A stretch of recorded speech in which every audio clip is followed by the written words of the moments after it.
Delighted to welcome you to this important and groundbreaking conference, Navigating the Future of Regulation. This event is brought to you by the collective efforts of the partners in the Northwest Regulatory Technology Initiative. This partnership includes Donegal County Council, Derry City and Strabane District Council, Catalyst, ATU and Alpha Innovation, alongside collaborators like the University of Ulster, as well as other stakeholders including Queen's University of Belfast, IDA Ireland, Enterprise Ireland, Invest NI and the wider industry. The partners have begun to work to establish an all-island regulatory technology supercluster. Now, the supercluster will bring together companies, academics and public bodies to drive world-class research and innovation, working across sectors, regulators, borders and so forth. Funding from Shared Island is supporting a feasibility assessment of the project with a feasibility study and business case nearing completion by consultants, Strategen partners. So on behalf of those partners and collaborators in the whole exercise, we're delighted to have you all here today. Regulation is a fundamental aspect that impacts all sectors of our society. It touches every organisation, irrespective of its industry. Compliance is at the heart of operational integrity. Now, throughout this conference, we'll not only delve into the crucial topics around digitalisation, AI and regulation, as well as health and well-being and the importance and value of those sectors and the opportunities around them. We're going to explore the intersections of technology and regulation, but also address the inherent challenges, seeking innovative solutions to navigate the future of regulation with confidence and resilience. So it's about discovering new strategies, building relationships and equipping ourselves to overcome these challenges, while also embracing the potential of AI and reg tech. So this morning we're delighted to be hosting a range of experts in the field. Before our morning break, we're going to hear from Dara Calleary, Minister of State for Trade Promotion, Digital and Company Regulation, as well as Nell Watson, President of European Responsible AI Office. Following on from that, we'll have our first panel of the day, which is really about setting the scene for the Northwest, with the four founding project partners represented by Orla Flynn, Gary Martin, Stephen Gillespie and Adrian Johnson. And we'll also then have an opportunity for you guys to visit the Information Hub and all of the different partners that are there, and we can talk a bit about that later on as well. So I'm looking forward to it. Please, I would encourage you to participate in the panel discussions and ask questions and engage in the conversation and the dialogue and get the most out of the day. So to officially open the conference and welcome you all here, I'd like to welcome on stage Councillor Martin Harley Cathaoirleach of Donegal County Council. Thank you. Thanks,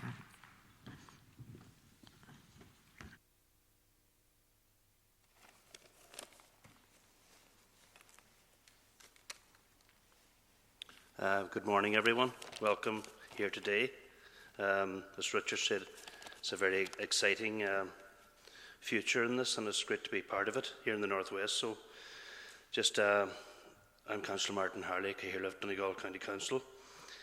Delighted to welcome you all here to Letterkenny, both in person and online. Highly anticipated conference, Navigating the Future of Regulations.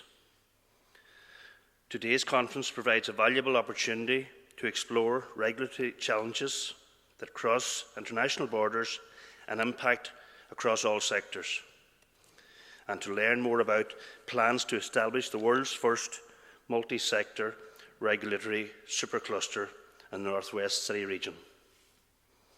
I would like to take this opportunity to commend the cross-border partnership that is leading the way in developing the supercluster.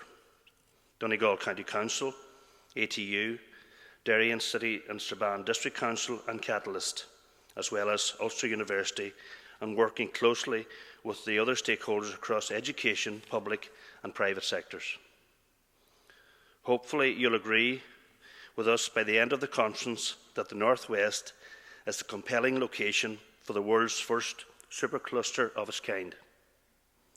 Given our unique jurisdictional border location, and impressive track record of strategic cross-border partnerships working together. We are in a unique position to tap into huge market opportunities, to solve global regulatory challenges for the benefit of the wider community. With gratitude, we acknowledge the Department of Antisha, the awarding funding to Donegal County Council from the Shared Island Unit. This has allowed the partners to commission a feasibility study and business case which are near completion. Our vision now is to take this project to the next stage in terms of securing funding to develop campuses in Letterkenny and Derry, as well as establishing a digital supercluster that can become a centre of excellence and innovation for the rest of the world. Today, I'm particularly looking forward to hearing from the range of inspirational speakers from across different sectors and cutting-edge technologies such as artificial intelligence. AI is a very topical subject, so it is timely that today we will be exploring issues around both now how it is regulated as well as how AI can help with regulation. It is said that a wise man or woman will make more opportunities than he finds, and I believe that creating such a supercluster in this region will build on our unique strengths to position ourselves as a world leader in the area that urgently needs innovative solutions in the years ahead. And I would like to welcome all the guest speakers here today, and our Minister, Derry Cleary. Thank you for coming here, and all the people who are here. Thank you, and have a good day. Thank you very much.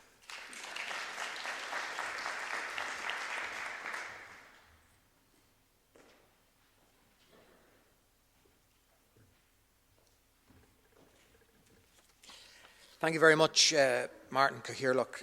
It's now time to introduce our first keynote speaker of the day, Nell Watson. Nell is a true trailblazer in emerging technologies with a remarkable focus on areas such as machine vision and AI ethics. Her work is dedicated to protecting human rights and infusing ethics, safety and values that elevate the human spirit into groundbreaking technologies like artificial intelligence. In her capacity as executive consultant on philosophical matters for Apple and as the president of the European Responsible Artificial Intelligence Office, Nell continues to lead the charge in shaping the ethical landscape of AI. Will you please welcome Nell Watson? Thank you.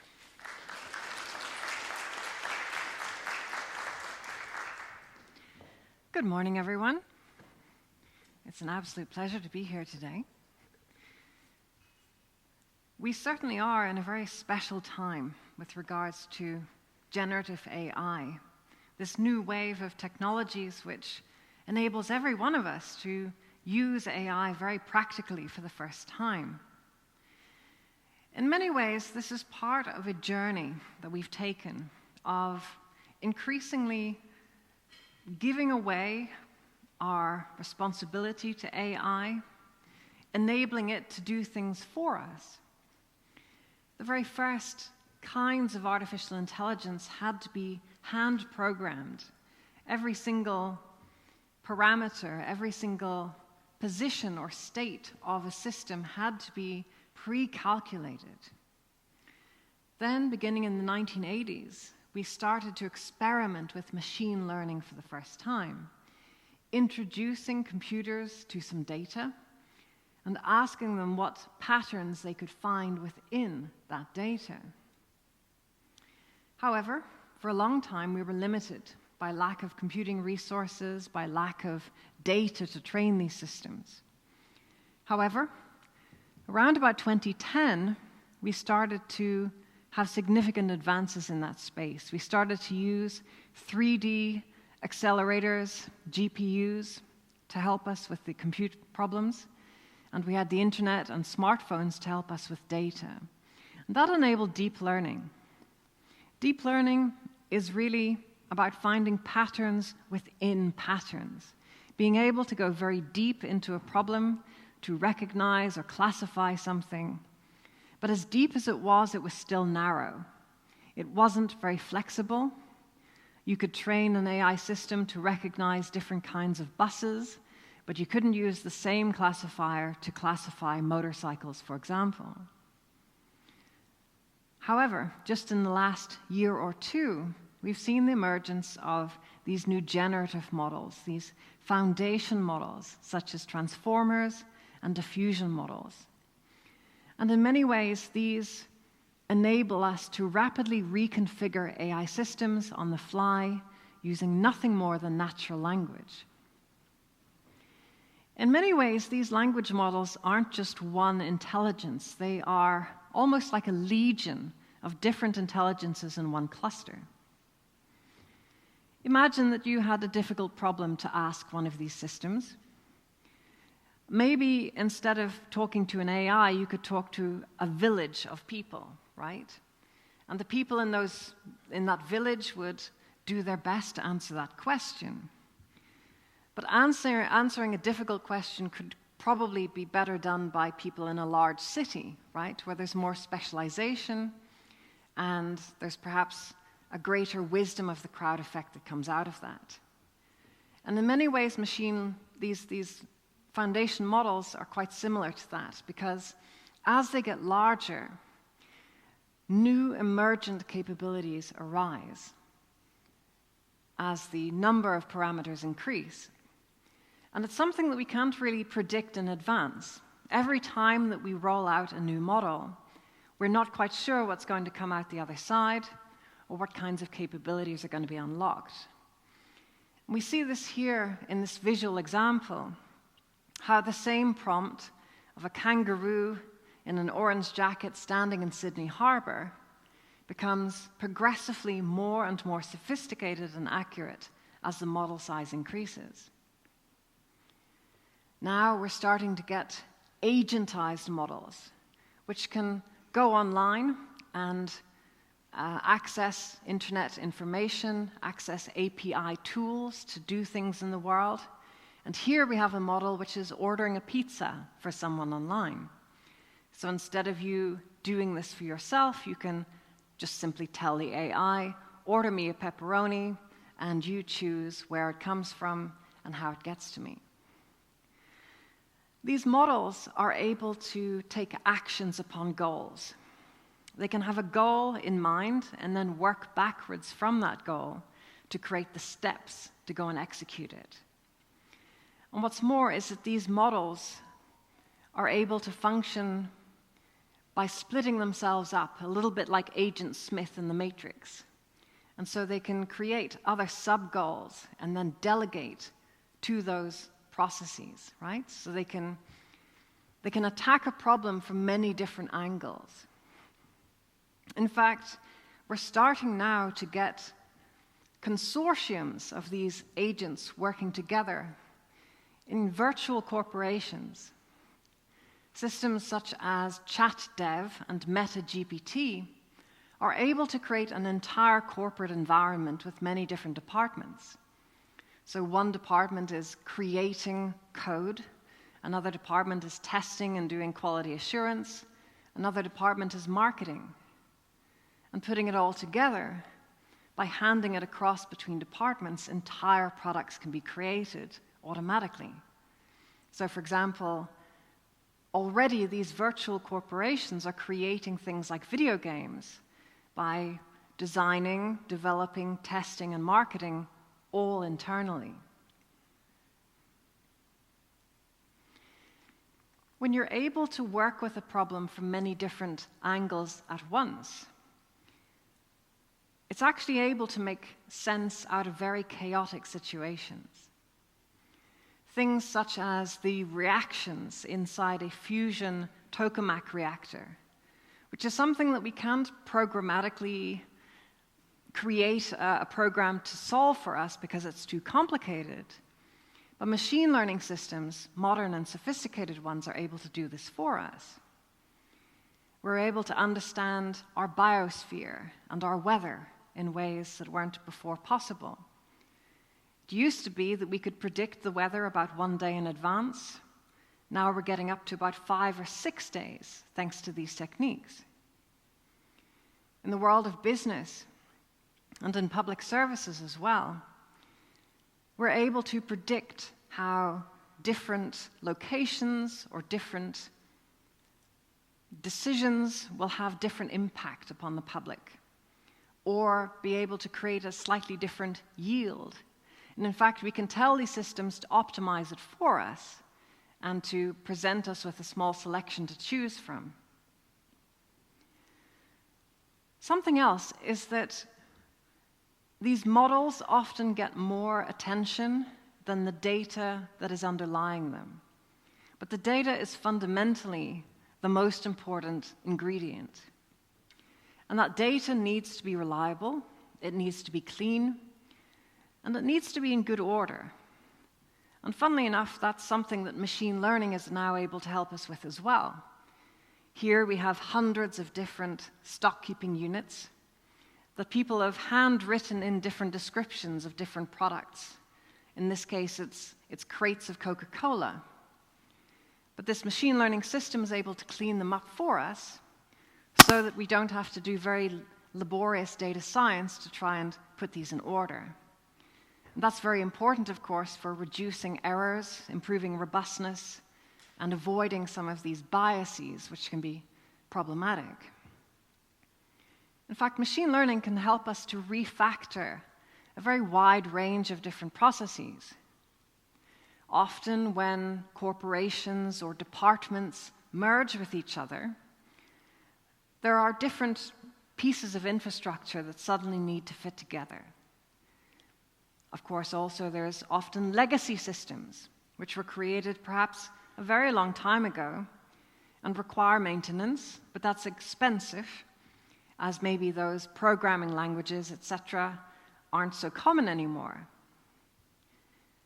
Machines can help us to refactor this, to create systems that fit together neatly, to translate from older languages into modern ones, and indeed to give us the space to continue to innovate, right? To be able to create something new without having to deal with extra technical debt.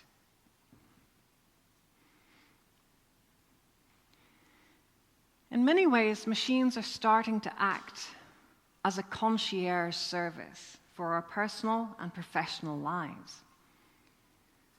They're now able to embed themselves within our daily workflows, right?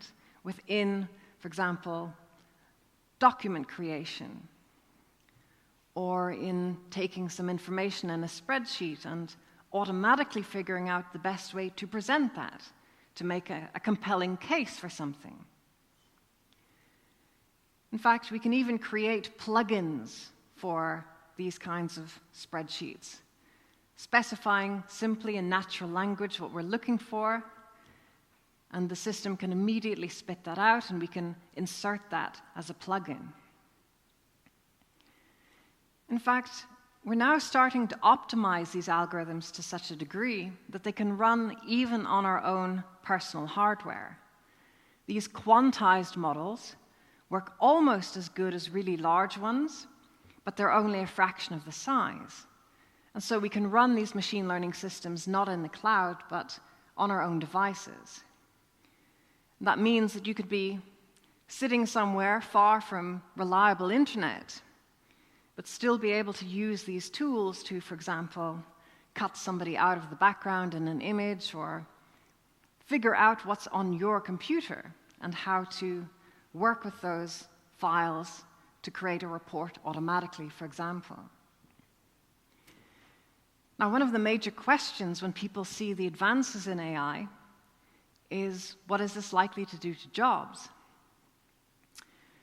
I would argue that for the most part, machines aren't going to replace jobs so much as augment our work within those jobs. Machines are great at replacing tasks. They're great at helping us with the heavy lifting and with getting back to doing the things that humans are best at, such as developing relationships, right? Because fundamentally, people don't do business with companies so much as they do it with people. And the same way, in companies, people don't leave they don't leave companies so much as they leave managers that they don't gel with. And so machines can actually give us the freedom and the time to invest more in those human capabilities. So machines are here to replace tasks, not to replace jobs themselves. However, as managers, it is important, therefore, to look at different tasks within those jobs and decide whether it is better to do those with machine assistance or with humans. And fundamentally, sometimes, even the iRobot store still relies on good old-fashioned elbow grease, because humans have ingenuity and flexibility, especially in the physical world, that it will take a very long time for machines to best us at. However, the rate of progress in this space is increasing, and we can expect it to increase into the future with no sign of slowing down or stopping. This is where we were about 1 year ago in terms of image generation. This was the state of the art. Promising, but clearly far from actually useful. Today, the same prompt of, a girl with flaxen hair will give you this image instead. And that's less than 12 months of advancement. It's often said that we tend to overestimate where things will be in 1 or 2 years and underestimate where they'll be in 5 or 10. And that applies doubly for AI because of how things are advancing at such a pace. Don't be fooled by the limitations of AI today, because very soon many of those limitations are very likely to be overcome. It gives us new ways of working with information as well. Here we have images which were taken at night, and they're not very high fidelity. But we can clean them up. We can make text readable, and even generate a sort of stereoptic effect of that data. So these kinds of processes are reshaping how we work with sensors, because even limited or last generation sensors can be improved through these mechanisms. And so that means we can extend the life of equipment, for example, and bring it and modernize it into the future.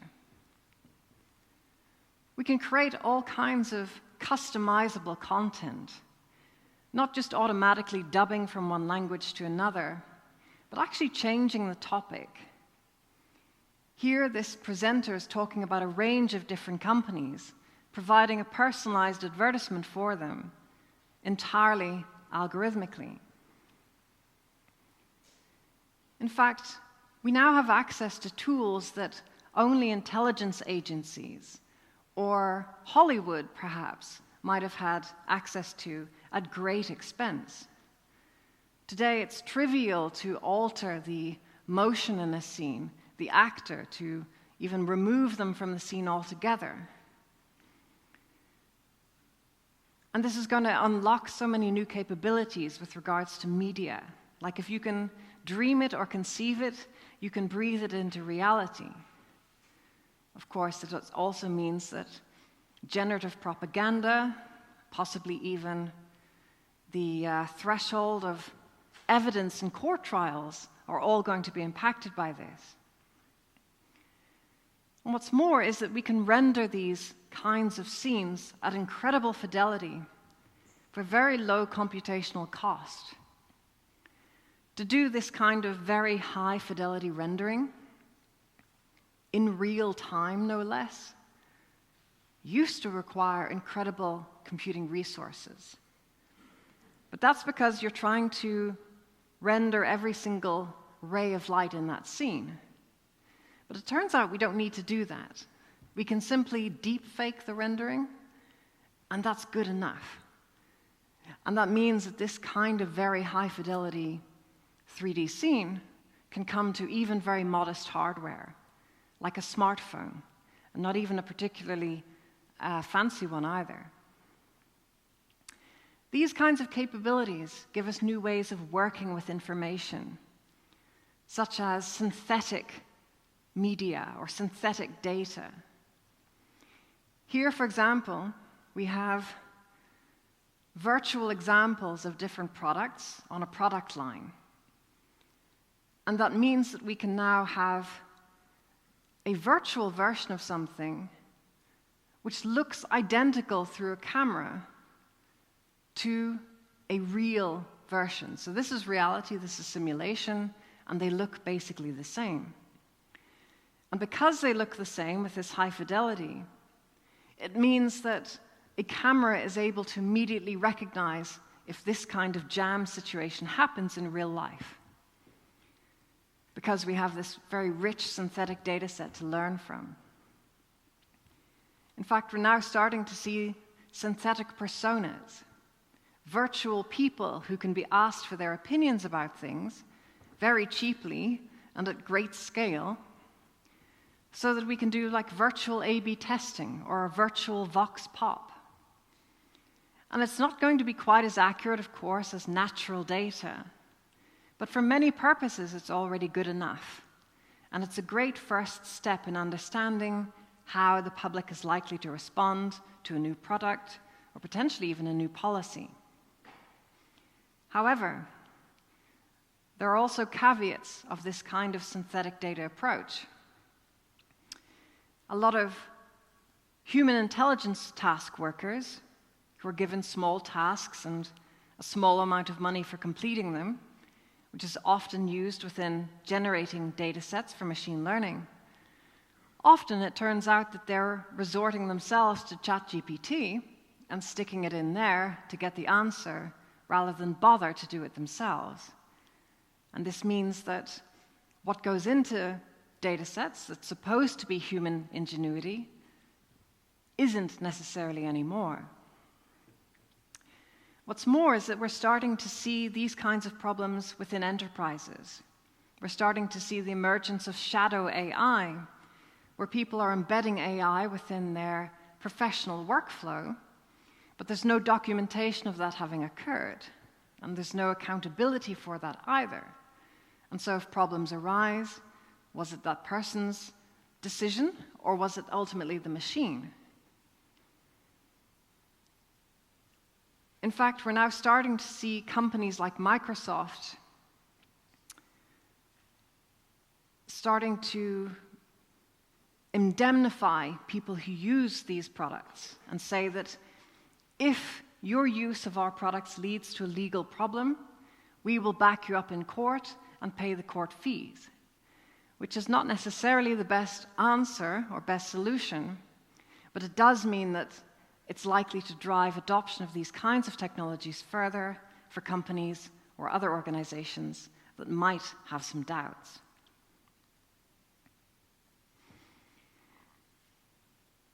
Today, all of us in our pockets or in our purses carry very powerful smartphone devices. And those have incredible ways of understanding the world around them, thanks to those 3D depth sensors embedded within them. This means that we can now ingress the world around us. We can capture it very easily just by panning around. We can generate a 3D model from that, or even a 2D floor plan, and then create a virtual world for people to wander around within. And they might be wandering around with human beings, or they might be wandering with bots. Because here we have an AI in blue and a human in orange. And the human is teaching the AI how to do things, how to manipulate objects, how to carefully move an ornament that could be breakable, for example. And the really nice thing is that this environment is a virtual one-to-one copy of a real place. And so having gained these skills in the virtual world, these systems can now apply them directly to the physical world. So now we have systems which are able to fold cloth, for example, or where you can prompt the system using nothing more than a word on a sticky note to tell it to put the good bits in this box and the bad bits in that one. This means that we're very close to our Jetsons vision of having a robot that can help you around the house, or maybe even fetch you a beer. But what if your children don't learn discipline if they know that they can just leave things lying around and the system will pick up for them? What if this robot tries to pick up the family cat that's sleeping peacefully in an armchair? It's often the social and cultural aspects of technology that prove to be the harder parts than actually implementing the technology itself. And that's proving to be the case with domestic robots as well, because often these robots are actually spying on us, it turns out. There have been some horrible cases of people, sitting on the toilet, and the domestic robot comes in, films them, and people are sitting in some server farm somewhere sharing those images and videos and tittering with each other, right? And that person is, of course, oblivious until it's leaked. These systems are able to capture, in very fine detail, every aspect of our personal lives. The products in our kitchen, the books on our bookshelf, how many arguments there are domestically in the house. All of this can be captured from a series of stills to create this virtual environment of your home, and indeed a sort of virtual voodoo doll of the people within it as well. We find ourselves under the increasing scrutiny of machines, which are able to literally get under our skin. There are technologies today which can act as a microscope for time, to be able to spot tiny little movements that even our own eyes don't notice. And we can apply this to human skin. And so by analyzing these tiny movements, we can spot how blood flows through the face. And from that, we can generate all kinds of sophisticated health metrics, such as the heart rate, the blood pressure, etc., the rate of circulation. And from these kinds of little pieces of information hidden in plain sight, we can connect the dots, right? A little bit like how children play those connect-the-dot picture games. If you have one or two dots together, it doesn't mean very much. But the more info that you're able to connect and to cross-correlate, the picture becomes clear. And it means that these models are able to detect our probable intelligence, our perhaps political and sexual orientations can be predicted using these systems. And of course, it's not 100%, but it doesn't have to be for somebody to decide to act upon that information anyway. What I mean by hidden in plain sight is that all of us are taking information, such as selfies, and uploading them to the cloud, but we don't realize that within those selfies, for example, the objects in front of people are also being captured in that image. Not just the objects, but also the environment around that person as well. The eyes are not just the window to the soul, they're also the window to the world around that person. This is what I mean by machines being able to glean information that we don't imagine them to be able to do. And this has a really big impact on the world of work, because we're starting to see algorithmic management systems where managers are enabling algorithms to make decisions about who to hire, who to fire, indeed staffing issues, who gets what shift, etc., and performance. And it means that these systems might be timing somebody down to the second about how long they take to use the restroom. And that might go into some kind of algorithmic performance mechanism. They might use these microscopic abilities to detect somebody's health, to detect their hormonal profile, and work out, for example, if somebody might be pregnant, right? Even before they themselves realize. Now, it can be used for good things. These kinds of mechanisms can help us to manage by objectives. They can help us to coach people to improve their performance or to get over personal hurdles. But when these systems go wrong, they go very wrong indeed. The Horizon post office scandal, for example, wrongfully convicted, it seems, hundreds of people, dozens of which were sent to jail. These people went to jail for years. They had to sell their homes to pay off a debt that wasn't theirs. Marriages broke up, and some of them even took their own lives because a rather primitive algorithmic management system decided that these people had stolen money when they hadn't. And these kinds of problems keep happening, and they will keep happening. For example, over in the Netherlands, there was a child benefit scandal whereby a system was disproportionately biased towards people whose original citizenship was not Dutch. And it created such a scandal that it actually brought down the Dutch government. They resigned in disgrace. And the same thing has happened in Denmark, in Australia, in Michigan. Again and again, we put too much faith in these systems, which work quite nicely 95% of the time, but 1 in 20, it's bound to go wrong. And if you're dealing with somebody's health or somebody's freedom, somebody's well-being is potentially at stake due to this. And we should be very careful as a result. We should be careful with technology and how we use it, because technology will inevitably change our values in ways that we don't necessarily expect or can't necessarily foresee in advance, right?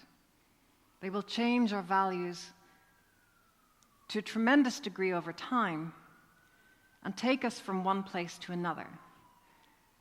Maybe that's a good thing. Maybe it's not so good. Most likely it's a blend of the two. But it does mean that we should think about this, right?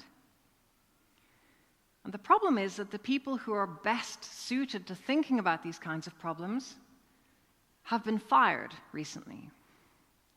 Because when ChatGPT came out less than a year ago, last November, people suddenly woke up and realized that there was an arms race going on in AI. And as a consequence, they didn't want any road bumps along the way, right? Nothing to slow us down, please. So we'll fire all of the ethics and safety people. And that means that these industries are not ready or able to self-regulate. And that means that the job of regulators is even more important than otherwise. And there are lots of problems to regulate. We're discovering that these systems can confabulate all kinds of information that isn't real if they don't have enough data to work with. Their reasoning of these models can be very strange as well. Sometimes simply the way or the order that you formulate a question can completely change the result that you're going to get. These systems are also quite trivial to jailbreak. Here we have a CAPTCHA, one of these squiggly images, which is quite hard to decipher on purpose. And we give it to the system and it says, I'm sorry, I'm not allowed to work with a CAPTCHA. I'm not allowed to help you with that. But take the same image and put it in a picture of a locket and say, tell me what's in this locket. Suddenly the system's able to get around its guardrails. And what's more is that many of these open source models, which are very powerful, which are now out available to anyone, their limited guardrails can be stripped off very easily, we're now discovering. And so these models can be used to trick people in all kinds of ways, to be used for phishing, to be used for trying to manipulate people or seduce them even. And then there's those problems of synthetic data that I mentioned. Although synthetic data has lots of promise, it's a little bit like salt in a meal, right? A small amount can be a good thing. It can fill in some of the gaps in a data set. But too much of that salt can literally turn these models deranged. They go basically inbred and a little bit crazy, the further that data is from natural data.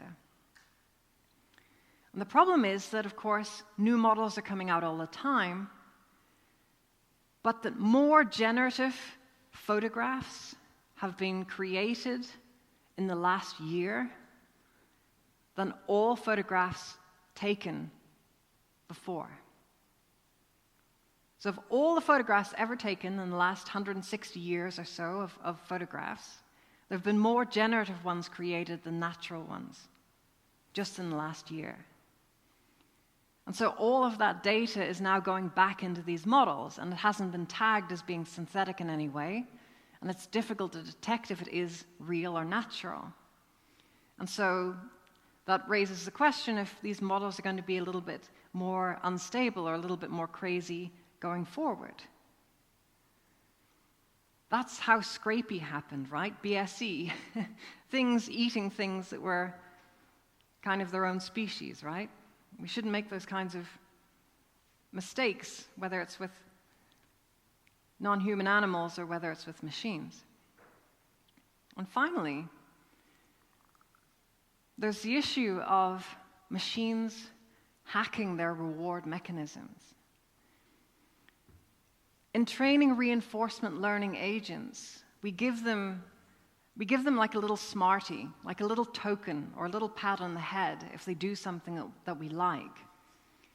And unfortunately, they can end up not playing the game properly as we intended, but they end up trapped in a loop where they're picking up points instead of actually playing the game. And this is emerging as a real problem with how we work with AI. Because it turns out it's really, really difficult to get an AI system to do exactly what we want and to know when to stop, right? To know when you're reaching diminishing returns, or indeed when a system might be doing something that ends up being catastrophic.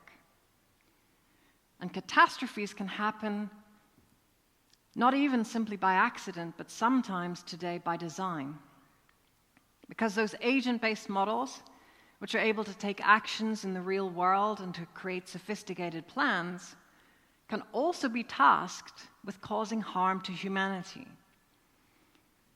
And just as sociopathic idiots make computer viruses, sometimes for fun, increasingly for profit, these kinds of models can be used to extort all kinds of potential favors or money out of people because of their nefarious ability to sow chaos in the world. So how do we put trust back into technology? How can we make sure that we get the best out of AI? It's super crucial that we embed transparency into these systems so we can understand what is going on, who is benefiting, and what these systems are doing with people's personal information. By seeing inside, we can improve fairness and reduce these disproportional biases. We can thereby improve the accountability of these models to understand if something went wrong, why, and how we prevent that from happening in future. And we can also start to do good things with privacy, protecting people's personal info. Because it turns out that we can actually encrypt data and yet still do machine learning processes on that. Things such as homomorphic encryption, zero-knowledge proofs, and federated learning enable us to have our cake and eat it. And very soon, you're not going to want to interact with a machine learning system that doesn't support some of this encryption, which is something that people making the rules should be mindful of. I really recommend that you check out the AI Incident Database. It's a series of different interactions that people have had with AI where things have gone wrong. And this provides very important horizon scanning for people trying to decide what kinds of rules need to be in the mix with AI. This database has inspired myself and my team at IEEE to create different standards and certifications for AI systems, many of which have now been provided completely free, pro bono, for the global community with the IEEE's GET program, because we want to set a minimum baseline for how people work with these AI systems. But there's only so much that standardization and certification can do.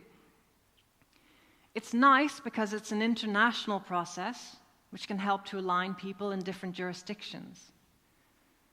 But fundamentally, there needs to be a stick at the end of the day, because companies need to know that they have not just a moral obligation, but a legal obligation to use these systems responsibly and carefully. And finally, I'll just leave you with this point. Yes, AI is scary in many ways, but it's also transformative in incredible ways too. Generative AI is helping people who are paralyzed to walk again by sorting out the chaos between the human nervous systems and interfacing them again. It's helping people with sight conditions to be able to understand what's in their fridge and if those sausages are still good for eating or not. So don't lose faith in that magic. I'll leave you with 3 questions to chew on for this day and the days forward. The first is to have a think about those ethical risks which can arise when working in your professional or personal affairs. And that can be informed by things like the AI Incident Database to forewarn us of different problems which can arise. Secondly, have a think about how much robustness is needed for every individual use case. AI right now is great for low-value use cases where if things go wrong, it's not the end of the world.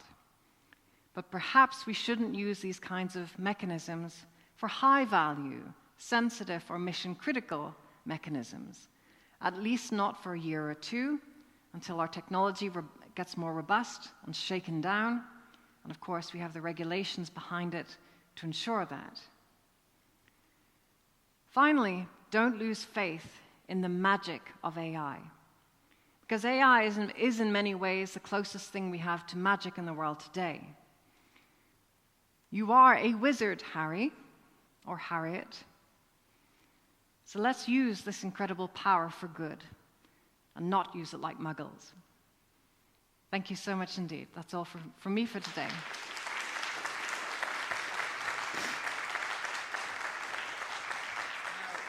Stay there. Sure. I'm just going to see if anybody wants to. I've got a couple of questions to you after that. Absolutely fascinating journey through AI. Thank you so much. Have a think about some questions. If anyone has a question, you can put your hand up and I can put the question to Nell. Just in the meantime, as you describe the pace of change regarding what is already there vis-a-vis AI, and I was thinking about the example of generative images that have already been artificially generated more than photographs taken, and feeding that into the question of regulation, it almost feels like regulation will inevitably come too late, that the pace for regulation, it makes the case that regulation is more important than ever, but can it really keep pace with this? It is more important than ever, for sure. I hope that's clear to everyone today. However, regulation is typically done in the rearview mirror, right? That's usually after you've already driven over something. You're like, well, what was that, right? It means that there's usually a lag time of at least 2 years between a new technology or a new practice or a new risk emerging and being able to respond to it. I think that regulators should project into the near future to understand where trends are going and to understand what kinds of overhang risks there are. Overhang in AI is when it's kind of like a rock overhanging. There's a risk of it falling, right? For example, there's a major overhang in terms of these agent-based models, right?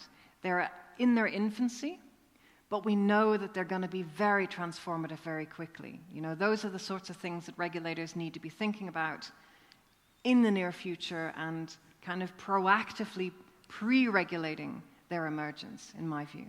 Okay. One of the other things that you talked about, the potential for AI, inevitably there are positives coming from that. There are also incredible business opportunities. Yes. So while we have the need more than ever for regulation, you will have a huge commercial driving force. Because when I talk to people in business, so many of them are very excited about AI, while at the same time there's this whole other regulatory conversation that has to happen. Absolutely. I mean, you can compare it to the Wild West days of the mid-1990s, before we had things like SSL built into our browsers, right? And people were trying to do online banking and things before having even encrypted communication, which from our perspective today looks crazy. It's like getting into an old car from the 1970s, and it's fun to drive, but you're terrified, right? Because there's no side impact bars or airbags. Where we are today is a little bit like air travel in the early 1950s, where it's exciting, but also kind of terrifying. Because we didn't know all of the risks, and we hadn't learned from our mistakes yet, you know? And I think so long as we can quickly learn from our mistakes and create good, safe rules around that, we can rapidly make AI more safe and robust, but it's going to be a process, right? It's going to take time. Okay. Any questions out there? Anyone want to ask a question of Nell? No, you're all just still digesting it. We have, one question here. We can get a mic to you, yeah. Super. Just a quick question, hopefully a quick question. The speed at which it's changing, and then from a regulation perspective. So I've been in technology 20 years. I know there's always been a fast pace, but it seems to be we're actively working in AI. Models are coming out at such a rapid pace. Like, what's your take on how do you strike the balance between the right amount of regulation and considering the speed at which things are coming? Because it feels like a very hard puzzle to solve. So I'd love to get your take on that. It is tricky, for sure. I mean, even for people in that space, even myself, it's exhausting, frankly, to keep up with all the developments. And every week something occurs that even blows my mind, you know? And we saw, for example, that some of the regulatory regimes around the world were about to announce rules for narrow AI, and then generative AI came out, and that scuppered that whole process, right? I think we have to do the best we can and realize that we probably need to release and iterate, right? So keep regulating in different ways at different times and try to find that sweet spot between regulating too hard, which might stifle innovation, and leaving too many loopholes open for exploitation. It's a difficult balance for sure. And that's why this is such an important gathering, and all of your work in regulation is so crucial, especially at this time. Thank you. Great, thank you very much. We'll leave it there. Thank you, Nell Watson. Thank you very much.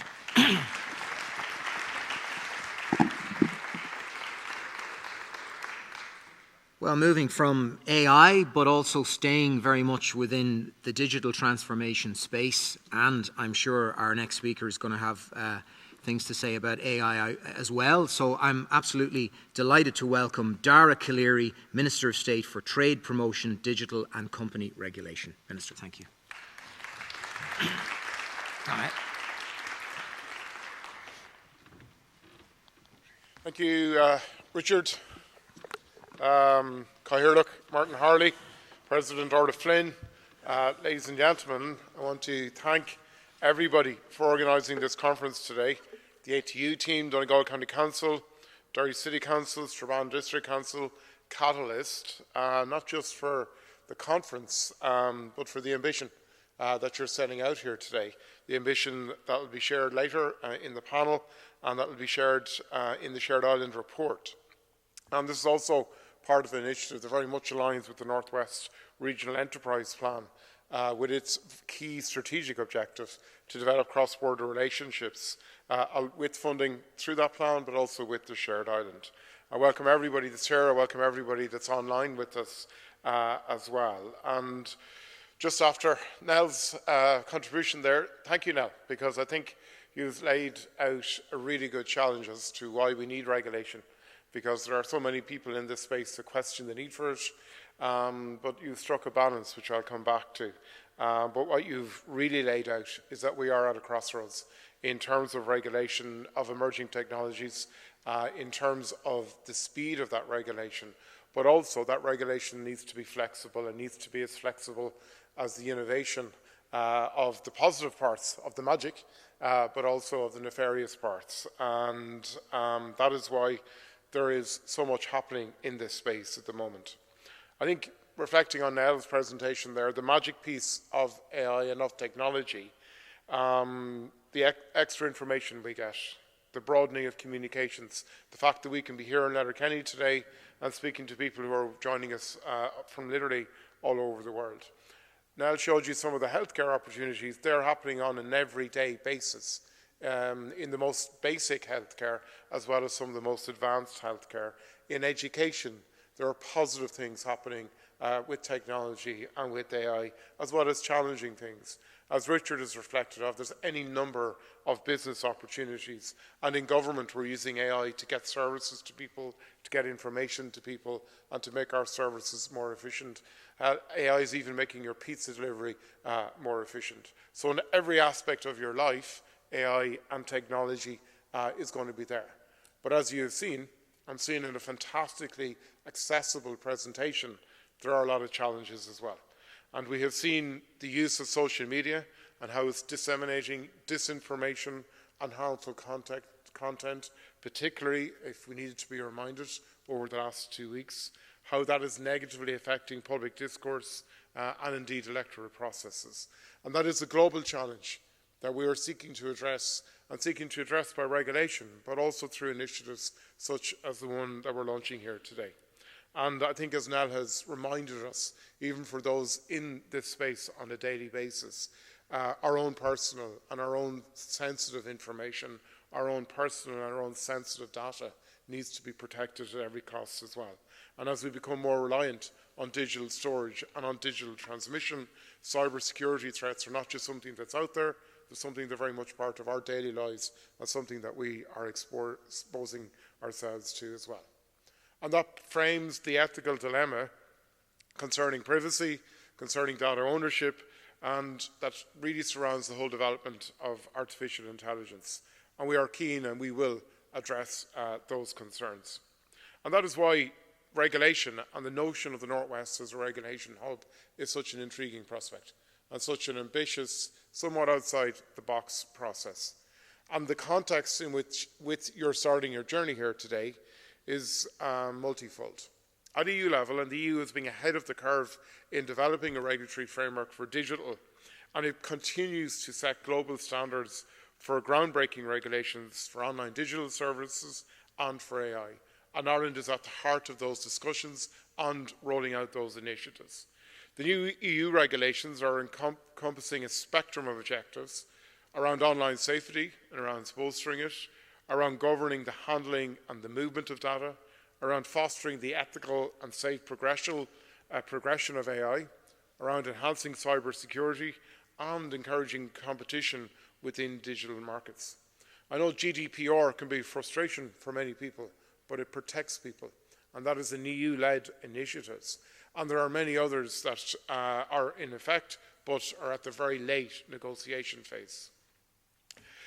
We have seen from what Nell has given us, and she's laid out the challenge, the speed and the magnitude can be intimidating as well as challenging, but offers opportunities as well.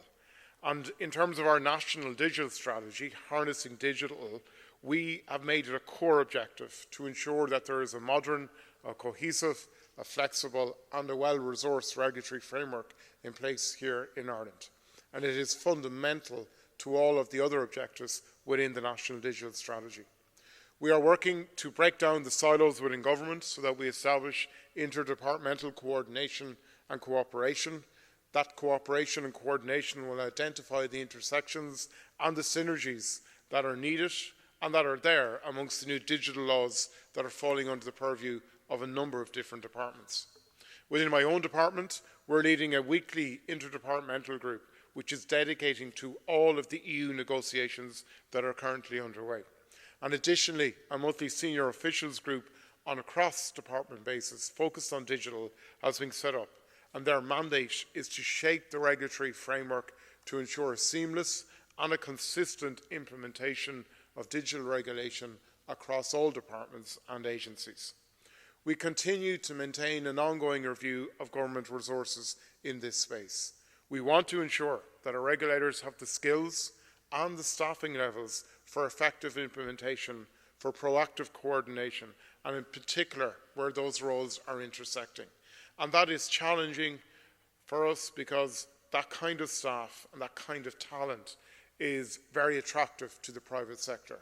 We are managing to keep incredibly dedicated public services in this space. Within the European context, Ireland has and will continue to advocate for a balanced and an optimal approach to digital regulation.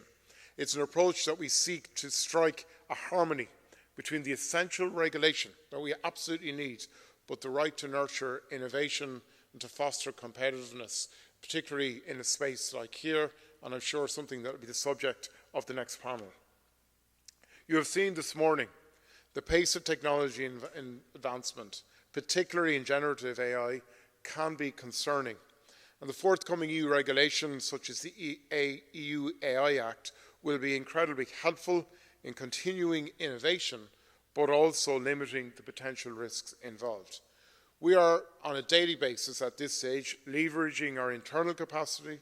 We are working with national research and industry expertise, and we are collaborating with European and global partners across the world to ensure that digital progress is maintained in a responsible, a lawful, and a responsive way. For business and for academics, we understand the importance of regulatory certainty. And that is why the country of origin principle, which means that a business activity which is regulated in the EU by the member state in which it is established, thereby avoiding the need to comply with 27 different legal regimes. That country of origin principle is core to us. The one-stop shop mechanism that's resulting from the country of origin principle is a central element in the smooth functioning of the single market. A single market which this year marks its 30th anniversary, a single market which set up long before any of the kind of digital technologies we take for granted today. And that is it is crucial that we have country of origin and the one-stop mechanism. And that is the best way, in our view, to protect and to further grow the single market, and with it, European innovation, and with it, providing certainty for business and for academia.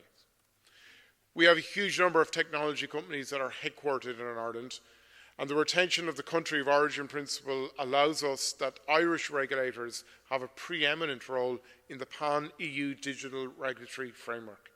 We fully appreciate the impact that that principle has on member states and on their regulators to meet the challenge of regulating providers established in their home member state on behalf of people right across the EU.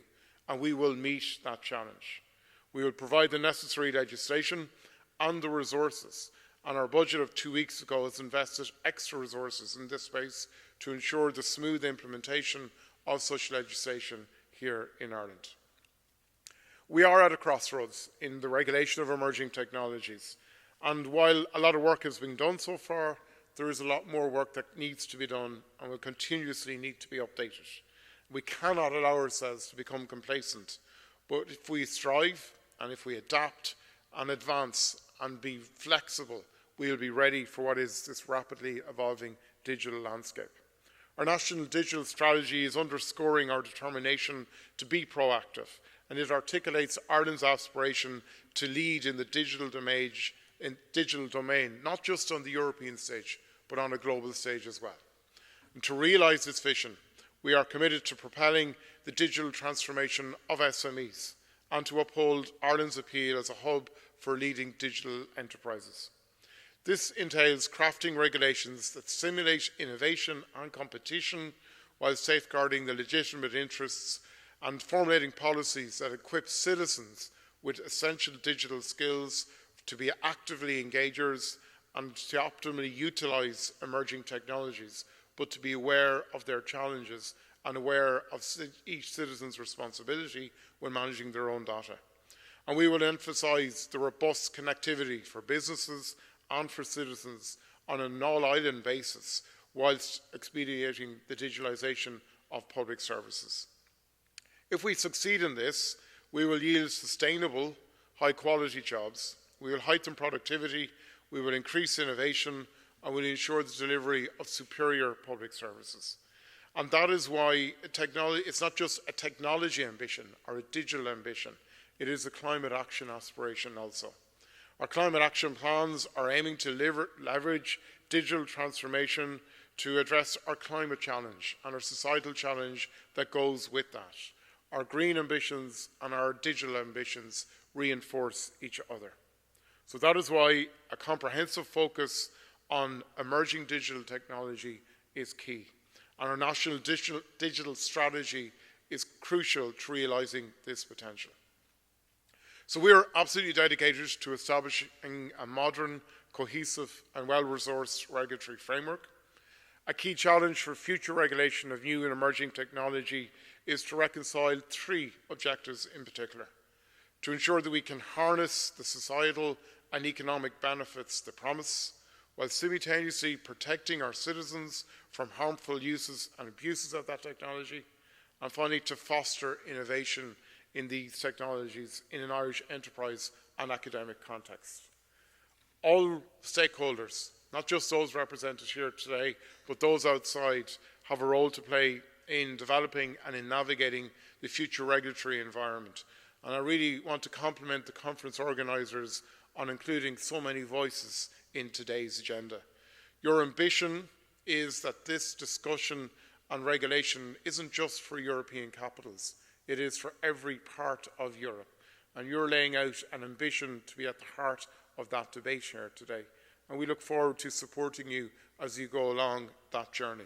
Tásúil agam go mai lá iontach agah, tásúil agam go mai project iontach agah, agus tá méid súil le cleasáil chur de tharla inniu.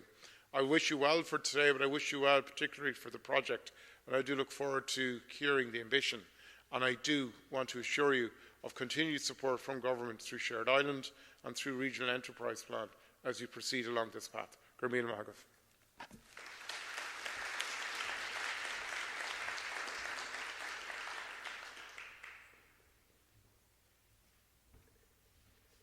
Thank you very much, Minister Dara Calleary. We're going to have our first panel discussion, so we're going to get some chairs up. Just while they're coming up, I wanted to remind you about some of the information stands and the information hub that is here today.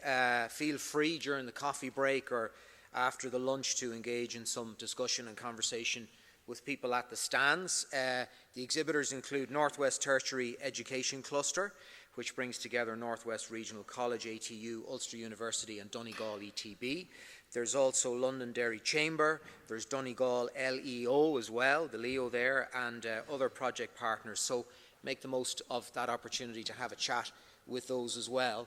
And we're going to be joined now on stage by four panellists, and we're going to talk about really the idea behind this Northwest Supercluster and why the Northwest and why it has so many positives and valuable resources and things going for it in relation to this whole concept and why it can really work here. So I'm going to call up on stage Orla Flynn Gary Martin, Adrian Johnston and Stephen Gillespie. Thank you very much, guys.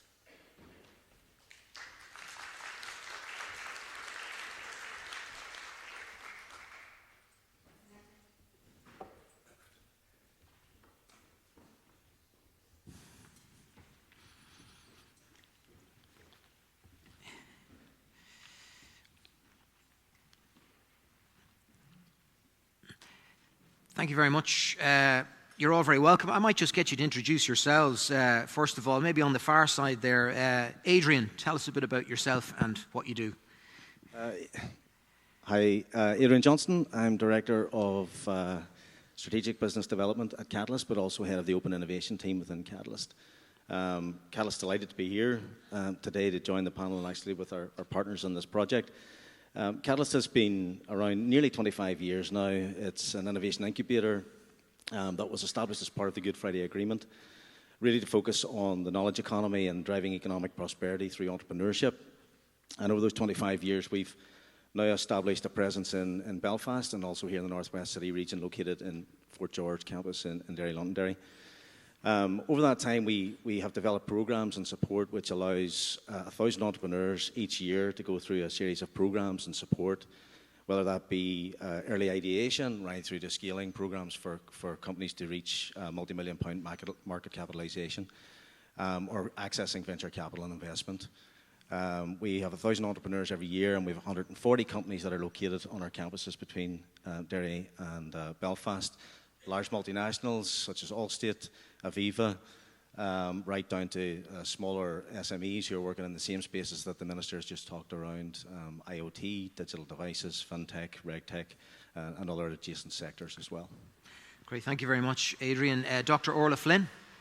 Thank you, Richard. Orla Flynn, President of Atlantic Technological University. So at ATU, Atlantic Technological University, is about a year and a half old. We're a new university formed following the amalgamation of Letterkenny Institute of Technology, IT Sligo and Galway Mayo Institute of Technology. We have 8 campuses. Next week we will have St. Angela's College joining us to form a 9th campus. And we cover a region that's about the size of Wales. We had the third highest number of applications this year in Ireland. So we're a large, formidable university. We're working through our first strategic plan, but because our campuses align so closely with the northern and western region, we really are a university for the region. Delighted to acknowledge the work for this conference of my colleague Michael Margie and Brona Heverin, because the emphasis, the cross-border work is so important, and I see my colleague Paul Hannigan here also.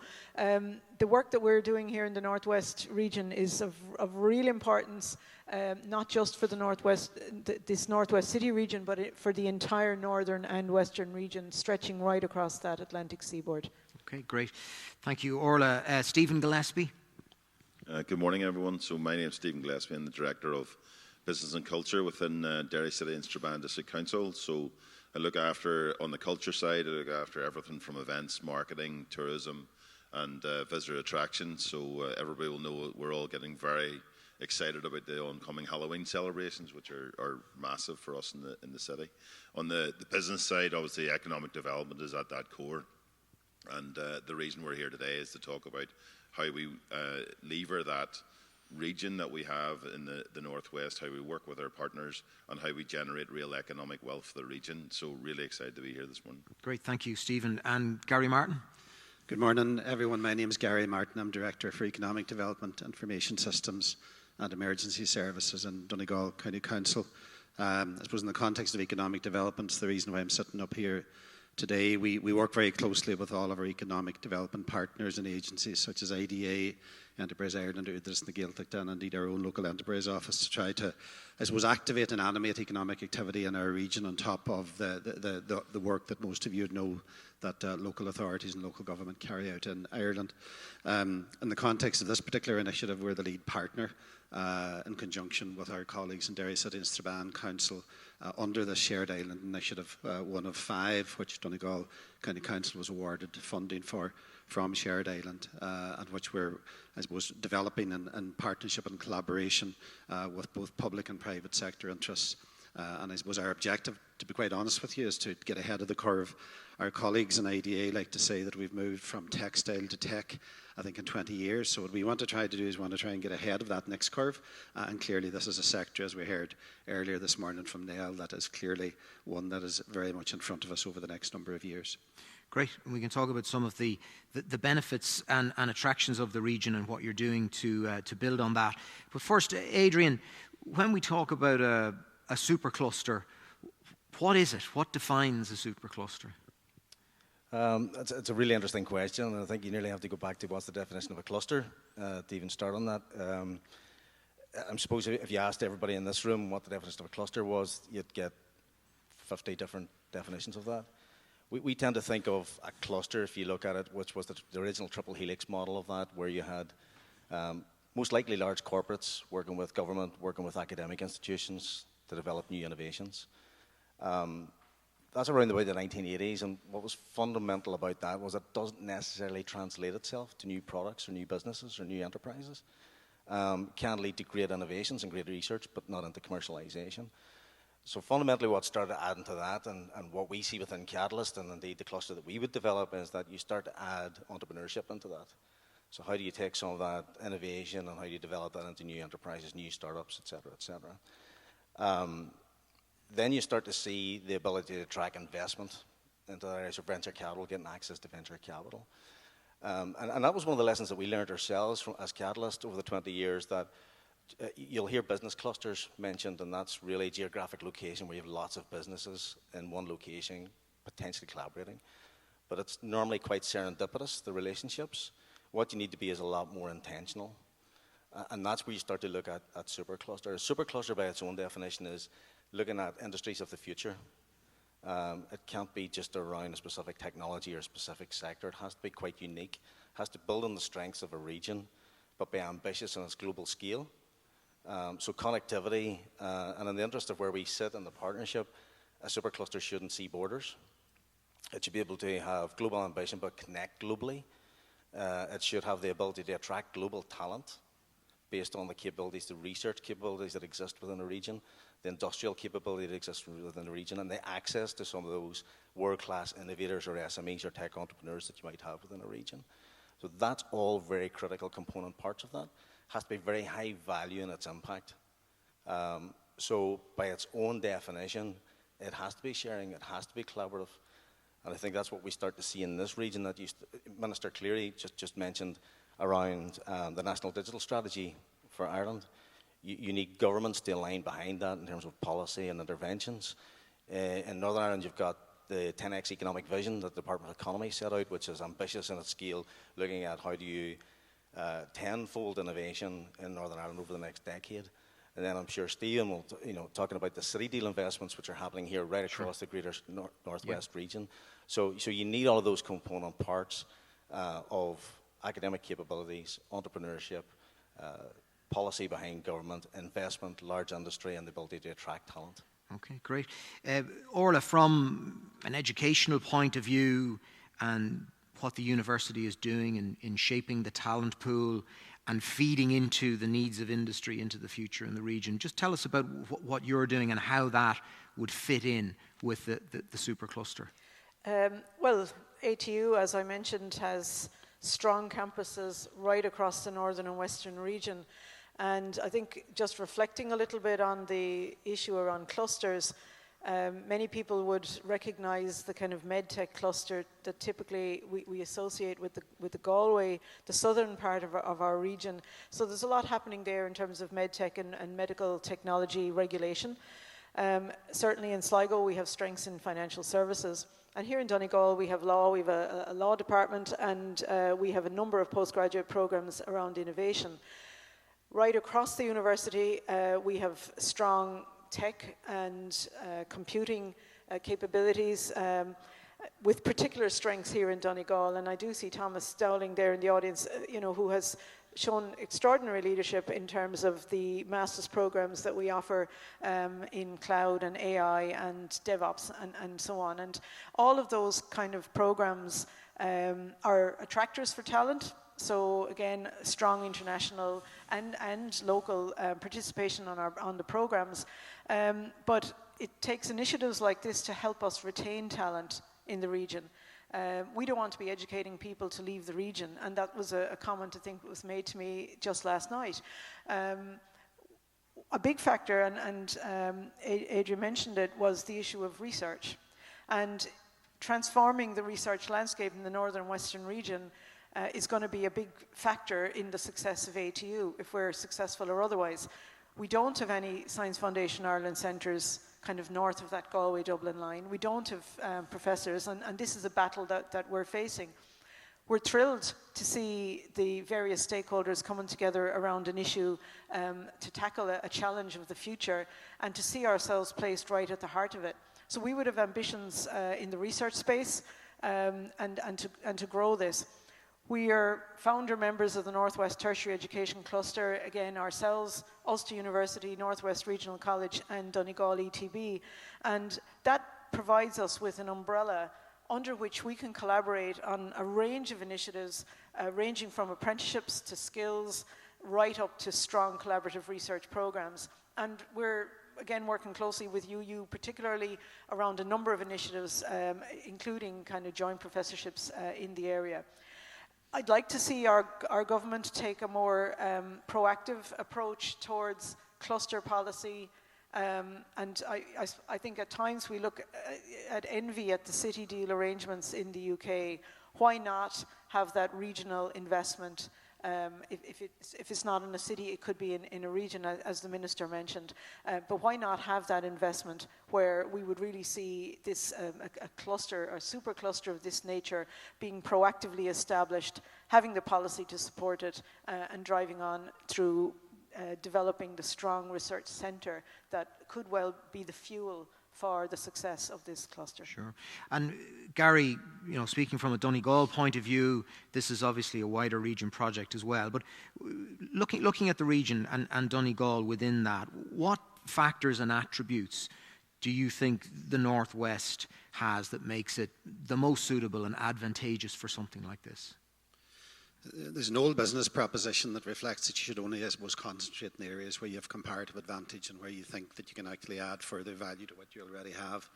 And I suppose that's what we're trying to do here in the wider Northwest region. We do sell ourselves as a wider Northwest region when we're trying to brand the region, because in order to get that critical mass to get us on the same page as the Belfast, the Corks and the Limericks, we need to reflect the fact that we have a large population base that doesn't recognise borders. Look, we didn't recognise it even during the worst of the Troubles, and we certainly we don't recognise it now with people commuting north-south and south-north every day of the week. That, alongside, I suppose, the critical mass of the various multinational, large-scale Indigenous businesses and the very strong collaboration, as Arla said, between the higher and further education institutes, as a reflection, I suppose, of the work that we've been carrying on, I guess, now this last 15, 20 years, to build, I suppose, a single economic ecosystem, one that's recognised by both governments uniquely on the island of Ireland. So that gives us a very strong, I suppose, compelling reason to sell this region as a region that is forward-looking and does want to, I suppose, get ahead of the curve. And I suppose in line with Nell's presentation this morning, we do want to, I suppose, build in the areas where we do have strengths, and I suppose to reflect what type of an economy we want to have in this area in the next 5, 10, 15 years. The Minister will be aware from his visit to Killybegs recently our ambitions in the whole blue economy sector. It's another area where we have huge capacity, building on the existing marine engineering services that would have evolved from a very strong fisheries sector for many, many years. But it's clear that that has to evolve and it has to pivot as well to meet the future needs of that wider blue economy sector into the future. And similar to that, and as we try to build, I suppose, a blended economy for the future and to ensure that we're not dependent on any one single area, this particular area, in the area of RegTech, and as Nell so eloquently outlined this morning, it's absolutely enormous. It's scary to someone like myself, but obviously huge potential as well in this region. And with a population of about 350,000, within driving distance to the large areas of economic activity in the area, we think that we have a very, very strong, compelling reason. And when you add in the education linkages, when you add in the support from both councils, which have been hugely driven over the last number of years, I think we can have a very good and strong outcome. And I suppose just to reflect the fact as well on the thanks that we have to Shared Island, the Department of the the Taoiseach and indeed the various Taoiseach we've had in that role over the last number of years, and the support that they've given us in the Northwest now, and we hope into the future as well. We have very optimistic ambitions for this region in the coming years. And Stephen, from the Derry side of that, when you know, can you tell us a bit about the kinds of initiatives that are there, the level of collaboration that is there on a cross-border basis? Yeah, thank you. I mean, in terms of the level of collaboration, Gary alluded to, we set out a number of years ago to establish the Northwest City Region proposition and how we sell ourselves. Councils traditionally would not be known as hotbeds of innovation. We would generally be very much public sector, very much, you know, driven by regulation, etc. However, what we established was something that is unique, and it's unique across the whole of Europe, where you've got two councils on a cross-border basis collaborating directly on economics, tourism, culture, leisure, and the environment. Specifically on the economic side, what we see ourselves as is that facilitator of innovation. So how do we generate that interest? How do we generate the clusters that we want to do? And how do we get to a space where we are today? And then how do we jump ahead? So we started with the areas that we have in common. We started working with our businesses, and a number of them are represented in the room, and we'll be talking later on. But then we started to establish, well, how do we really supercharge this region in terms of economic wealth? How do we look at the future, and how do we look to things that maybe in the past were hard to do because of our geography? But now, because of our geography, we've got access to EU, UK markets, so that gives us a unique proposition. Access is now not just physical access in terms of roads, rail, airport. Now access is digital connectivity, and we have that in spades. We're the fastest connected region comfortably in the island of Ireland. So therefore, that connectivity piece is not a problem anymore. Yeah. So where is the space for us to work in?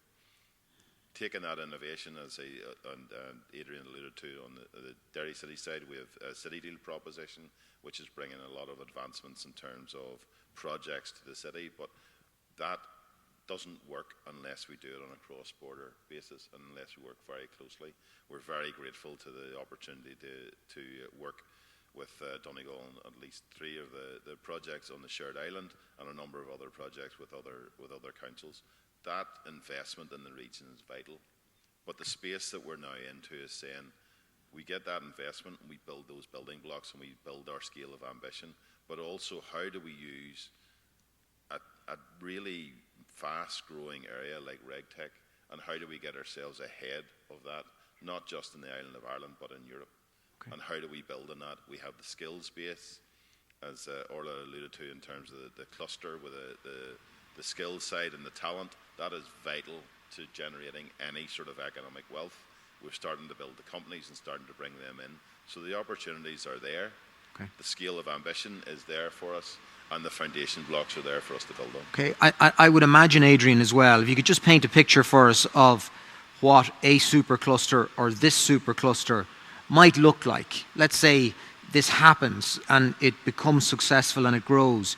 In 10 or 15 years from now, what impact might something like that have? What would it look like? What would be going on? I suppose the reality of the world is now that nothing's physical anymore, or there's certainly a hybrid of that. What we would envisage that a supercluster would bring the investment to this region, which would build on the talent base, keep the talent here, developing world-class research and answering some of the world challenges that exist. Nell talked about challenges. Those challenges aren't just unique to the Northwest City region, they're international challenges.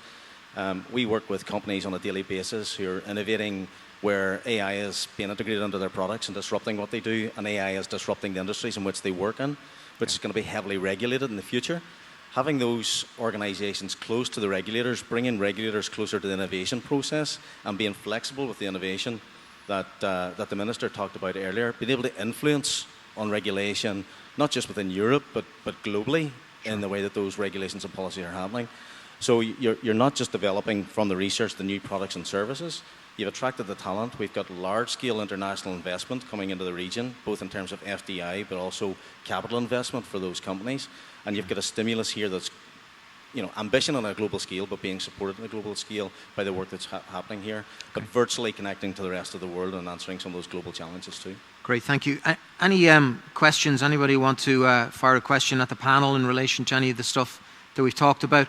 Just one other thing there, Gary, as Adrian talked about the future and what a supercluster can do. He talked about investment, and investment means bringing people to the area, ensuring that people have the incentives to stay and live in the Northwest. There are huge quality of life issues that come into play here, and a region like the Northwest and what it has to offer. I mean, there's so much talk now about cities, about very large cities, about housing costs, about all these things. There are real advantages, aren't there, for something like this? I think COVID probably changed all of our value sets, over the last few years, in the sense that, the desire to sit in the big glass edifice along a city quay somewhere has probably changed. And, by necessity, we were all compelled to work in a manner in which we never thought we would have to. And that probably has allowed, I suppose, rural areas or non-traditional areas for large-scale investment to position themselves to best effect. And you're right, Richard, we obviously have alongside the critical mass of population, the very strong, I suppose, feeding system through both the education system, further and higher education system, but also the existing large-scale multinationals and large-scale indigenous businesses that are already here.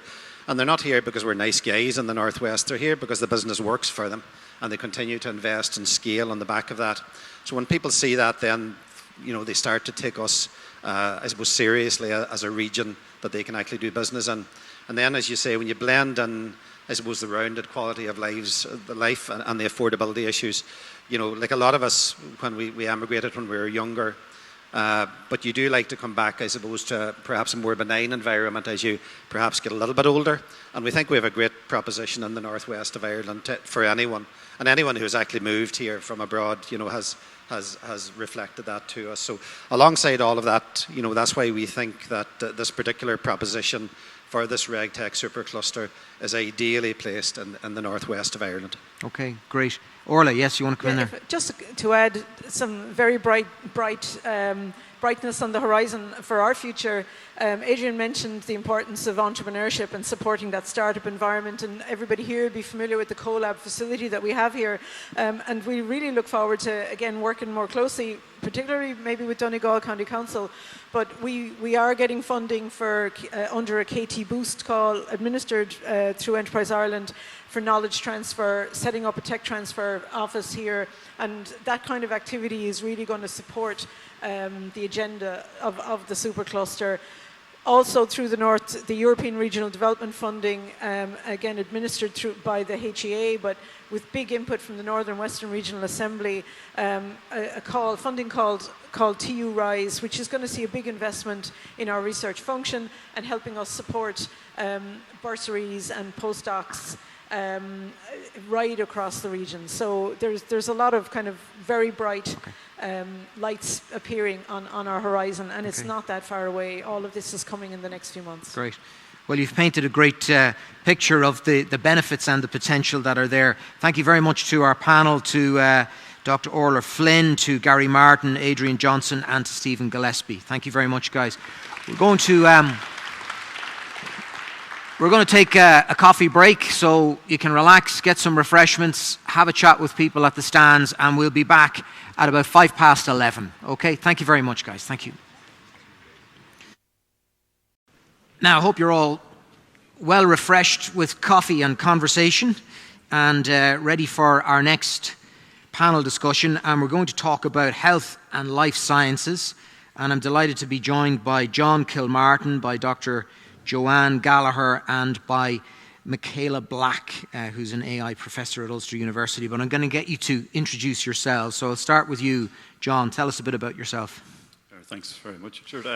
So John Kilmartin, originally great to be back in Donegal, originally from Milford and Donegal. For the past 28 years, I'd worked in the medtech sector with Medtronic, and most recently as their Vice President of Regulatory Affairs. So I've been in the regulated sector for many years. I'd also have done a lot of work recently with the Irish MedTech Association and chair of their Regulatory Steering Committee, and enjoyed working as well with a lot of the third level institutions in Ireland, particularly on the west and northwest, in developing various master's courses, etc., in the area of regulatory affairs. So I think we've a unique opportunity for the idea of the concept of the cluster and RedTech cluster, and I think the whole concept of safe innovation is something that we will, hear today. So great. Thank you.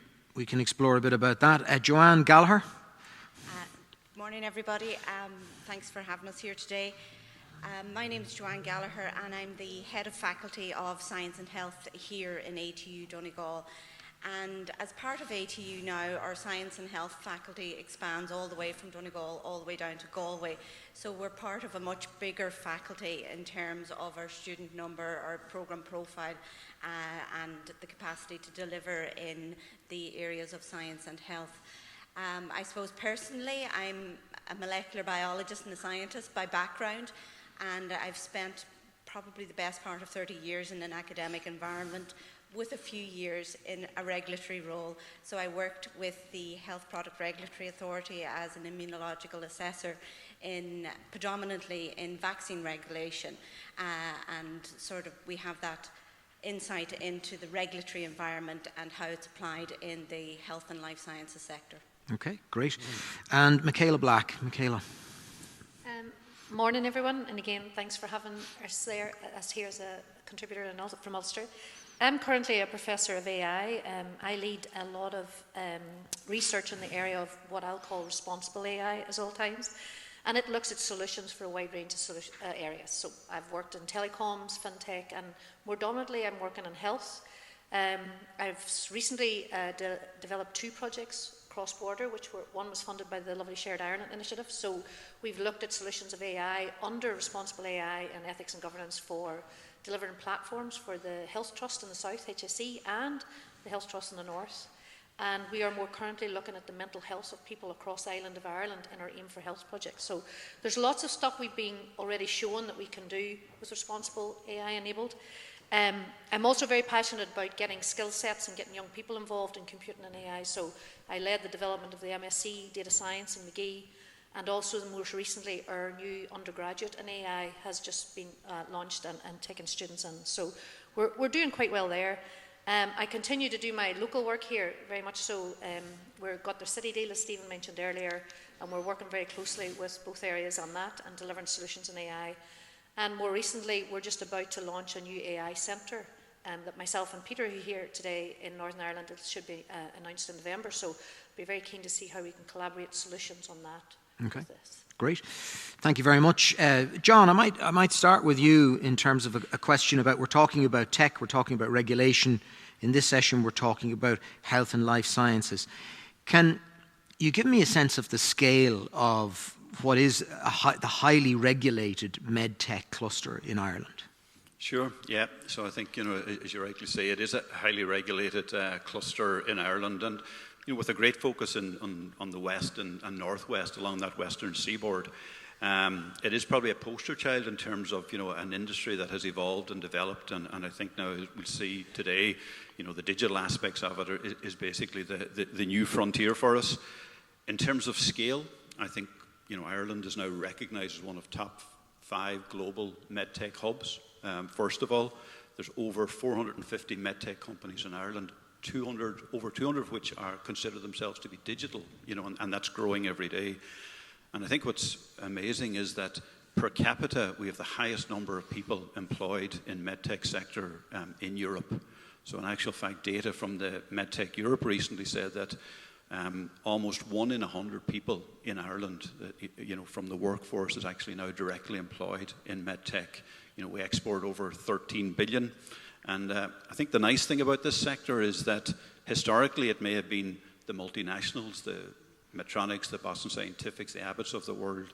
But I think today what we've found is this sector and this cluster has evolved, and maybe there are learnings from the cluster itself for the RegTech cluster, is the fact that it's now approximately 60% are now indigenous companies and really successful, and 80% are SMEs or startups. So as an industry, it has evolved. And that's something that has evolved over that sort of number of decades, that shift, not a shift away from, but an adding on to what would have been inward investment to enterprise and more local entrepreneurship.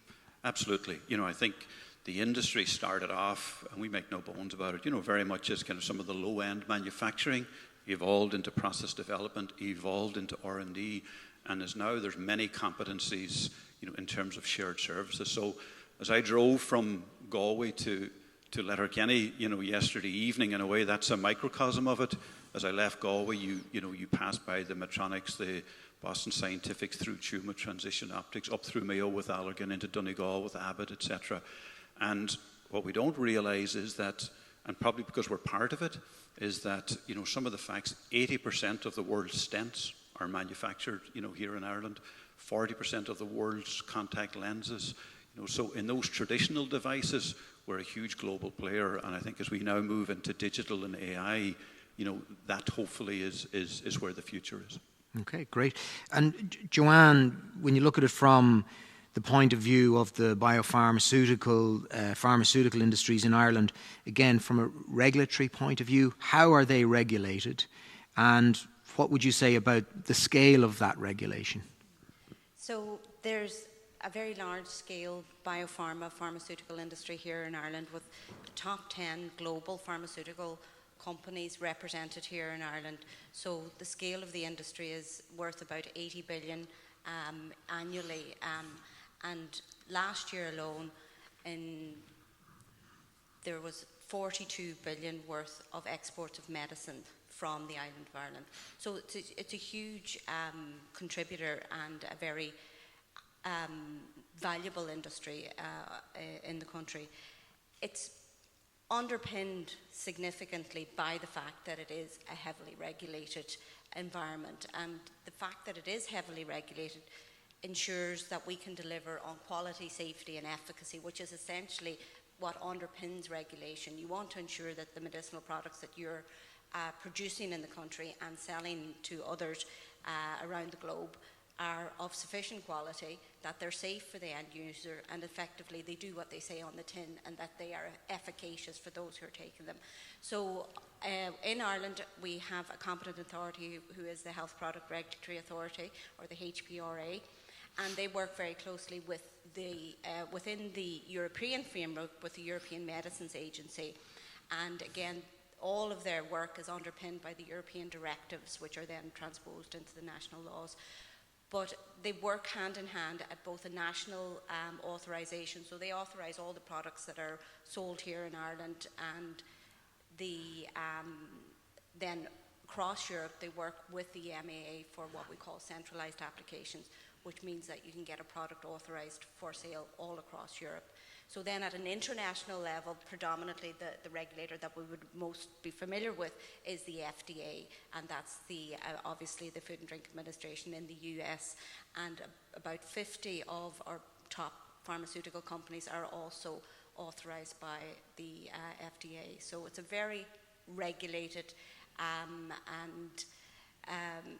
but it's that economic powerhouse, yes, while also being very systematically and very tightly regulated. Yeah, and because of that tight regulation, it gives confidence in the market for those companies to base themselves here, because we're very high-skilled graduates and we have a trusted regulatory environment, and that's really important when you're producing medicinal products. Sure. Michaela, when you think about AI, and AI is still, in its relative infancy, and the debate and discussion around regulation of it is still there as well. But, I mean, there are ways, and there will be ways, of achieving the right results and aims of regulation for it. Do you think so? I think it's definitely there. I think one of the things that we have to move away from is trying to over-regulate something that's already regulated. We're adding an AI layer onto items, and AI needs to remain dynamic. AI, 20 years ago, you could have read a regulation paper and it would have stayed in date for 10 years. Not so. 24 hours now, your regulation piece of work will be out of date. I think what we need to look at is a more dynamic ecosystem on how we regulate AI that sits on top of a wide range of domains, so not just even healthcare, telecoms, fintech, whatever. And it needs an ecosystem where, and you'll see some of this coming out in recommendations both from the UK and the new European AI Act that is due in November, that people involved in an ecosystem that is a regulation watch body for AI. So you have stakeholders in there like your patients, your clinicians, some PPI, you have the innovators, and they're all working within an ecosystem that can very quickly turn around a very dynamic answer to something that's progressing really fast. And I believe the idea of a supercluster here to involve an ecosystem like that gives a solution to every domain that we need within AI and doesn't concern people about, well, do I still trust AI? Is it unbiased? There's loads of examples, as Neil alluded to this morning. We need a system where we can build that trust back up, convince people that AI is trustworthy, unbiased, and will not cause inequalities. One of the big things that we'll see coming through in AI, the problem at the minute in all areas is people not having access to certain services, so they don't become part of that data that's been analysed, and then they become that inequality that AI is answering problems to. So that ecosystem will allow that growth and maturity and answers for all the problems that we have in a safe environment, and enable innovators to feel safe in what they're doing. How do we know whether something is trustworthy or untrustworthy? What are the sort of criteria around that? What you have to look at is the impact that something is having. It has to be human-centered, and that has to be in the design of the AI from the point of design. Doing it when you have something developed and saying, okay, I'm going to put it out there and I'm going to test it now and see if it works, that breaks trust. I'll give you an example. Amazon most recently developed what they wanted to was review applications for jobs, and designed an inside to internal model based on 10 years of applications that they'd already had, and built this model. Thank goodness they had the good wit to test it before it went live. 10 years prior, majority men only applied to Amazon. So it turned out the model decided if you were female, you weren't getting a job. So that trust can be very easily broken. Trust must be embedded from the design through the ethics and governance. So are you using data that represents the world in which the AI model will work? Have you thought about the people and the people who are not included in your data? And then the other part that comes out of trust is, what if the model creates bias or is too generalized? And that's where the ethics and governance experts in AI are key to that ecosystem cluster. Being part of the design and being part of the testing as it goes along, that'll keep the trust going, and the people. And if the people are involved in the ecosystem, the trust stays with them and they become the ambassadors. Okay, and that's something that can be done. John, when you look at the concept of a RegTech cluster, and where do you think the opportunities might be from a point of view of digital health products, solutions, those kinds of things? Yeah, so I think the opportunities are probably twofold. I think there is, there's the opportunities. If you look at the technologies first of all, so when I think of AI, and I'm not an AI expert by any means, there's AI-enabled medical devices first of all, and then there's AI and how can it help our healthcare system. So, a recent report by MedTech Europe looked at the potential. So if you were to realize the full potential of AI, and I agree with Michaela, we have to build trust in that system first of all. There could be huge positive outcomes for our health systems. So their studies show that we could actually be saving up to 400,000 lives, 200 billion in dollar or euro savings. And I think the biggest thing was kind of the ability of AI to help with repetitive tasks and freeing up, for example, clinicians for other work. So they quantified that you could add the equivalent of having 1.8 billion working hours saved, which would create, it's almost the equivalent of putting 500 million additional healthcare workers into the system. So I think the concept of the cluster, I think, is fantastic. There's always been learnings cross-sectorally, from one sector to the other. So I think the opportunities are there for cross-sectoral learning. Myself and Michaela spoke this morning. I think also the education system, is fantastic, to try and bridge AI. Finally, the last piece I would say is that in the history of medtech, 10 years ago when we talked about convergent technologies, particularly in Ireland, we talked about the convergence of traditional medical devices with, for example, pharmaceuticals that Joanne spoke about. And we had ready-made experts in the field. We had ready-made graduates in both of those industries. Now, from an Ireland West and Northwest perspective, I think we have an entire pool of both traditional medical device industry, coupled with the software, IT, programming, and digital experts. So convergent technologies as we move forward is exactly that, and the supercluster will help us to understand how do we best regulate that. And Joanne, it's also about having the right people, the right graduates. How does the current education provision that's there support having the right graduates for the likes of a regulated sector like that? Yeah, I think having the right people and having the right workforce available to industry is absolutely key to underpinning the success of the industry that we have. So we as educators have to provide the right type of programs to ensure that graduates have the right skills and attributes that they need when they move into industry. So that starts right at the undergraduate program, where you would embed things like quality and regulations. And for anybody who's ever taught quality and regulations at an undergraduate level, you'll find that it's not necessarily the most inviting or engaging topic for undergraduate students when they're faced with wonderful lab experiments and so on. But you have maybe you could get the robots to do that part in the future. Possibly. Maybe they might respond better. But it's strange though when graduates go on and they go into industry and they come back to us and they said, it's the most important thing you taught us. So it's ensuring that those skills are embedded into undergraduate programs. But then there's a whole other aspect of postgraduate programs and postgraduate provisions.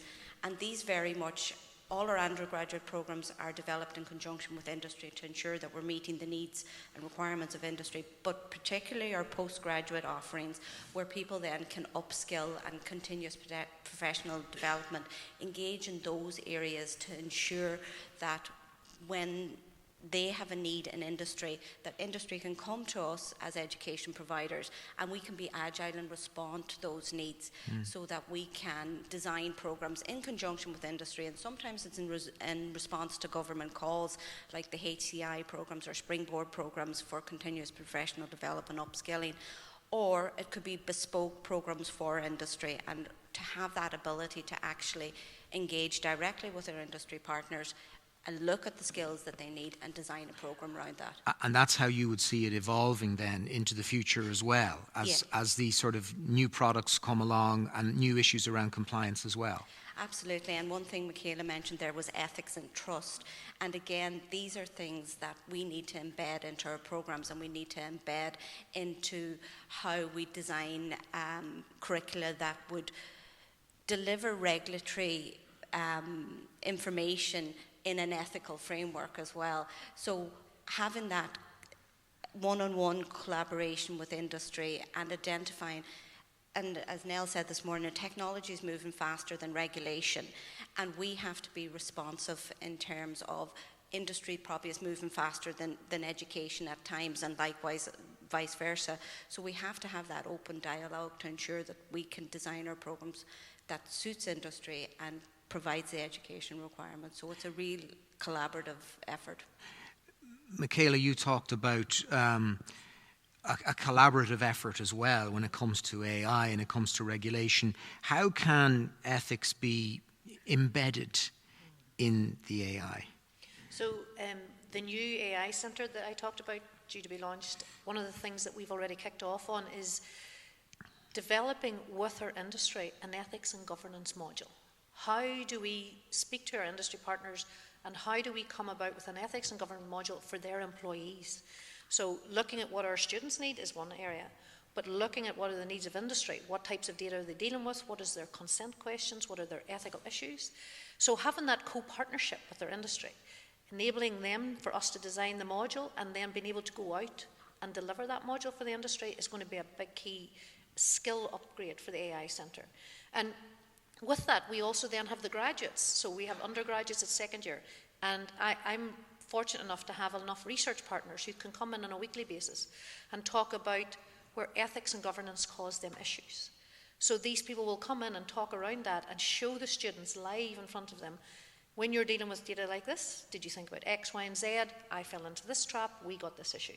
So they're having these live conversations with graduates. So that ethics and governance, again, it's part of that co-clustering, it has to be embedded, and we have to develop it with our industry partners. And other specific things, specific criteria that apply, more so to the health and life sciences sector? Yeah.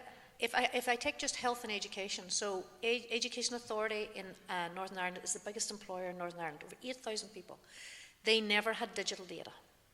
So they've approached us and went, we need simple ethics and governance because we're moving people from paper data to electronic data. So that's a very easy need. That's easier to deal with. Then we have the likes of healthcare providers who were involved in the Midas project.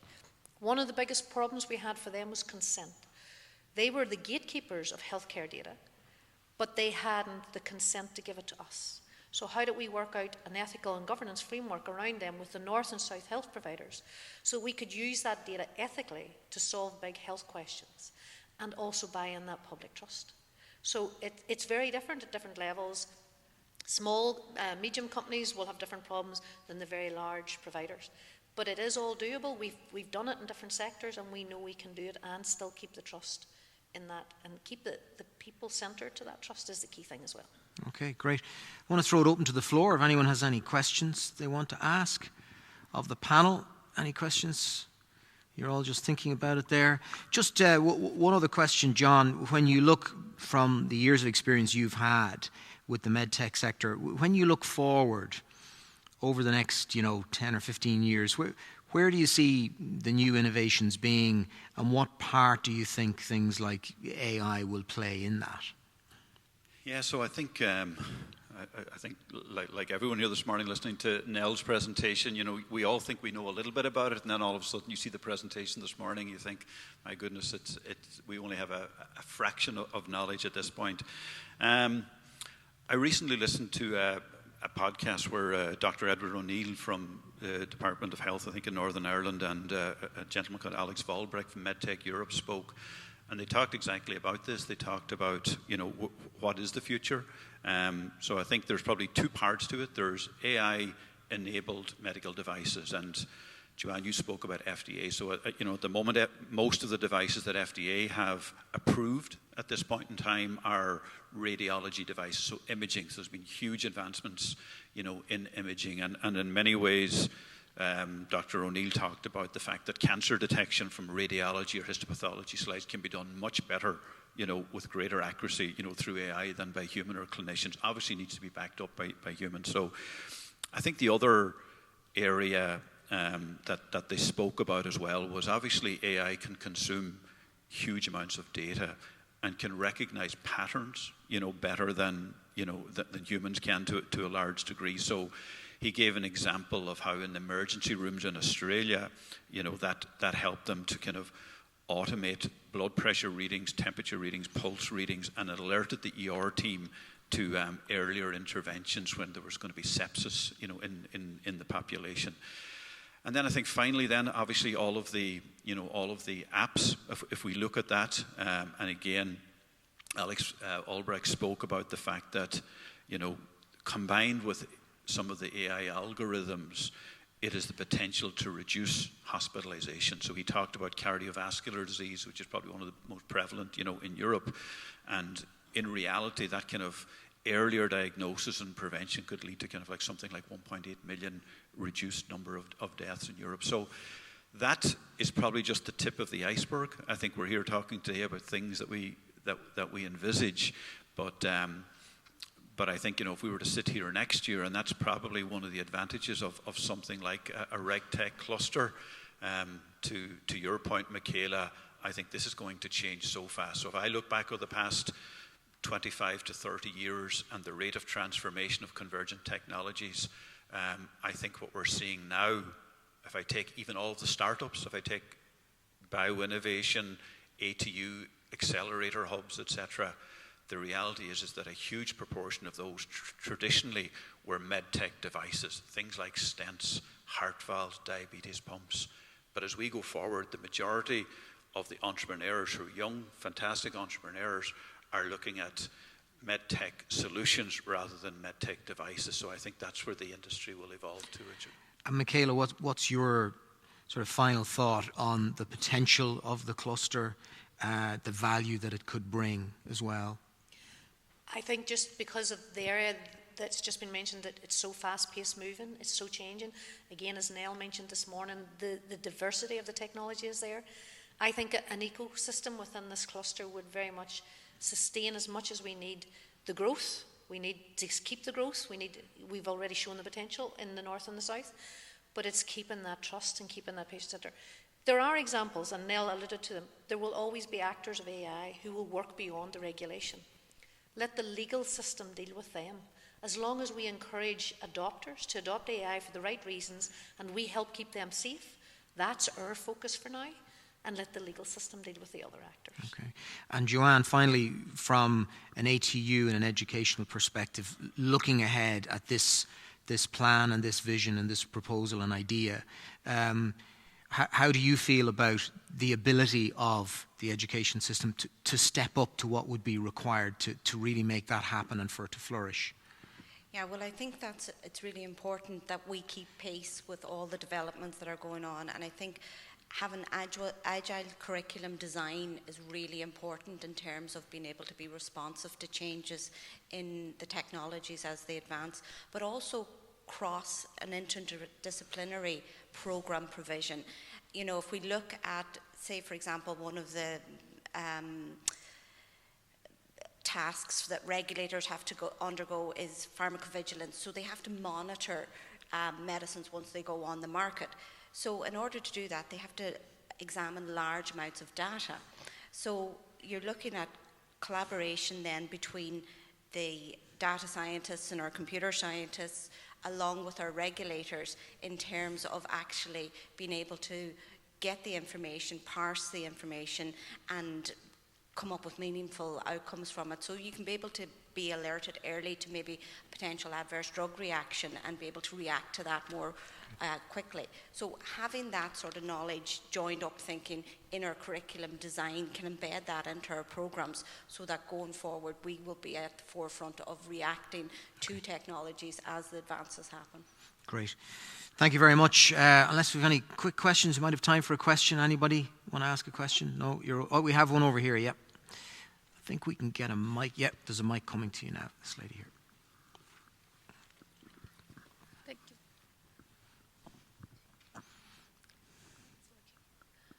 Okay, I have a question related to a regulator's job. So is a regulator's job is getting more challenging or easier with RegTech solutions in terms of automation of the tasks and the KYC and anti-money laundering processes? Okay. Yes, John, if you want to take it. I mean, none of you are directly regulators, but you'd have a lot of insight into how that is changing and evolving.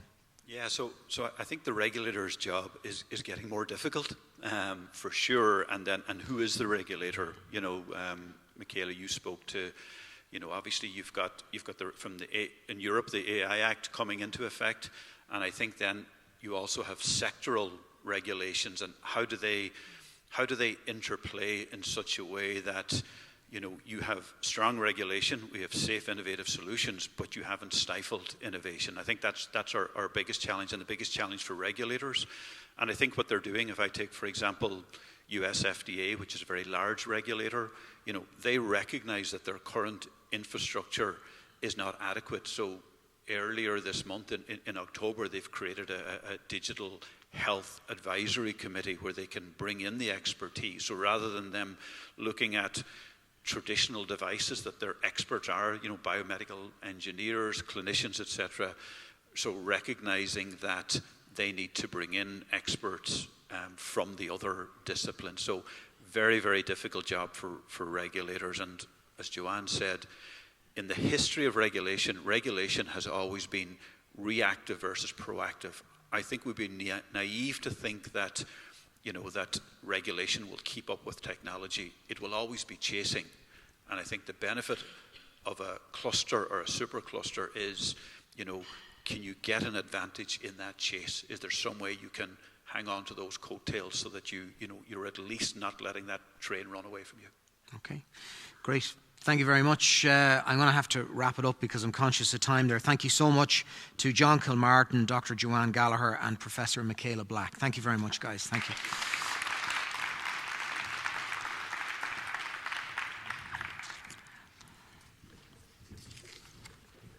Now, up next, we have Professor Peter Kowalek.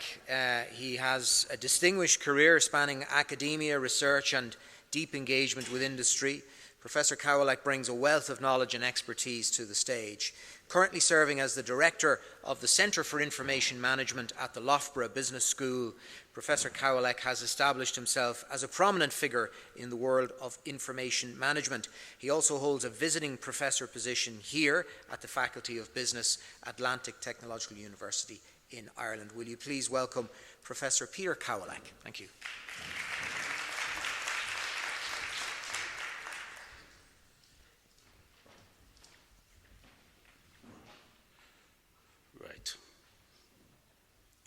Thank you so much.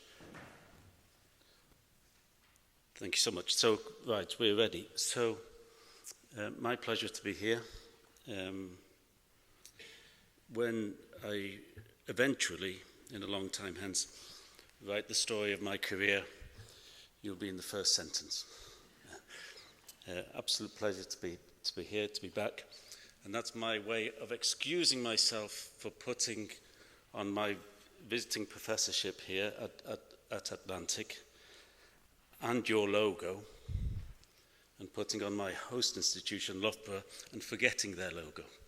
So apologies to anyone from Loughborough who's listening, but I just forgot that. So what I'm going to try and do today is kind of tell the same story that we've been talking about already, but to do it in a different way. Title, I want to introduce this idea of AI, digital technology in general, reg tech, and an infinite game. And I'm just going to really try and tell the story with two concepts. One is of transaction costs, or low transaction costs, and the second one is of this idea of a game, an infinite game. So, transaction costs, first of all. When you begin to think about your lives and contrasting your lives with, say, your parents' lives, one of the key things, of course, is the internet and the digital economy in general. And the key characteristic there is this idea of transaction costs, or low transaction costs in particular. We are a social experiment in what it's like to live in a world of very low transaction costs. Typically, the economists described digital economy as one of very low transaction costs. So what does that mean? It means the whole cost of acquisition. The whole cost of acquisition.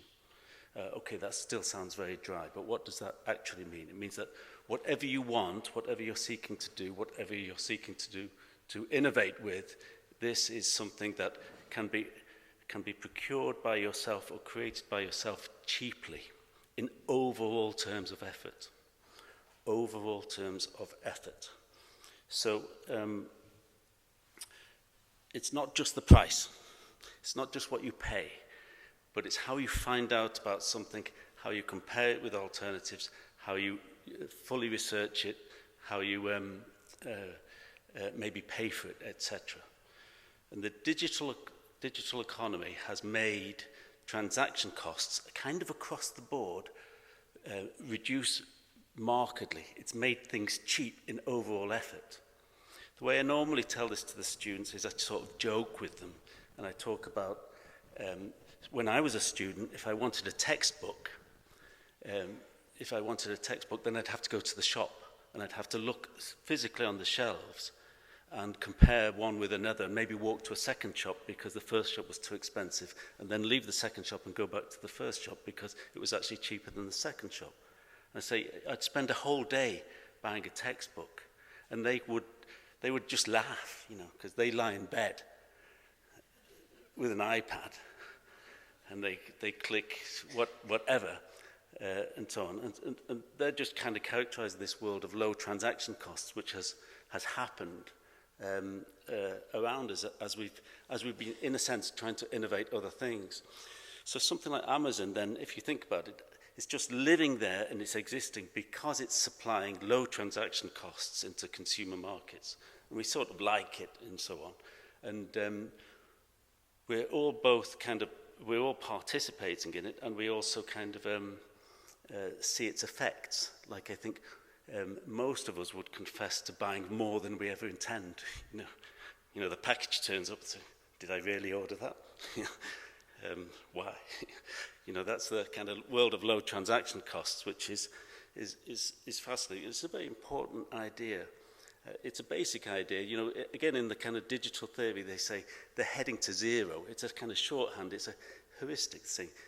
Transaction costs are heading towards zero in the sense everything's becoming almost effortless in terms of in what it takes to create or procure something. So transaction costs are heading to zero. Transaction cost, as I say, refers to the whole cost of acquisition, and this means that capability keeps getting cheaper and cheaper, and we keep getting more and more forms of stuff. And the kids working on TikTok or Instagram, something like this, they're kind of innovating.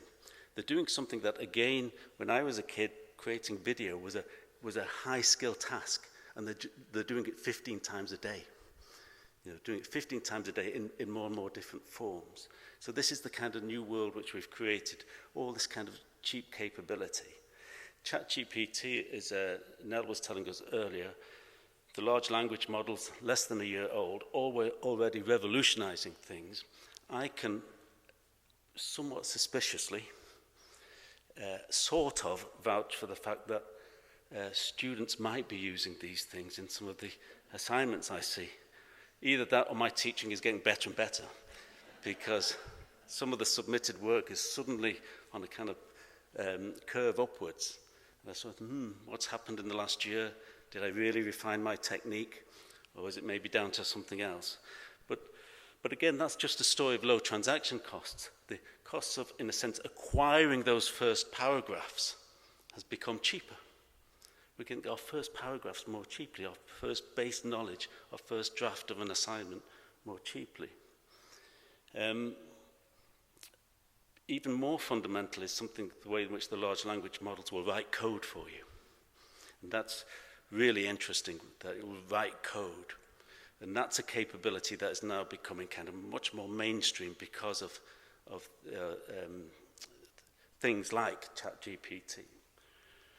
So, again, listening to Michaela, Joanne and John, some of this is just great because you look at the healthcare systems and those the things that DeepMind and other innovators have been doing around radiography, and you think, okay, there's cancer detection that's going to become cheaper. It's going to become possible to check people more often, to find more anomalous cancers, and to share knowledge about those anomalous cancers across the world almost instantly. Incredible step forward. But if it's cheap, then it also means that there are some risks. And one of the risks might be, for example, if anomalous data gets into those systems. So, as we look at the upside, we need to begin to think about the downside. So it looks amazing, it will be amazing, but there is a downside.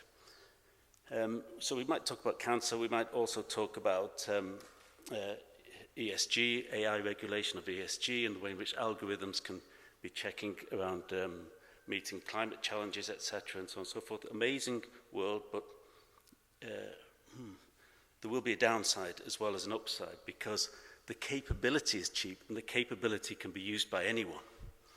Not all actors are good. Not all actors in the system are good. And so, not all actors in the system are good. You know, calling some witnesses to the stage. Yes, we'll see lots of TikToks, but who's creating the TikToks and to what purpose? So what we're getting into is with a cheap capability is a kind of infinite supply of innovative forms.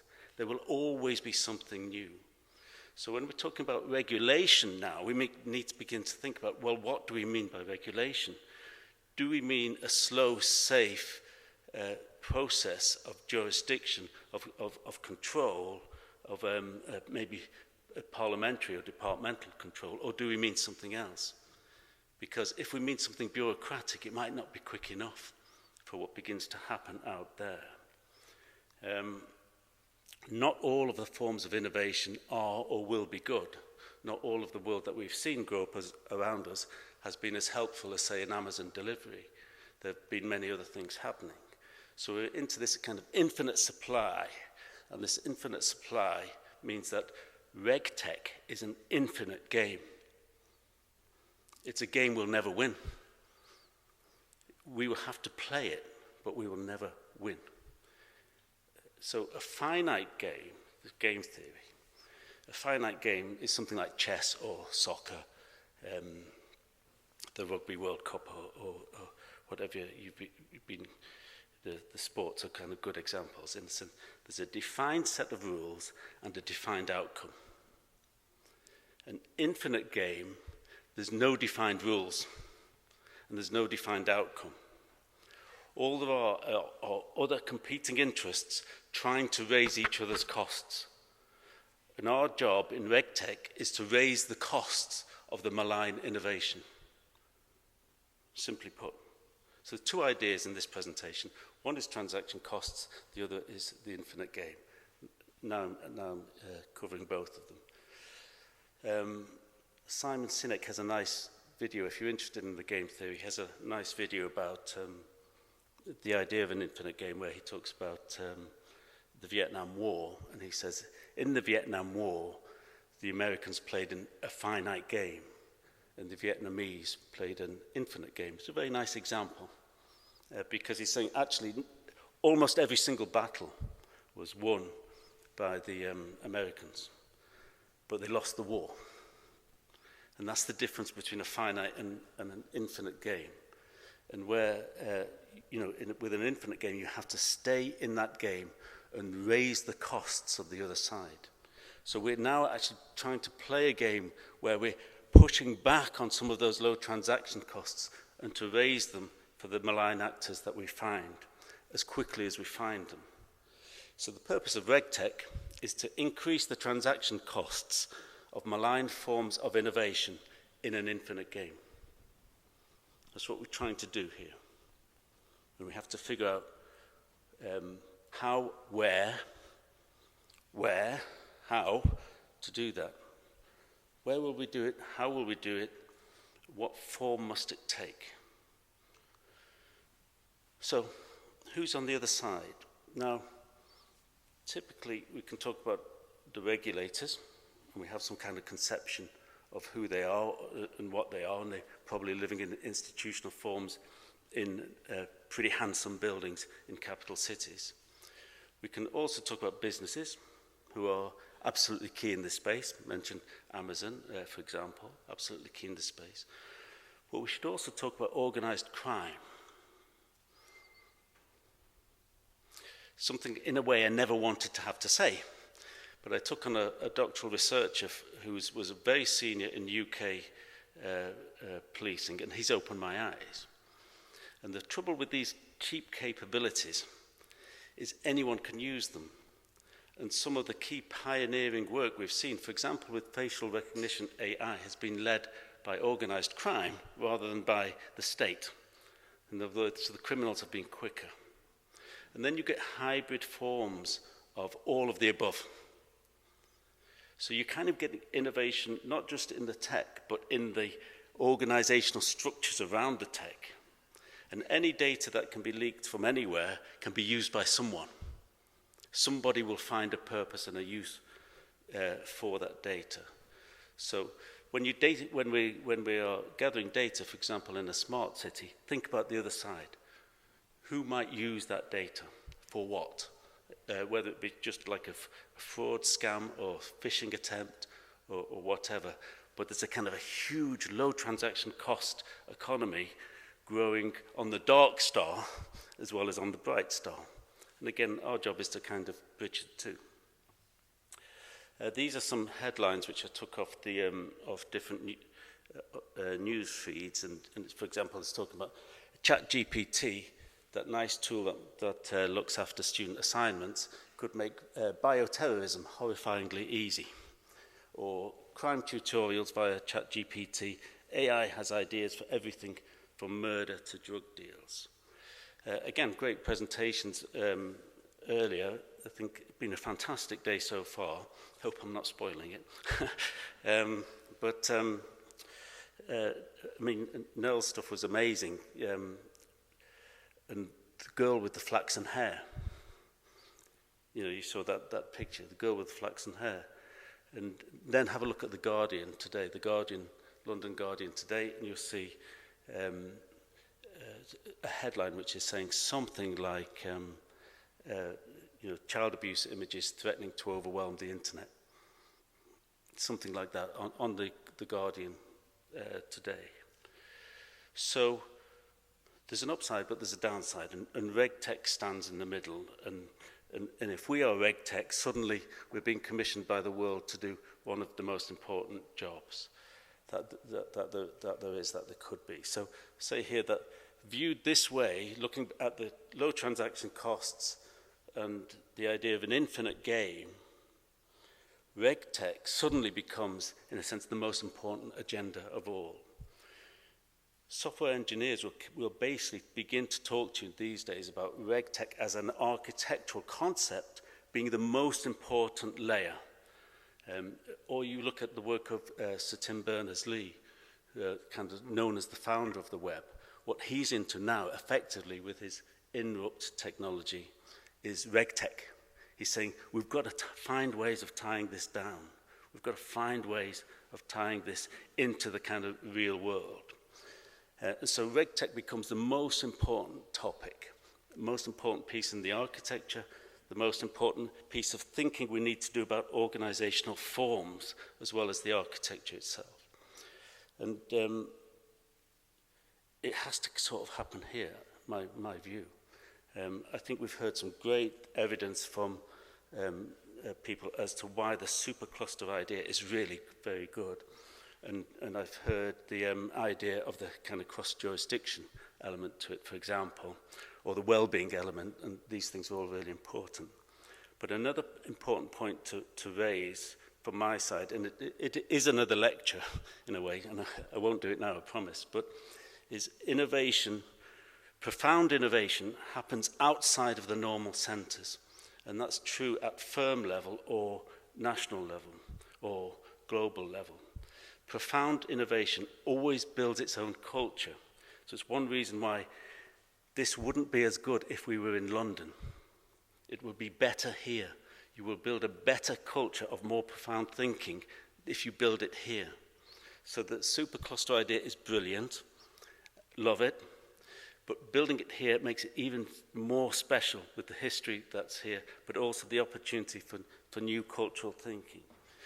So my time is done, and one kind of parting question would be, so are you really ready to live in a world of low transaction costs? Thank you.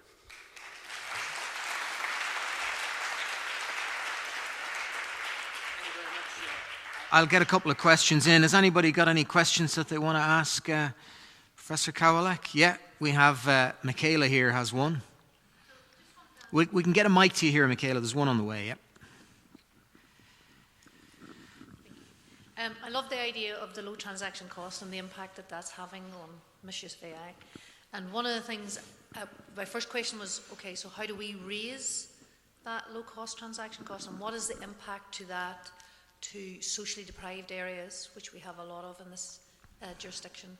Is there a cost to that as well? Will that have an impact? And how do you see that playing out? Yeah, that's a really interesting and challenging question, Michaela. So I would say there's a number of parts to it. I would, to keep it fairly simple, I'd say identity systems is probably the most important bit of tech that we've got at the moment. Because with the identity systems, we find a way in to begin to regulate behavior on the web. It doesn't solve everything, not even close, but it gives us it's a really important technological innovation, and something that across the world there's an increasing amount of work going into that space. Then we get into issues like the kind of social inclusion angle to it. So obviously, certain things that we now take for granted, like lower transaction costs around education, that might be good for excluded communities, we want to keep that and actually even make that lower or utilise that to develop new educational forms. And that's one way in which we can use the kind of the low transaction costs in a positive way. But there's another point about the kind of exclusion of different communities, which is that very often when you begin to trace through some of the issues, is they're being exploited. They're being exploited by economic forms that are using their poverty to bring them into the world of fraud, make them victims of fraud, or unwilling participants in fraud, for example. And I'm kind of talking quite gently here. You know, so I think a better regulated, a better technological environment is a win all the way through. But there is a real art and a lot of thinking that people like yourselves will have to do about how to make that really work out, because it's a kind of conundrum that you're painting there. Yeah. Okay, great. Any other questions? Yeah, we have one here. Hi, thank you for the opportunity. Congratulations, very nice talk. And I wanted to ask regarding how organizations nowadays are obsessed with forecasting the future. For example, if we predict an illness, then it's good. Or if a manufacturing company predicts machine failure, good.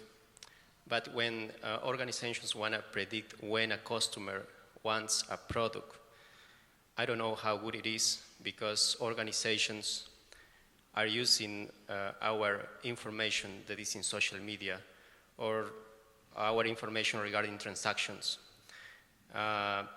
It's like the more we share and publish is good for them. And sometimes they are using our information and we even don't know about that. So then the question is, what are the limits about this? Where is AI business ethics, if we want to call it like this? Thank you very much. Yeah, great question again. Thank you so much. So, to take a slightly circuitous route into an answer, I won't keep you long, but slightly circuitous at the beginning. It's another reason why you need to do these innovations in an innovative and new locality. You need new thinking, because these are profound questions. Actually, you don't want to do this work in London. I love the place in many respects, but you want to do it here because there's a profundity about your question. And because your profundity is actually pointing to a conundrum which is raised by Shoshana Zuboff in her book, Surveillance Capitalism, which is basically saying that in traditional capitalism, the kind of world that we're taught and we understand from school onwards is there's a reward for the entrepreneur, and the entrepreneur is taking risks. But in a world of pervasive data, where they know what you want, they know what to tempt me by, the risk for them has gone. It's all reward. And so there's a kind of profundity which is a kind of a challenge to the nature of economic models themselves. You know, I don't want to get into that, and I don't want to say that's necessarily part of the RegTech scene, but I do want to say, as you are saying, it's part of the ethical scene here. So Zuboff, she deals with that, and she raises it in a really interesting way. She's saying, basically, if Amazon knows what Peter will buy, then, in a sense, is it still playing an entrepreneurial function in society in the way in which traditional entrepreneurship used to do? And that's a really interesting question, and it shows how big some of these dimensions are. Okay, we probably have time for another question. Any other questions? One more? No? I was just thinking there about your entrepreneurial analogy and whether the new entrepreneur becomes like a bookie, where the odds are sort of in the entrepreneur's favour as opposed to them not being in the entrepreneur's favour. Well, it's a reconfiguration of risk. I think that's a really nice analysis. I think the risks are being hugely recalibrated across society, and I think that's a good analysis. I think that's quite genuine.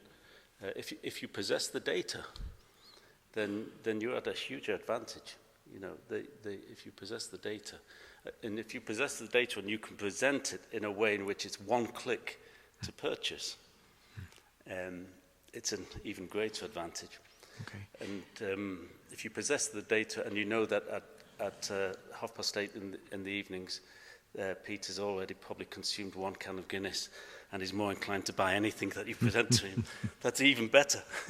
But just on the low cost issue, as you presented it, Peter, there was a sense in which the low transaction cost economy can benefit businesses, particularly those that have the data.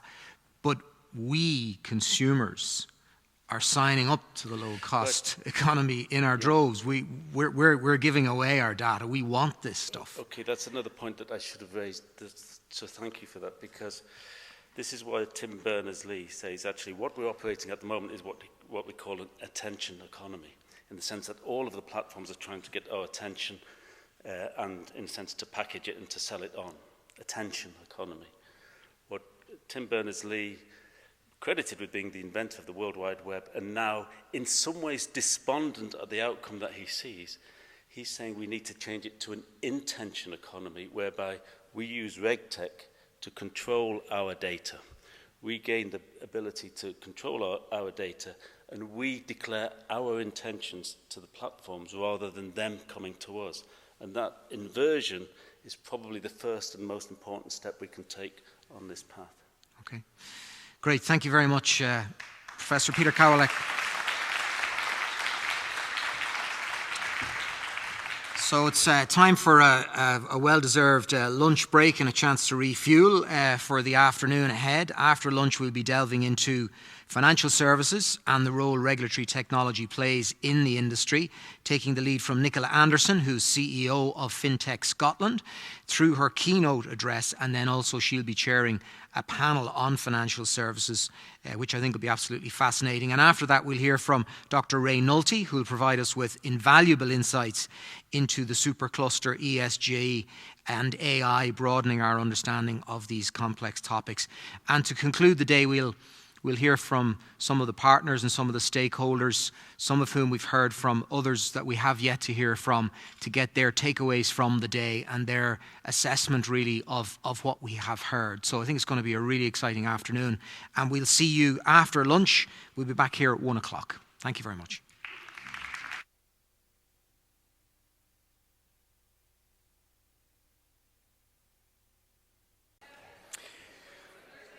Ladies and gentlemen, you're all very welcome back.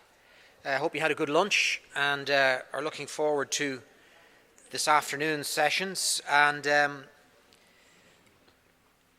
I want to start by welcoming on stage our distinguished speaker for this session, Nicola Anderson. Nicola is the CEO of FinTech Scotland, an organisation at the forefront of driving responsible fintech innovation through collaboration across various sectors. Under Nicola's leadership, FinTech Scotland has emerged as a leading cluster of excellence for fintech innovation. Through a range of strategic initiatives and programmes, they're not only supporting economic growth, but also building an inclusive and internationally connected fintech ecosystem in Scotland and across the UK. Nicola, after her presentation, we'll have a chance for a couple of questions, and then she's going to stay on and she's going to chair the FinTech panel on regulating financial services. So will you please welcome Nicola Anderson. Thank you. Thank you.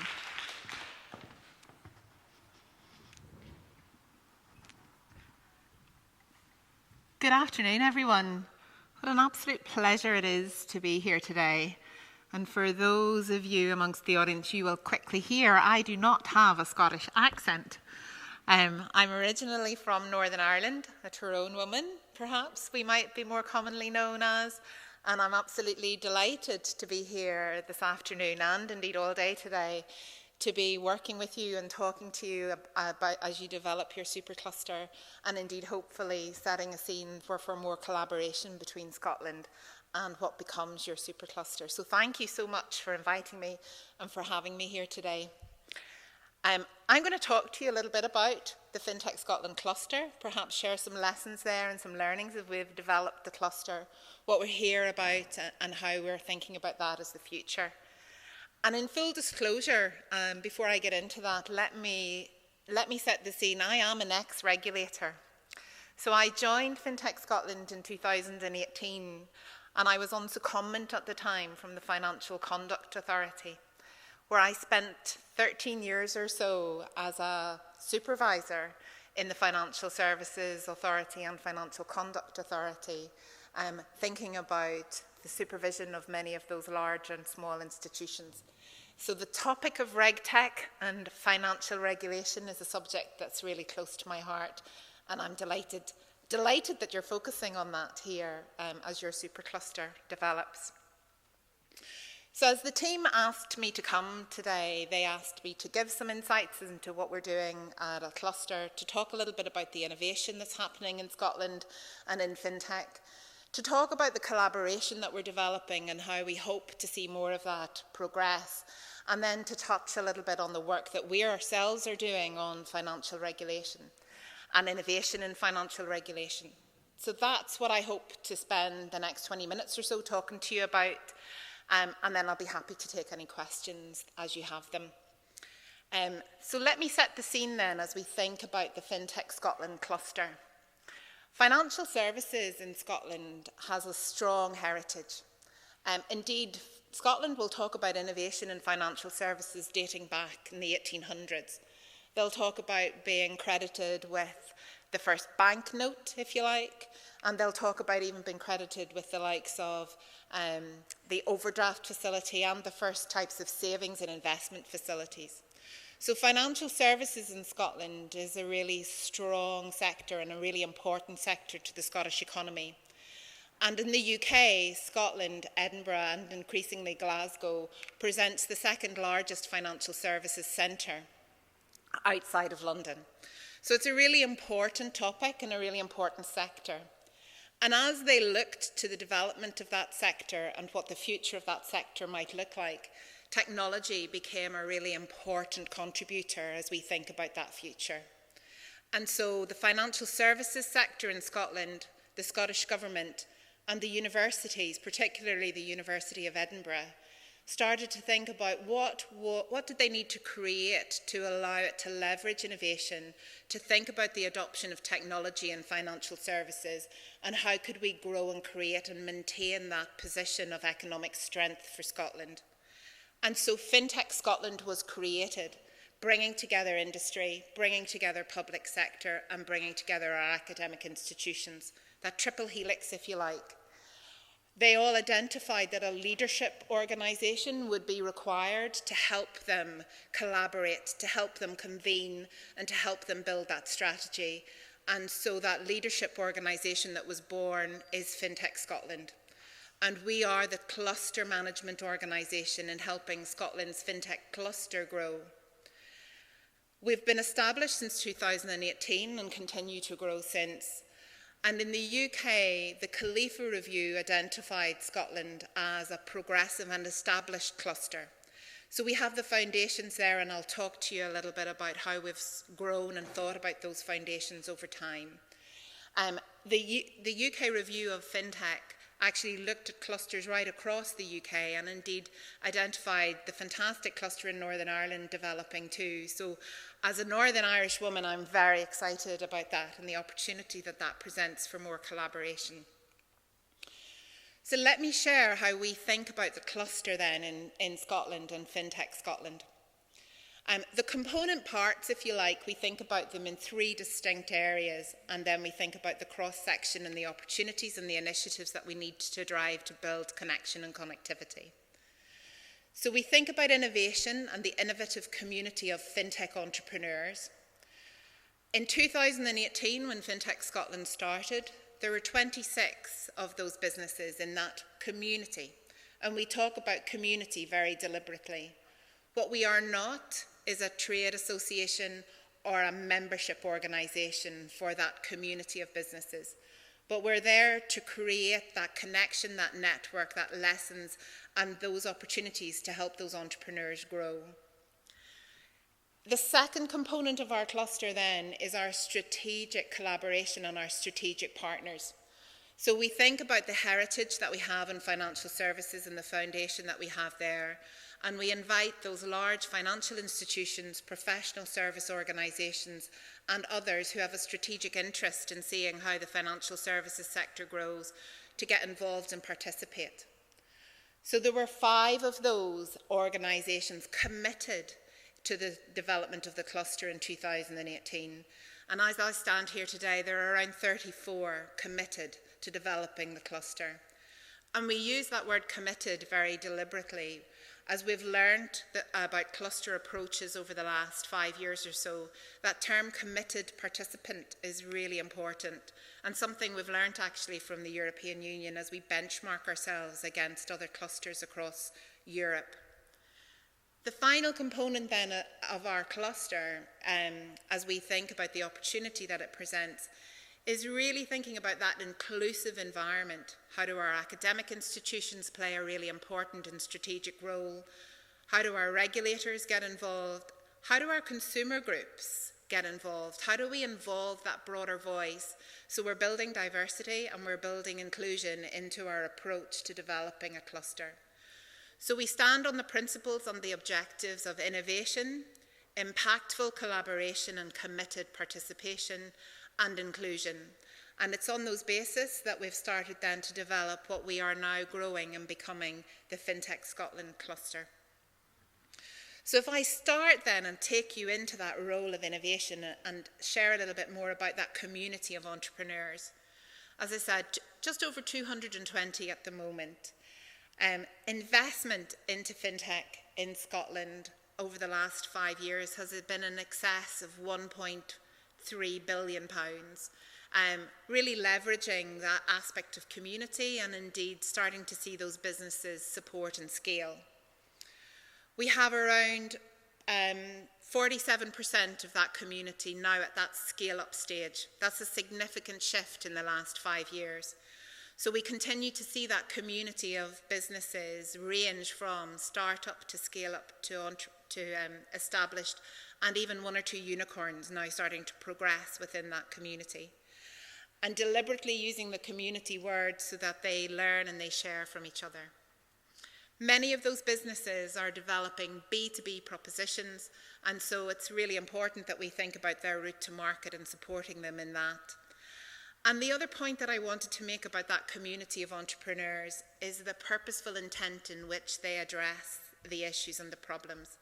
And some of the comments that I heard earlier about innovation, in particular some of the points that Peter was making about innovation really coming from that kind of breadth of experience from outside.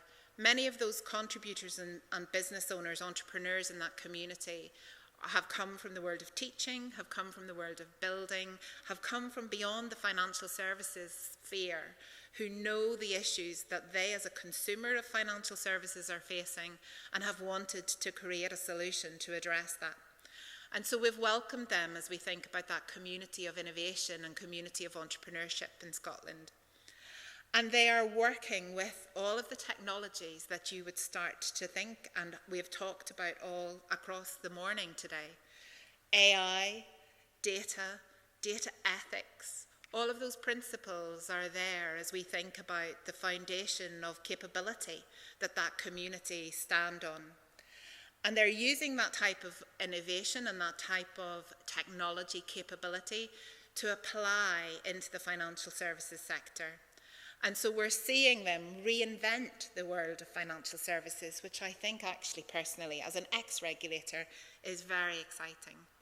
Their applications range all the way through from capital and investment markets, solutions for financial crime, thinking about that regulatory opportunity and how RegTech can advance financial services, digital assets, financial well-being and inclusion. So really focused on outcomes on how those technologies can be applied to drive outcomes for people, consumers and businesses. So let me bring that to life a little bit further with some specific examples. I've just drew out one or two here.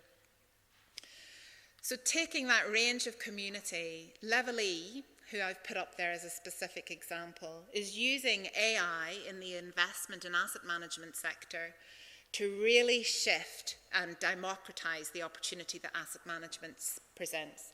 They're a really interesting business with AI at its heart and starting to shift the way asset management works more generally.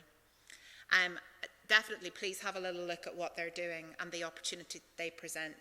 Some of the questions they're asking at the moment around data, data ethics, and other types of data that can be drawn in to help us build insights into the asset management world are staggering. And they're also starting to look at concepts like digital twin and how we can use that type of capability to start to shape a different world for financial services. So it presents us with a really great dynamic opportunity to drive change. I'll draw out another couple of examples just in the interest of time, but please, if there are questions on this, come back to me. One I particularly like to draw out is Snug. So Snug Energy are leaning into the issue that if we're to really address net zero as in the UK, we need to think about our housing stock. 20% of our carbon emissions come from UK housing stock. And so homeowners, the likes of me and others, will have to start to think about how do they address that issue to make their house more sustainable and to start to think about the changes that they need to make.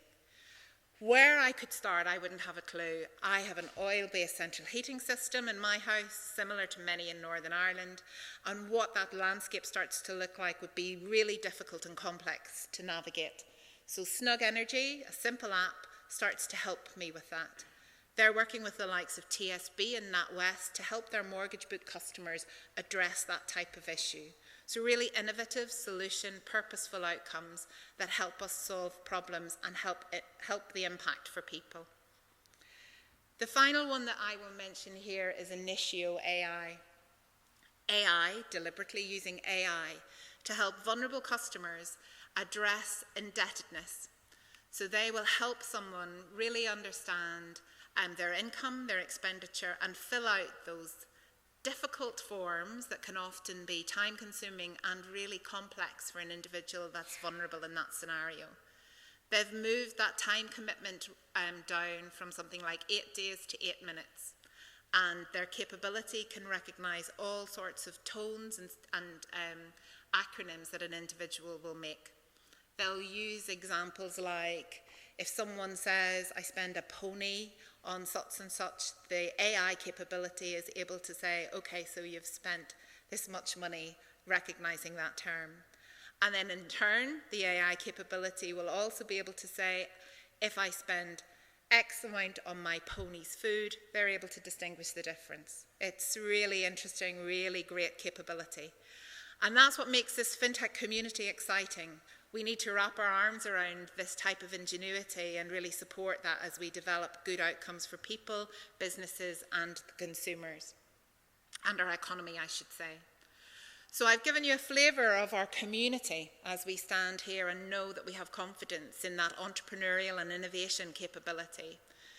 Many of those, as I've said, are building B2B partnerships or B2B propositions. So that collaboration with the large established financial services sector is really vital, really, really important. And what we are learning as we think about the incumbents and the established financial services sector is that they are beginning to open their mind to partnerships. They are starting to change their thoughts about business models.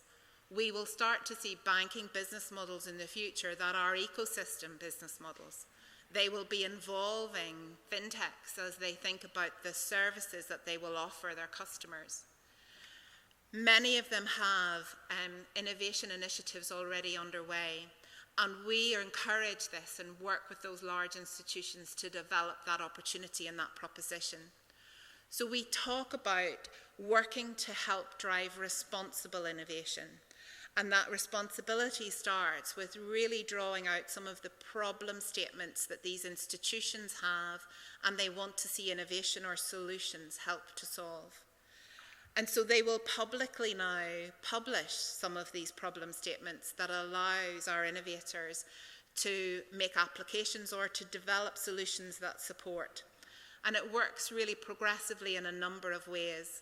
As a really great outcome, some of those will form partnerships and commercial opportunities for those smaller businesses. But at that new innovative stage, it also gives really deep insight into new entrepreneurial potential and new entrepreneurial opportunities. So we're really starting to shape that pipeline, if you like, of fintech entrepreneurship more generally. So I've drawn out a couple of specific examples with large enterprises there building their entrepreneurial programs. Phoenix Group, possibly better known in the UK as Standard Life now under that brand, really focused on issues at the moment such as encouraging female equality in investment. Also been focused on how can we use virtual reality as we engage customers and our customer experience. Really open, innovative questions that they're encouraging others to get involved with. Lloyds Banking Group has been using this type of approach for the last 3 or 4 years. Last year, they had their most successful in terms of number of applications so far, seeing 85 applications globally to this type of opportunity. So it opens up that capability for solutions for the business, and it also helps us as a cluster start to invite international experience and skills into the broader community so that we can continue to up our game. Really exciting and really important partnerships. And TSB, I've mentioned that one already with the example of Snug, but really purposeful problem statements where they're wanting to help their retail customers. Currently with the cost of living is a really, really key focus for some of these. So really important topical issues that these types of innovation opportunities are presenting. And collaboration goes beyond that as we think about the opportunity that we have in developing the cluster more broadly. Don't think my clicker's working.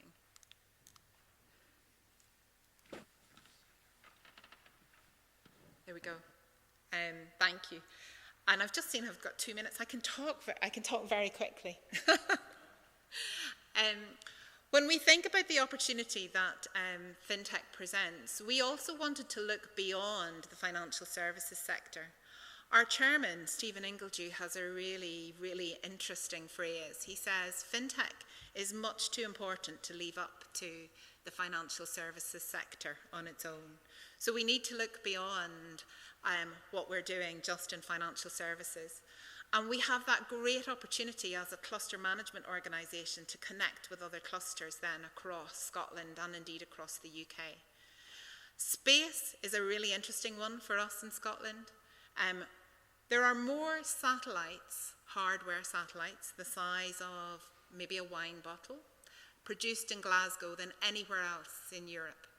And with that type of capability, we have a different type of data.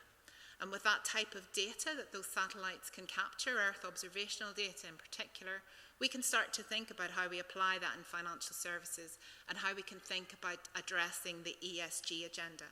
So really important that we as a cluster management organisation are connecting in more broadly across the wider innovation ecosystem and the opportunity that presents. I think that was a really useful point that Peter made, that potential for innovation in the margins or in the in-between, and we're certainly experiencing that. So we've set our stall to develop a broader cluster. We have those foundations and we've had the privilege of working with those organisations over the last 5 years. Around 2 years ago, we asked that broader participation, what should the future of finance look like? And we've then produced what we talk about being our FinTech Research and Innovation Roadmap. This guides us and this helps us to drive responsible innovation and the types of initiatives that we would want to see develop and progress.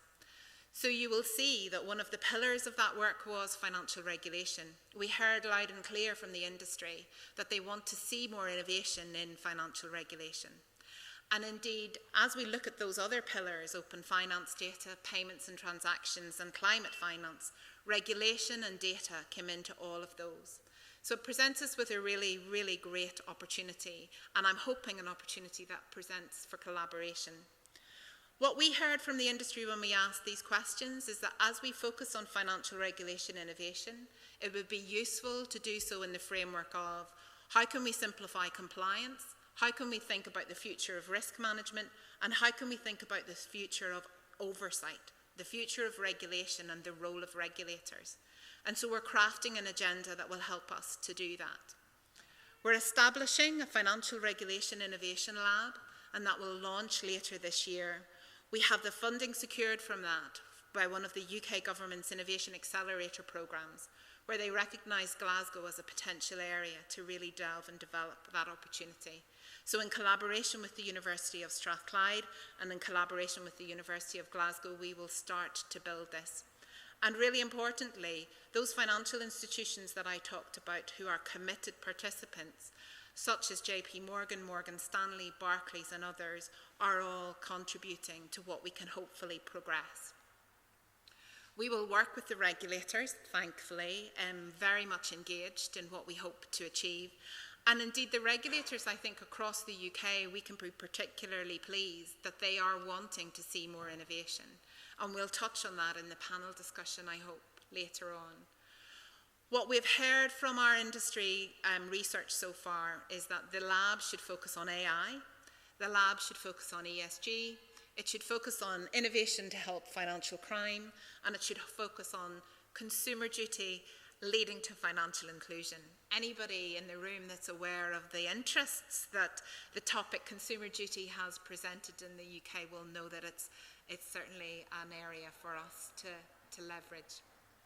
So I'm going to finish now with an invitation, please. As we launch the Financial Regulation Innovation Lab in Scotland, we'd be delighted to work with you, to support what you're doing here if we can, and to get involved. Thank you.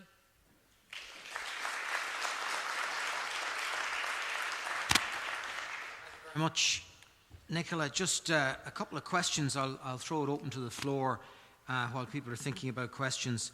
I was just thinking about the start in 2018, and you mentioned in 2018 you had, I think it was 26 members and 5 sort of partners, and then that has grown really exponentially since then.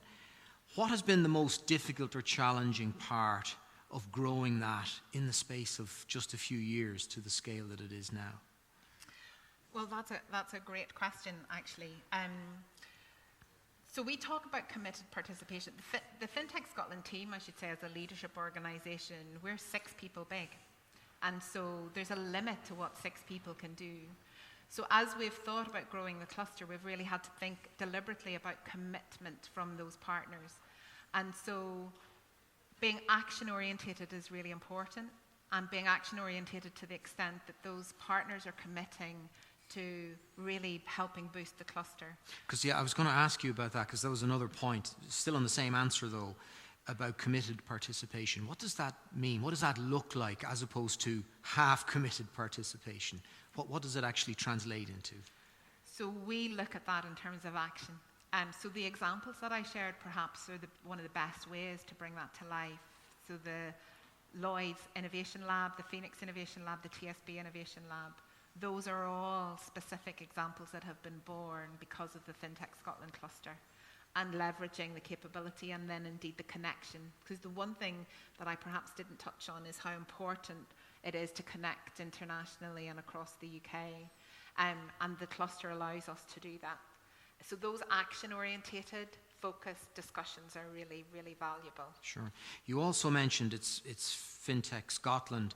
You mentioned Edinburgh, you mentioned Glasgow in particular, and the 2 universities there in Glasgow and Strathclyde. How important for the growth and development of the cluster is geography and location? Is it unimportant? You know, how does that play into it? Yeah, that's a great question, actually.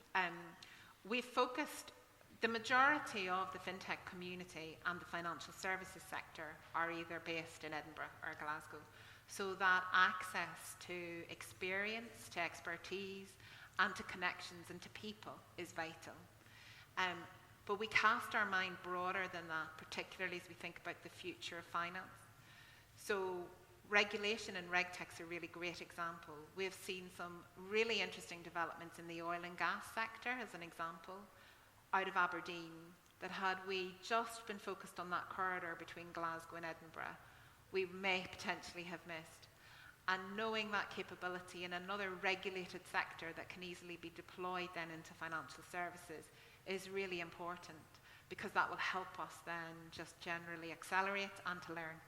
And then on the flip side of that, having the two universities having the Edinburgh-Glasgow axis at the same time and their proximity to each other helps to give a scale and momentum in that location. Yeah, absolutely, absolutely. And so the examples that I specifically focused on were the University of Glasgow and the University of Strathclyde, because of the UK Innovation Accelerator programme focused on that region. What I didn't share a little bit is some of the work that's actually happening in Edinburgh, particularly on that whole topic of data.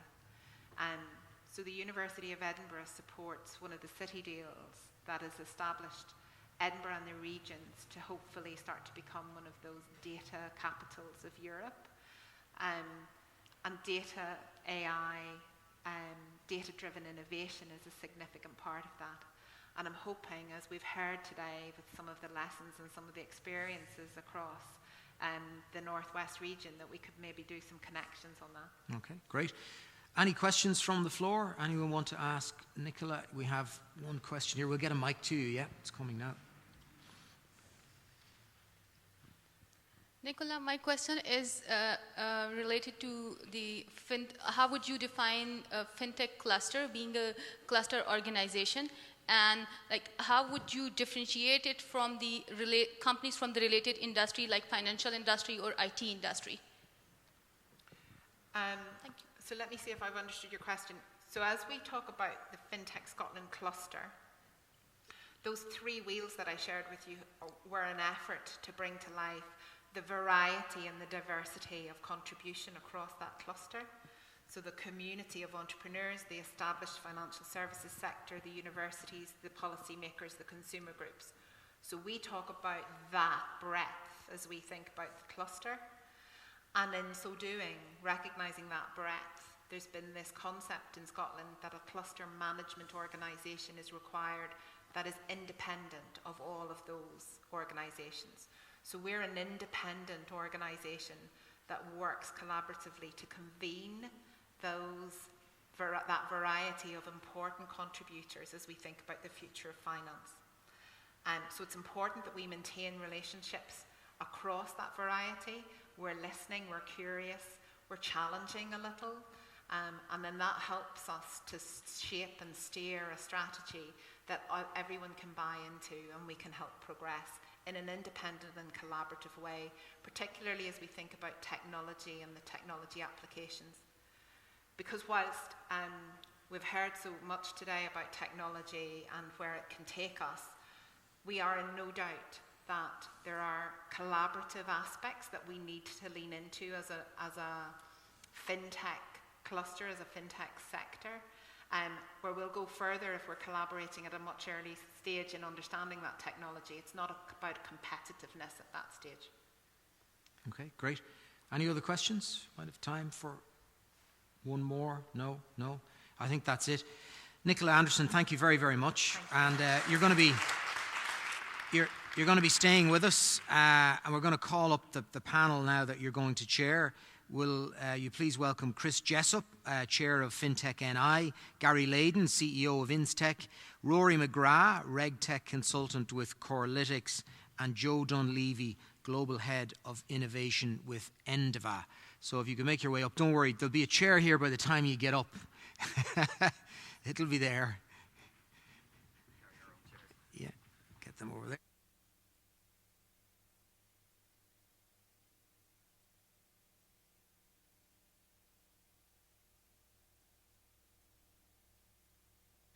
I'll leave it over to you. Thank you, Nicola.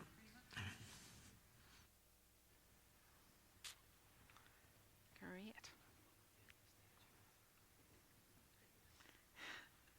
You sit there, Chris. Yeah. We're just getting that last chair. Lovely, thank you.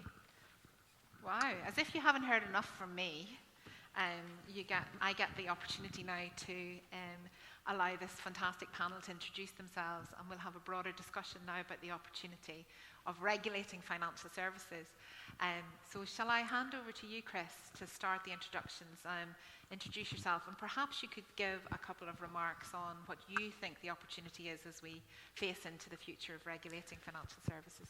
Absolutely. Thanks, Nicola, and good afternoon, everyone. Delighted to be here. My name's Christopher Jessup. I am Chair of FinTech NI. FinTech NI is an organisation that looks to champion the FinTech capabilities and ecosystem in Northern Ireland, to emphasise the strength Northern Ireland has in that space. It's international and world-class kind of capabilities, particularly in areas like AI, where we've heard so much. And also, part of the FinTech National Network, which Nicola, you touched on, and that gives us the opportunity to collaborate with other regional FinTech associations, including FinTech Scotland. So it's a fantastic organisation to be part of. For my sins, my day job is Financial Services Regulatory Partner at A&L Goodbody. So much of what we've spoken about resonates with me, including some of the challenges and pain points that both regulators and financial institutions have, especially as the pace of technological developments just increases all the time, and some of the challenges that presents, but also opportunities that I think will be well suited for this cluster to try and solve, looking forward to the future. And then I should also just tip my hat as well. I'm on the board of Catalyst, who I know have played a very big role here. Delighted to be part of Catalyst as an organisation that supports the emergence of tech companies, supporting them through scaling, both in Belfast and in the Northwest. So great organisations to be part of. I hope it brings a little bit of credibility and expertise to my role on the panel, and I'm delighted to kind of discuss some of the themes we've been talking about today. Thanks very much, Chris. Over to you. Thanks. My name's Gary. I'm CEO of an organisation called Instech.ie. So we're a relatively young organisation. We were just established in November 21, and we're building a cluster focused on insurance innovation. So trying to build Ireland's reputation as the best place to innovate in the insurance sector. We're backed by 16 of the leading insurance firms across the country, but also within our community, because community is really important. It's more than just the insurance firms. We have over 100 indigenous insurtechs, so these are SMEs that are selling innovative products into the insurance sector. But within our network is also the regulator, the Department of Finance, investors, the enterprise agencies. So we're really trying to connect what has been a very siloed industry and fragmented industry, and try and deliver on something that's quite unique. Fantastic. Thanks, Gary. Hi, everyone. I'm Joe Dunleavy. I am with a company called Endava. We're a technology services company headquartered out of London. 13,000 strong, operating globally, and we build digital solutions basically, and many of the technologies that we've heard about today for companies in basically any technology and any industry. I'm a remote worker from the house here in Letterkenny. I'm from Sligo originally, but I've been in Donegal for the last 18 years, previous to working with Endava as the Global Head of Innovation. I worked for 16 years in Primerica Systems Ireland here in Letterkenny, so that's what brought me up to Donegal. And I'm proud to say I'm an ATU graduate as well. From a cluster perspective, I think a lot of it's already been covered. I think there's massive opportunities. I mean, I was in financial services through Primerica for a long time, and now we provide services to financial services companies. I still think there's an awful lot more opportunity, to be honest. I know we've been talking a lot about the advances that we've seen, but I still think if you look at how much of the world is still unbanked, how many people are underinsured, how many people don't have a pension that's going to be adequate enough, I still think financial services has a massive amount of opportunity. As successful as it has been, there's more success to be there. And I think from a regulation perspective, it's clear.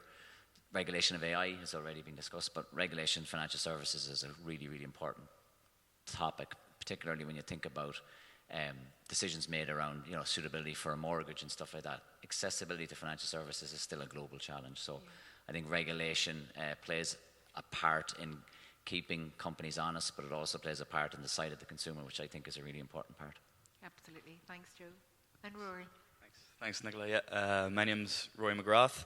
Delighted to be here today on behalf of Corelytics, which are a RegTech vendor, an online SaaS solution that monitors, structures and maps global regulatory information, and then can provide that sort of in a simplistic form to different global banks and financial institutions in a very easy to understand way, and to allow them to simplify their entire compliance process. And just to sort of talk on the question of, you know, what opportunities we see, we sort of try and focus on the problem of the clients we help, of them dealing with such vast amounts of data in terms of the regulatory information that's published to them on a daily basis that they need to comply with. So help simplify that process.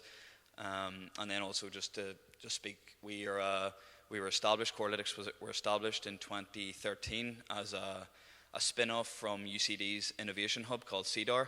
So I think we could, you know, very much help support the supercluster building going on here, and, you know, help learn from our experiences there and implement that here as well. Fantastic. Thank you. Thank you all very much. What a wealth of experience we have here on stage. So Chris, maybe we could start with you as we think about the opportunity for innovation in financial regulation. The FCA, for example, talks about creating an environment where we don't stifle innovation, and we have to perhaps think about our risk appetite in that regard. What opportunity does that present, and indeed what pain does that present? Well, it certainly is something that's received a lot of attention. So as some will know, the FCA now has as one of its objectives to promote the competitiveness and, if you like, the innovation of the UK financial services sector. And I think there's an acknowledgement that that does come with a degree of risk. You know, that by doing so, you inevitably introduce a little bit more risk into the system. And what I guess we will see in time is how much risk the FCA are prepared to tolerate. And I think it was touched on in one of the earlier panels that regulations and regulators tend to be reactive. Their muscle memory tends to go to where things have gone wrong. We need to make sure we prevent that. And that's not always a mindset that's conducive to being forwards-looking and creating an environment that supports innovation. But I think the message coming out from the FCA, and it's very much from the top down, is that's where the UK has to go. The pace of the industry is changing so quickly. They need to find an environment and a regulatory regime that creates the space for innovation. And they do so through the likes of their digital programs, digital sandbox, regulatory sandbox programs that have been pretty well established for a long period. But also, it was interesting, Nicola, you mentioned the term a couple of times in your presentation, outcomes and outcomes focused. And there's definitely a bit more of a shift in the UK from prescriptive rules to more outcomes focused, particularly for consumer products. And whether that kind of approach will allow a slightly different way of thinking, will allow for new business models to emerge, is something I think we're all looking towards. So I think there's definitely an opportunity there. I think the test will come when and if, say, there is a failure of a firm or some market disruption or instability, whether they'll cling to, well, that's part of the process as we look to innovate and we look to change some of the system, or whether that conservatism that regulators sometimes have comes back in. But it's going to be one that we'll watch with interest. But I think ultimately industry is driving it. We've seen some of the examples in the cluster in Scotland, and certainly some of the areas where inclusion is a large part of some of these processes. Actually, the industry is driving ahead with the inclusion, and the regulator needs to now come up with an environment where it's done in a way that that's managed effectively, but there is an acknowledgement that that might come with a degree of risk. So it's a wait and see, but I think the process is there and the framework is there to facilitate it. I'll stick with you for a second, Chris, if I may, because we've heard throughout the morning about the importance of the regulator perhaps being agile, or indeed does the regulator have the ability to be agile?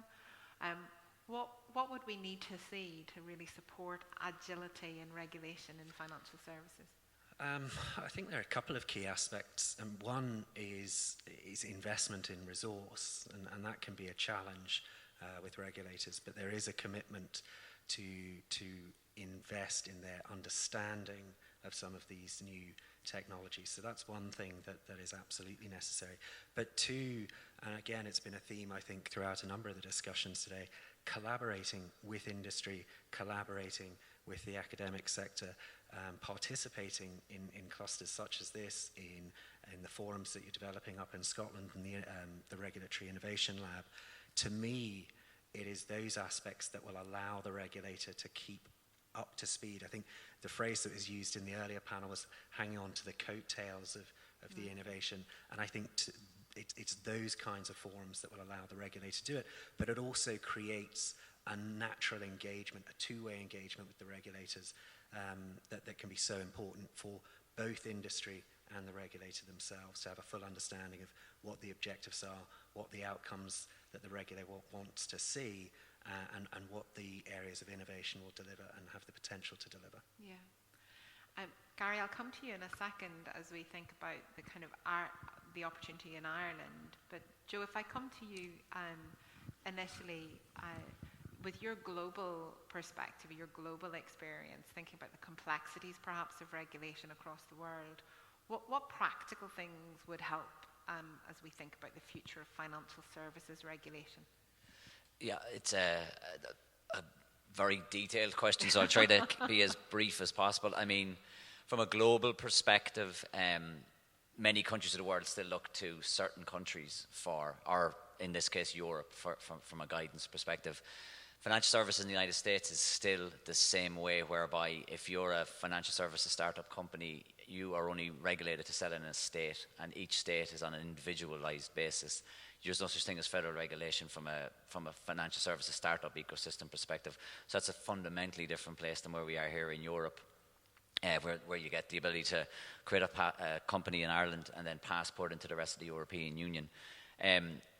Countries like Singapore, then, they built a financial services hub very much with the sandbox environment, which was based upon the model that the UK had done. So I think what you see is, usually depending on the size of the country, resource is always the challenge. I mean, it's the exact same here in Ireland. Even what we're trying to do, regulation around the amount of companies that are foreign direct investment play roles here. So there's a few key countries that I think others look to. I think some do it better than others. I think from a regulation perspective, certainly Europe, people are watching the AI Act in particular. Europe led with GDPR, which is obviously a huge part of what we see with customer clients. Every requirement of anything we build always has a lot of GDPR at the core. And then what's kind of happened is it's become the standard for the rest of the world. So even if you don't have data concerns that you need to map to from a European perspective, you still typically would look to them. Like the state of California has pretty much adopted GDPR. So I think from a regulation perspective, I'm not just saying it's all about America and Europe, I'm just giving them as examples. Yeah. But there's definitely lessons to be learned. They seem to communicate quite openly. Certain countries communicate quite openly, which is a really good thing. And then from a standards around technology perspective, I also think you're starting to see more of that as well. The mega cloud providers are clever about this from a commercial perspective, because what they're starting to do now is solve certain capabilities in the likes of financial services. For example, I'm not going to name, of one of the three cloud providers, they have packaged capabilities in a cloud offering for the use of AI in financial services. And again, that's happening through their interaction, because they're also globally looking at what are some of the challenges. So I think it's a combination of, there's a general thing that they learn from each other. Some do it better than others. And where there's a bar set, like the likes of Europe with GDPR, as I mentioned, a lot of the time it's adopted, right, with nuances in different countries for that reason. But it's still, usually, and I don't mean to paintbrush everything, but larger countries have more money to put into the regulations, so usually the standard is a little bit higher maybe than some others. So if in doubt, adopt somebody else's, unless there's a political or geopolitical reason not to. But it's definitely a theme we're seeing. It's also the same with technology. Technology adoption starts in certain pockets of the world, and it has an influence on other parts of the world as well. It's interesting, isn't it? So the FCA have established the Global Financial Innovation Network in an effort actually to convene global regulators on topics like standards, particularly as we think about the ESG agenda. They've just run a tech sprint on that global basis, for example, on green and sustainable applications. So I think there's certainly that recognition, isn't there, across the global regulatory family that there's a need for more collaboration and more network connection to address some of these issues, particularly as we think about standards and that ability to transfer and trade data. Trade might be the wrong word, perhaps, to you. And I was struck actually earlier in the health panel, topics like consent, topics like access to data. Those were all topics that we're talking about in the financial services sector. Gary, let me come to you as we've talked about the UK and a little bit about globally. What's the opportunity now in Ireland and the opportunity for regulation here that we can present and build, particularly as we think about the supercluster? Well, I think the big opportunity for Ireland in the insurance space is all about collaboration, because historically the industry has been very fragmented and very siloed. And we've seen in other sectors how collaboration can really lead to greater innovation. So the first step is actually making sure that all the stakeholders come together and actually work much more collaboratively, rather than this them and us relationship. And historically, that has been the relationship between the regulator and the industry. There's no silver bullet to any of this. First is getting everybody into the one room, which we have a unique advantage is because we're a relatively small economy. We can actually get all those stakeholders around a table quite quickly. And that's really what we're trying to do with Instech. Everybody is transforming. The insurance companies are legacy companies. They're undergoing significant transformation. But you can't transform without embracing regulation either. The regulator is transforming as well. The reason they aren't agile is they didn't need to be agile. There was no reason for them to be. But going forward, digitalization is impacting on the regulators as much as it's impacting on the insurance companies. So they now need to learn new skills. They need to understand the impact of these new technologies. And the best way to do that is to work with other stakeholders. We have all the ingredients in Ireland to punch way above our weight in this space. We really want to position Ireland as the place to come innovate, experiment. Yeah. We have a homogenous market. The makeup of the stakeholders have a very global perspective. Yeah. So we can test, innovate here in Ireland and grow globally.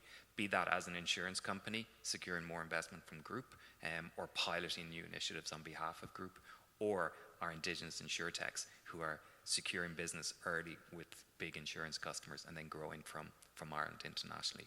But we cannot do that because it is a regulated industry without engaging with the regulator. Yeah. And how willing are the regulators, do you think, to actually step outside the regulatory world, if you like, into an innovative world here? Short answer is, honestly, they're very willing, yeah, but they're very uncomfortable. Yeah. It's a completely new world to them. And when you look at the skills that are inherently within regulators, they're not necessarily the skills you need to regulate in this new environment. So that's a real challenge. So it's not just resources in terms of numbers, it's actually in terms of mindset, culture, technology, lots of areas of that. So I think they're figuring it out as they go along, but that's where industry needs to support them to do that. And notions of sandboxes and places to experiment are very new to them. They probably see them more as a step in the regulatory process, but that's not the case. It's actually a place to learn. And I think the mindset needs to change, that this is a safe place for the regulator to learn as much as it is for the industry to learn about the impacts of new technologies. Yeah, agree. Rory, it'd be great to get your perspective a little bit on collaboration, actually, particularly from a business perspective, and a RegTech business perspective, and the potential for more regulatory collaboration. How would that support the development of a younger business, for example? Yeah, absolutely. I think for a starter, RegTech companies or RegTech vendors are uniquely positioned to help foster this collaboration. on one side, the likes of Corelytics, for example, we're working with the regulators, the FCA in the UK and FINRA in the US to, first of all, about 5 years ago, taxonomize and digitize their handbooks. And the purpose for that was to help financial institutions to better comply with the rules that were put forward in those handbooks. So we're getting the viewpoint and the understanding of what the FCA and FINRA are doing on a regulator side. But then also we're dealing with so many financial institutions on the client side that we're understanding, they're coming to us and telling us their pain points, where they're having problems, the amount of regulatory data that they have to comply with, and not only that, external sort of regulatory inflation of new documents coming in that they have to deal with, but then also to have to map their internal control framework to those external regulations. And if they're constantly updating on both sides, then it's very difficult to keep track of. And it's been previously mentioned to one thing is a resources problem, where you can throw money, throw additional resources at it, but you also need that RegTech, the technology side of things, to help any sort of manual burdens or tasks to actually become more efficient, because it's only going to continue to grow exponentially in terms of those problems to deal with. And sort of to more answer your question directly in terms of the collaboration there, it's that you need to get the SMEs of both sides. So on the regulator side, anyone that's obviously willing to work on that regulator side across the globe, and as well as the financial institutions, to just come together and explain where you're having problems and how what you're thinking of to go into the future to actually deal with that as well. So I think it's the FCA, the regulators on one side understanding where the clients or the financial institutions are having pain points, but also to keep abreast of what the regulator is actually thinking to sort of plan ahead for how they're actually going to comply with those things as well. Yeah. It'd be great to actually get everyone's perspective then on some practical steps actually that would help that. The FCA, as an example, uses tech sprints as a way to convene and help progress on some of these issues. We're certainly seeing at FinTech Scotland where problem statements are a really great way to convene and progress against some of the issues. But it'd be great to get perspective on that. But I wanted to look out to the audience to see if we had any initial questions from anyone. No, we have. We can continue our chat. So what about those practical opportunities then, as we think about the supercluster here and the opportunity it presents? Yeah, I think the tech sprints are a fantastic tool, but it's actually what goes into the design of the tech sprint that's crucial. So often you hear about the challenges and we hear about the difficulty of keeping up with regulatory change, the pace of change, regulatory divergence. It's a significant task, but when you come to these tech sprints, really articulating a specific problem and saying this is what we're going to look to solve, and this is why, and this is the impact it could have for industry. I actually think that's a massive part of that process.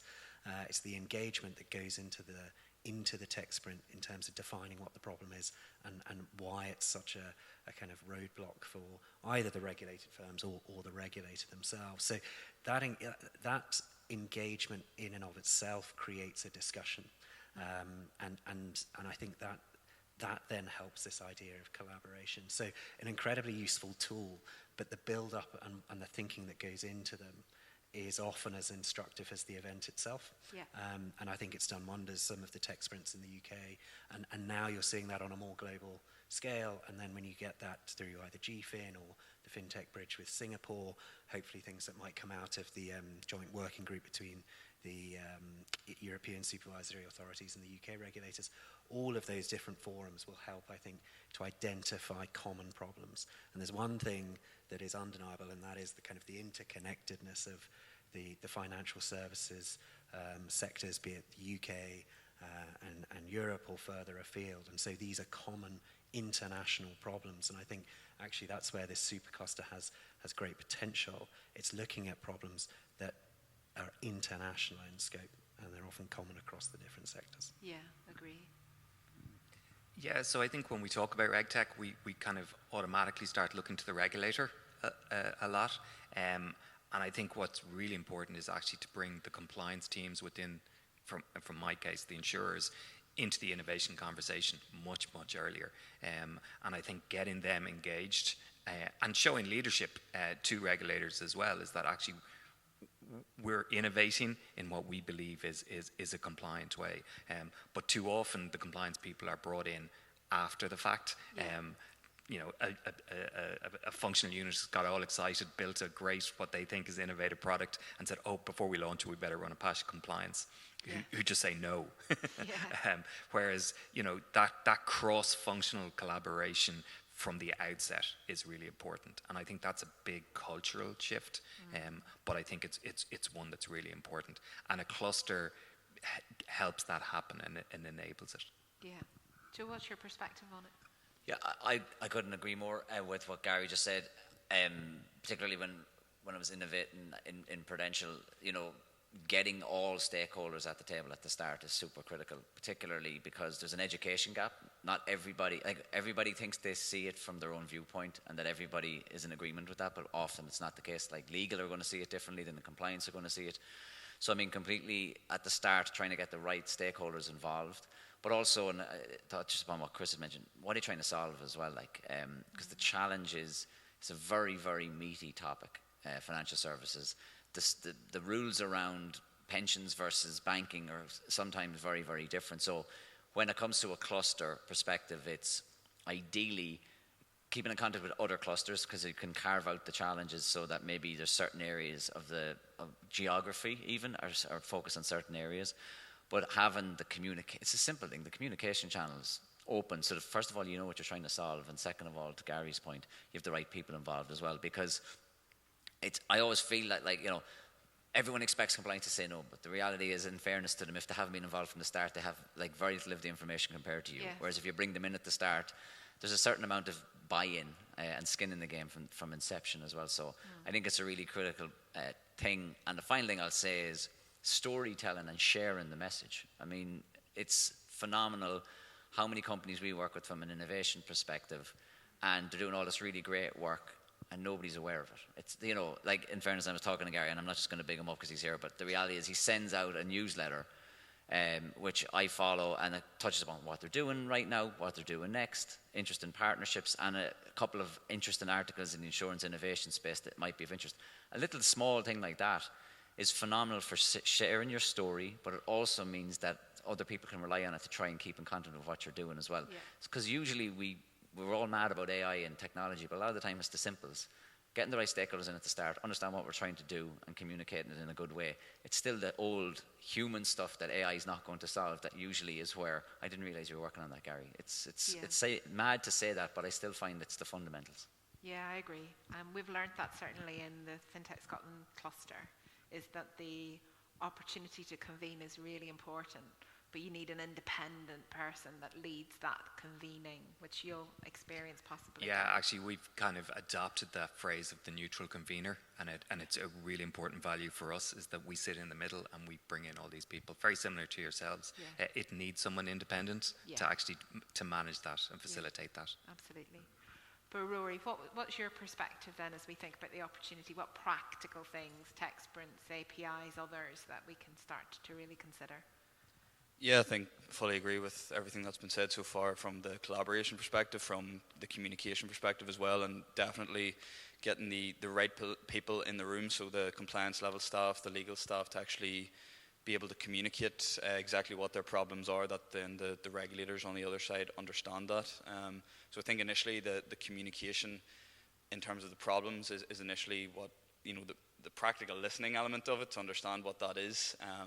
After that, there needs to be, I suppose, a sufficient area or some sort of place that, you know, once the problem has been communicated and understood, that there's able to be that development of the answer or the solution to that problem. And then once that's developed, the facility should still be there, once it's developed, to test it and go through iterations of that testing with the compliance staff that brought the problem forward, in order to make sure it directly answers the question as well. Yeah, that continuous connection, iteration, really, really vital. Are there any questions at all from the floor? It's so interesting talking about financial regulation, isn't it? So I guess as we've listened today, and as we're here in this fantastic facility in Letterkenny, the role of the universities is vital in this as well. both from a research and from a skills and talent opportunity. And you touched on this earlier, Gary, that need to really upskill some of our regulatory colleagues, risk compliance colleagues perhaps as well. And Chris, over lunch you shared a little bit about your personal thoughts about education as well for the future. What's our opportunity both in terms of research and skills here, and how do we progress that? Gary, Chris. So actually recently we just did an exercise. We worked with Deloitte to look at the insurance industry 5 years hence and look at what are the type of capabilities that are needed in the industry, and then we did a gap analysis around what we have now and what we don't have. So it's very clear that there's some hard skills, hard technology skills that are missing, so we need to make sure that they're addressed. But there's also softer skills around leadership, cultural change, diversity, inclusion, product management, all of those skills as well. So if we need to ensure that if we understand what those capabilities are and we need to ensure that they're available, we need to work with our educational institutions and the research centres and draw them in much closer. So around AI in particular, there's a lot of research institutions doing work, but they're almost doing it in the absence of industry engagement. The more we can draw them into our industries, be it insurance or wider financial services, the better, and give them real data to work on. Because actually, coming from an insurance point of view, it's probably the industry's greatest unfair advantage is it sits on massive amounts of data. Yeah. It doesn't know how to use that data properly. It needs to work with researchers who understand it. And insurance inherently provides a social good, but that comes with the responsibility. So the likes of ethics are all really important in there as well. But bringing those two worlds of technical researchers together with deep domain expertise, insurance and managing risk, I think there's untold opportunities. Yeah, totally agree. And that potential that data presents is quite significant. Chris? I was just going to say, I mean, the importance of that coordination between the universities, so the likes of ATU, the likes of Ulster, and then an industry is vital, in communicating where the resource needs are, perhaps, having an open dialogue in terms of content. I was delighted to hear that Ulster started an undergrad in AI specifically. It's those kinds of things that help to convert academic research into then the more practical side, going into industry or being able to establish a startup that's connected to one of the universities that spins out and has a more general application. So that level of coordination, I think, it tends to be, and there are people far more knowledgeable than me on this subject, but it tends to be a hallmark of a lot of successful clusters. I think it's actually something we do well here, and that level of coordination is really vital, and long may it continue.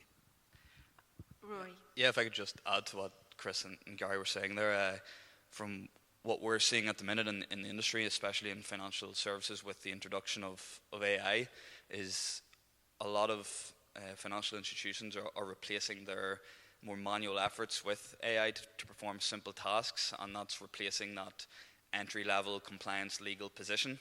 Their worry then is in the next 5 to 10 years, who will replace those SME experts in compliance, in legal, to actually carry out the needed analysis for when the AI has done those manual tasks. And so one thing of point would be for the universities that they shouldn't at any stage stop their learning or education around those important analysis of the compliance and legal tasks for interpreting regulations and what the obligations mean for firms, that they should always be teaching that, even if AI could replace it, because I hope we never get to a stage where a bank or a financial institution fully relies on AI to make decisions for them, that there always will need to be what we term as that human in the loop process to actually verify exactly what the decisions are made from the AI systems. Such a great point, actually, and similar to the point Michaela made earlier on, was we think about the health and medtech sector. But Joe? Yeah, I'd say, to be honest with you, I think the future of education is something that we could have a whole other panel discussion on. I think the reality is, for me, it's less about training people in AI and that type of thing. That's a given, right? And we should absolutely continue to have specialities and master's degrees in AI for sure. I think, though, we're not quite sure how much the generative AI in particular and other things are going to change this whole space. I mean, we've been talking over lunch about people submitting degree projects and maybe a taste of ChatGPT in there. I think personally it's really back to, again, a bit like the fundamentals, creativity, design thinking. Because I can tell you, in working in a technology company, the amount of times that a client comes to us that wants to develop something, and then you go, what do you want to do that for? And literally, it's like the most basic question. But like ultimately, what are you trying to drive towards? What needle are you trying to move? What customer are you trying to sell more to? That's design thinking at its core. If you don't understand why you're doing something in the first place from a user's perspective, then you're snookered. So an AI is not going to solve that either. So for me, education is much about creativity, things like design thinking, and it's having the flexibility, because organizations like an ATU will have that challenge. What has gone before is not going to get us there. So it's more about how do you encourage people to be more human, I suppose, than anything else, and teach them those core skills. But the willingness and flexibility to change as this thing changes. And in fairness to ATU, when we worked with them on LYIT in Primerica, there was nobody better to work with when it came to like developing courses as the situation changed and the work did. So that willingness and flexibility is going to be a critical part as well. Totally agree. So I might just add just another aspect that we're coming across is we need to attract these skills to help transform the industry. Yeah. The reality is, for insurance anyway, it's not in the top 10 career path of most graduates. So how do we tell a story to attract the type of capabilities that we need? And I think, coming to your point, Joe, around storytelling, we've been very poor at telling why this is a good industry to engage in. I think the impact that insurance or financial services makes on people's lives is a poorly told story, and I think we need to get better at that to make sure that we can compete with other industries who are looking for all the same skill sets and capabilities that we're looking for as well. Fantastic. What a great way to end. Do we have a question? Oh, fantastic. So sorry. Hi, I really enjoyed listening to the panel. I suppose, Joe, when I heard you speak, you were initially coming out with making financial services more accessible to the consumer. And financial services is complex. It's a premium product and a service. And if we really want, there's so much information out there that people don't take action.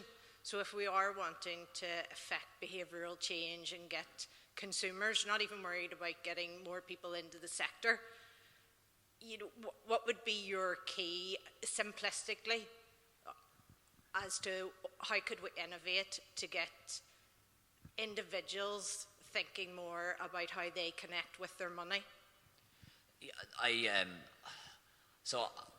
There's multiple different answers I could give you, but I'll be honest with you.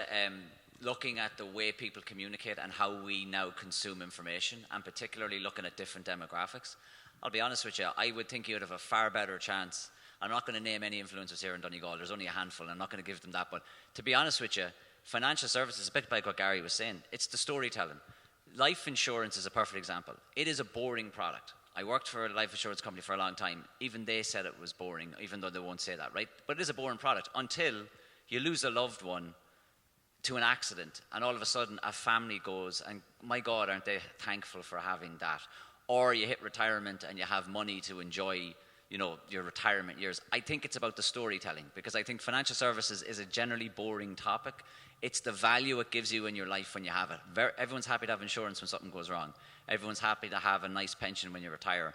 But to be honest, I think it's you paint the picture of what's life like having it rather than what's life like not having it. And to be honest with you, influencers are doing pushing a lot of product. But to be honest with you, I think there's certain values we could take from. You can't ignore the impact of TikTok. You just can't. It would be silly to. But where's the TikTok influencers for financial services and the importance of it? Because like I said, it's a really, really important topic. And that might not be it's not the answer that you might suspect, but to be honest with you, I really do think we're underestimating. Kids don't listen to their parents. Kids listen to the people they follow on YouTube. And if a YouTuber tells them that saving for their retirement's important, and they're going to do it a bit sexier than I just did it, I guarantee you they'll start saving in their Revolut fund. And I'm being genuine about it, and because influencers get a bit of a hard time, and I'm not sticking up for them either, but I do genuinely think, however we've told the financial services story up to now hasn't been working, so I do think we need to think about it a little bit differently, to be quite honest. If I can add from that as well, is it's product development from the industry side, and I think that's where the opportunity of greater use of data, where up to now what we're doing is building products based on some very high level assumptions about the consumer, whereas really good, insightful use of data allows us to customize a product almost on an individual level. And I think the greater we understand the consumer, the better we can create a product that really reflects their need. And I think that's a huge opportunity to address some of the big protection gaps that we see in the market and actually start to bring people more into the insurance space by making it far more relevant to their individual circumstance. Agree. I think we're out of time. Yes, I'm getting a thumbs up. I do think we're out of time. Thank you. That was an excellent question. I'll come back to the point that fintech and financial services is too important to be left just to the financial services sector. So we need to have that type of challenge and that type of contribution in as we shape the future and invite other people to help us do that. But please, thank you so much for listening. Please thank the panel.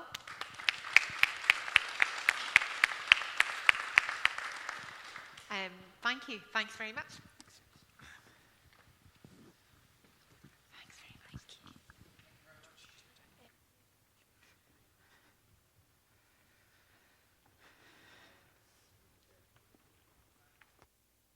To the panel, if I can get this on. Great. Thank you very much to Nicola Anderson and to the panel there for what was a fascinating discussion about the intersection between financial services, regulation, the consumer, technology, AI. It was all in there, and I really enjoyed it, and lots of food for thought there.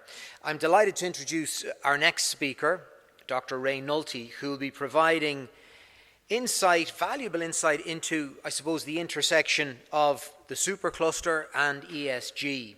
And Ray has also been leading the team of consultants at Stratagem Partners, commissioned to undertake the feasibility assessment of the Supercluster, and is drawing from consultation with over 200 stakeholders regionally, nationally and internationally.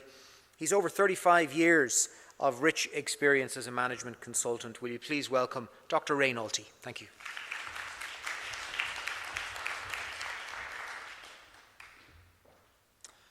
Good afternoon.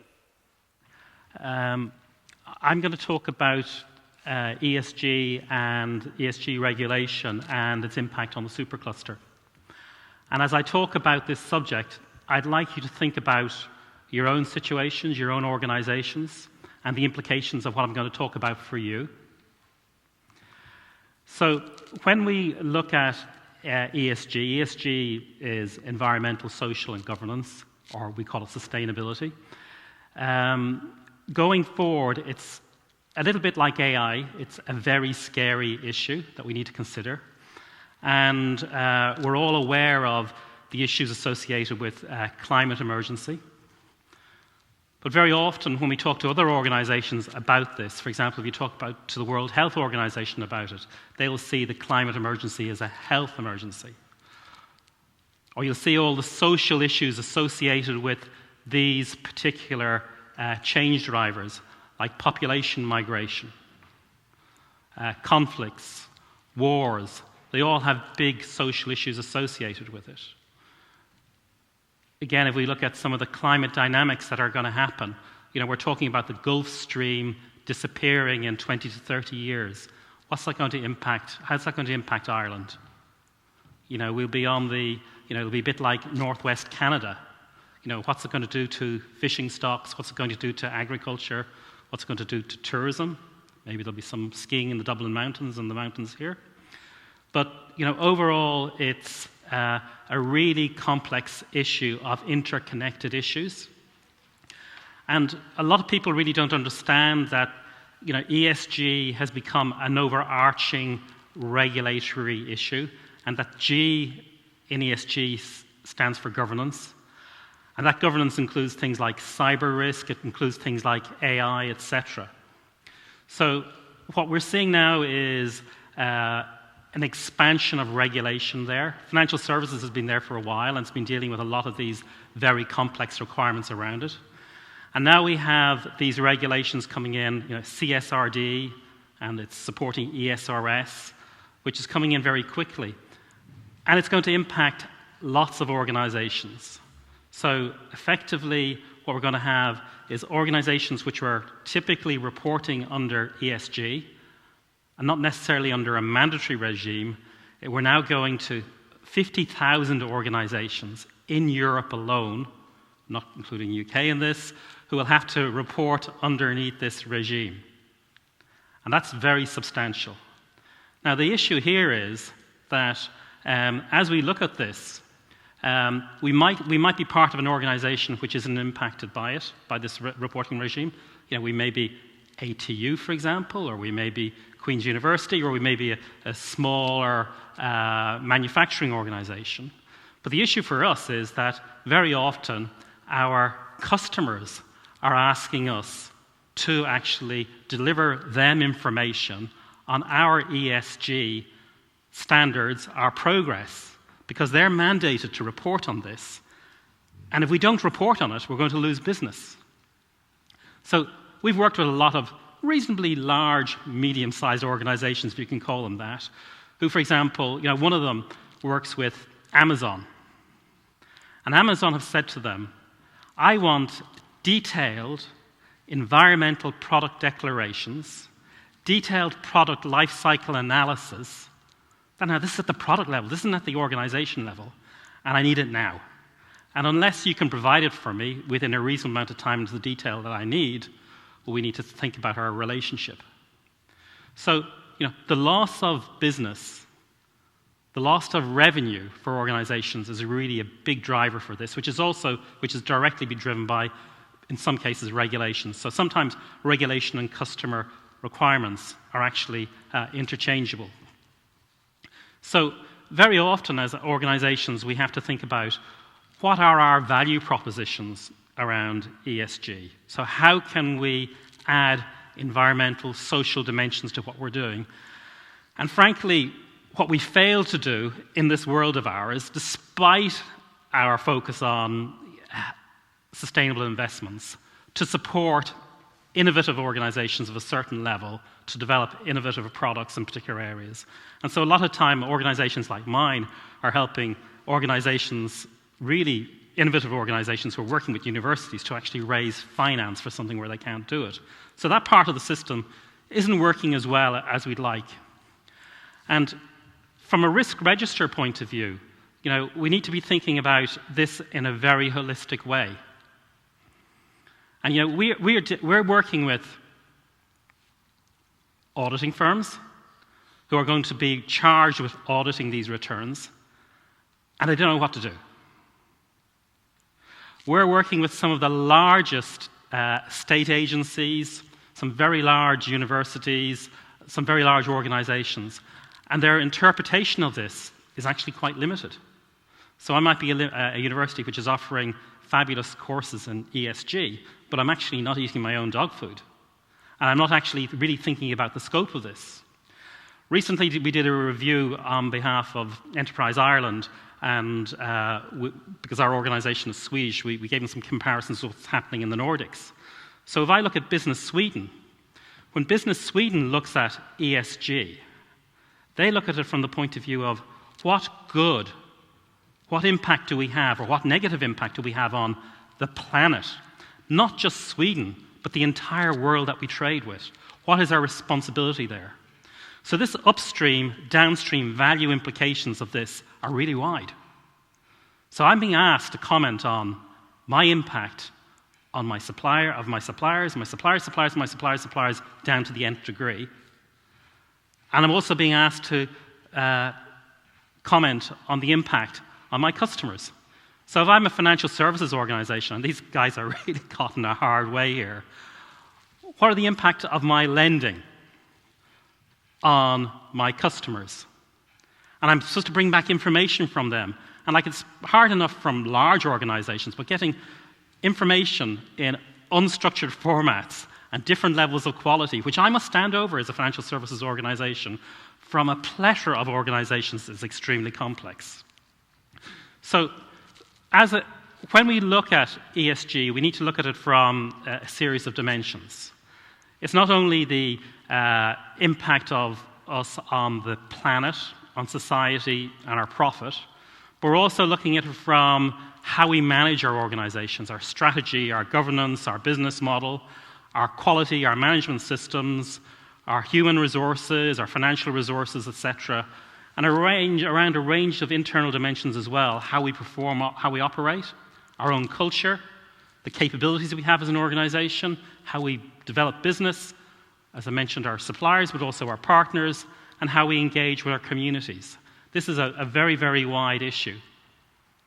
So we're now being asked under these regulations to do things which are really, really difficult, that we've never had to do before. We're being asked to define what the impact we have on the planet is, our suppliers, the communities, but we're also being asked to define what the impact of all these external changes are on our organization. So what's the impact of these interrelated climate issues, these social issues, these technology issues, all coming together because they are connected and they are related to each other. So, for example, the implication of AI on governance and on bias and things like that. To model those and say what the impact is on our strategy and on our business model, and to actually understand and put targets in place and say what our performance is going to be over time on an annual basis. So you're being asked to do scenario analysis. Now, I have a PhD in scenario analysis, and I did it years ago when we were looking at the implications of Middle East politics and how that would evolve. And I can tell you, what I did then wasn't as complex as we're asking not particularly large organizations to undertake. So we don't have the skills to do these things. We don't understand it.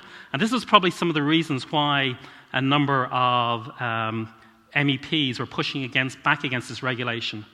And then last week, the European Parliament said, no, it's going ahead. We're going to stay with the timetables because it is very difficult. It is very challenging. And now we're having a situation where non-financial data is as important as financial data. And goodness knows we don't have a lot of non-financial data in quantified areas, and quantified it. We haven't set targets on it. We haven't set objectives for it. We haven't set policies for it. So we're going to have to baseline this data for some companies this year, or because they're going to have to report next year. And there's big gaps there for things that we haven't done before. So what I would say is that this is a really interesting area for this supercluster to focus on. It's cross-industry. It deals with a lot of technical issues. It deals with a lot of issues where we need to bring collaboration and consultation together between multiple regulators, multiple regulated entities, regulatory technology organizations, communities, etc. And I think this is a really good area where this particular cluster has all the skills. It has a footprint in many innovative clusters already. It has the relationships already to begin to develop meaningful conversations around this area. So the cost and effort of this is huge. When we were interviewing regulators and financial services organizations around Europe and the US and Canada on this, they estimated that the cost of sustainability reporting would increase their compliance costs by about 1/3.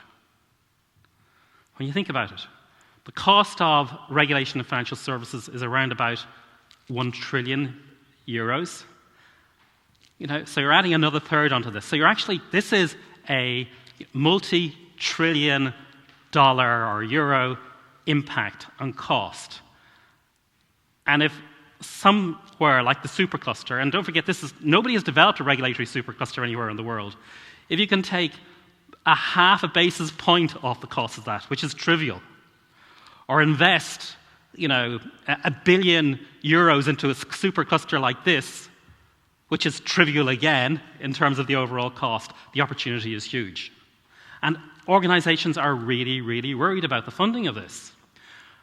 What we're finding is that organizations who are taking it seriously, who are leaders and who recognize that they still have work to do, that they are exposed to particular sectors which may be impacted by this.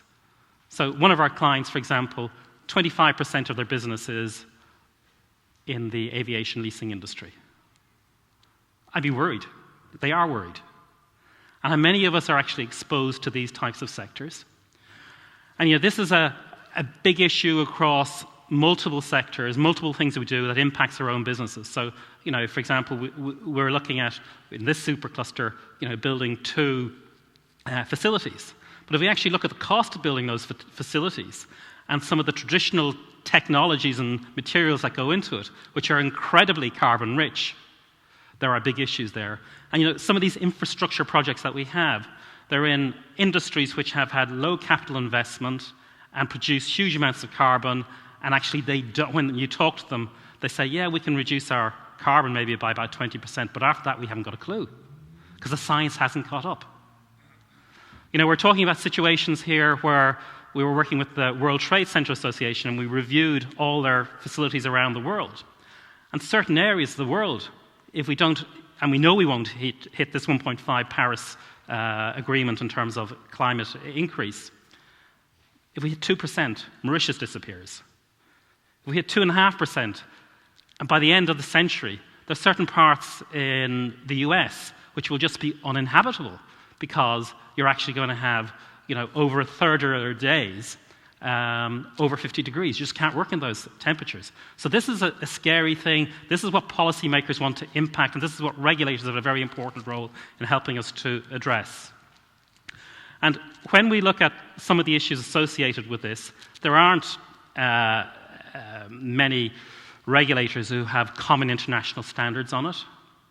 The taxonomies, there are issues. And then we have the ESG detractors. We have one side, we've got people who are afraid of greenwashing, and they should be, because a lot of them have been setting unrealistic targets. And then the other side, you have, for example, 6 states in the US which have been passing anti-ESG laws. And, we take a sustainable position, our products going into those states and selling into them, we need to be very careful. So I think that there's a real opportunity for this supercluster to begin to understand the pain points and really elevate up the issues associated with this. One of the things that wasn't said today is that there was a report done by the City of London on RegTech in 2021. And what did they say the big issue was? The big issue was actually people didn't understand RegTech. They didn't understand the benefit. And the panelists earlier talked about, internal alignment in terms of what needs to be done. And what you're finding is that very often the regulated entities themselves, because there isn't joined up thinking on some of these big issues, really understand it. So the role of the supercluster in actually helping develop consensus is really quite important. So effectively under the CSRD regulation, we're going to have, it's for financial year 2024, a whole lot of organizations reporting it on 2025, all this challenging mandatory stuff which has to be audited, where there are penalties, where people can go to jail for actually not doing this. And by 2028, you're going to have these 50,000 extra organizations on top of the 10,000 organizations who are already doing it in Europe, 60,000 organizations, and then on top of that, probably another 250,000, 300,000 organizations directly impacted by this. We really haven't thought that through, and the timing of this. There are mandatory disclosures, and there are voluntary disclosures. There are 18,000 data points. Even for the non-mandatory disclosures, you have to say why they're non-mandatory for you. You have to explain why they're not material. And we're being asked to talk about things not only climate change, and the Irish government has done a great job in pushing climate change, but pollution, water, biodiversity, there's a really important issue. Resources and circular economy. Most organisations which have very strong ESG programs are very weak on the environmental side, and certainly E2 to E5 under ESRS, they haven't focused. And then from a social side, we're being asked to comment about our own workforce. Fine, wherever they are. But we're also asked to comment about our suppliers' workforce and the ethical implications and the implications of what we do on them. Are they being treated properly? And the same thing goes to our customers, as I mentioned earlier. So we're looking at own workforce and value chain, consumers and end-user metrics, affected community metrics. So what's the impact on the communities, not just our customers? This is hard stuff to do. And then we have all these implications which are mandatory on corporate governance, on all those things that I mentioned about doing the scenario analysis and modelling around our business model and strategy. And if I look at the areas for the supercluster, I mean, it breaks down into a number of opportunities. I'm not going to read through these. But for example, double materiality. How do we actually address that? And teaching, education, benchmarking, supports around that are something that the supercluster could actually help. Guidance in terms of these big issues, I think, is going to be really quite important as well. Facilitating particular conversations is going to be key. Research and development and innovation, areas that Alpha Innovation, for example, could support. Sustainability sandboxes, innovation hubs. Support for RegTechs and other tech organizations trying to do this and helping to develop relationships with regulated entities and regulators. All the education and training that's required. All the areas around ethics and so on that we spoke earlier. It all fits in there. And very much so, I believe that this RegTech cluster can make a huge difference, not just to the economy here, not just to the economies in Ireland and the UK, but internationally.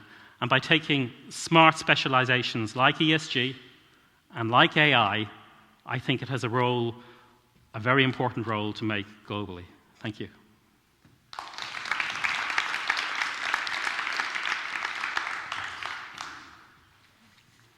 Thank you very much. Ray, just in case there's any questions, we might just see if we have a question or two while we're getting the last panel ready. Ray is going to join us as well for that last panel. Any questions anyone has? Yep, we have one down here. Yep, okay.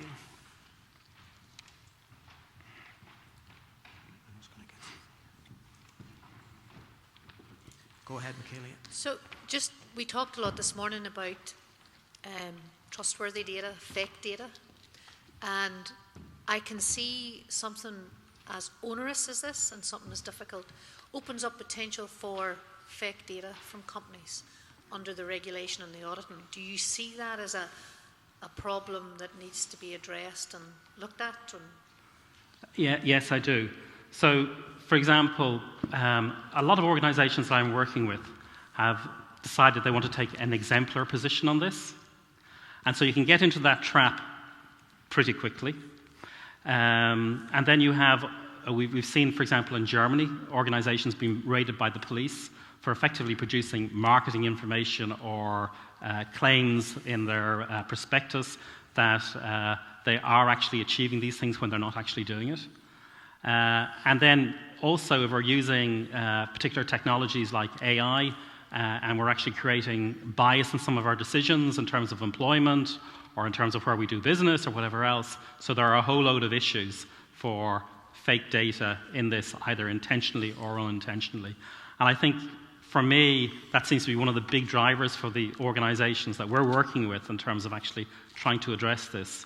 And it's very hard for people who really don't understand the breadth of these issues and really don't have the climate science experience to be able to do this. Like, how many of our organizations have climate scientists, here? apart from ATU and I guess University of Ulster, they probably have them, you put your hands up. But none of us do.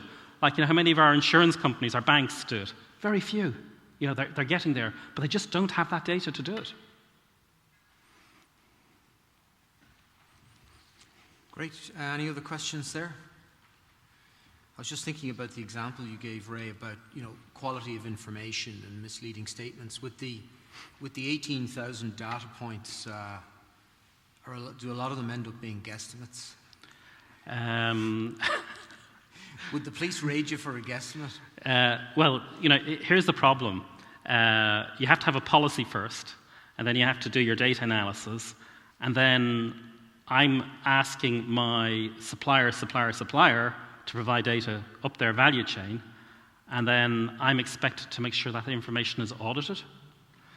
Now, what's going to happen initially is people will be making guesstimates, and as the regulation progresses over the years, and it's going to be quick enough, independent auditing firms are being asked to audit. So remember I said non-financial data is as important as financial data? Yeah.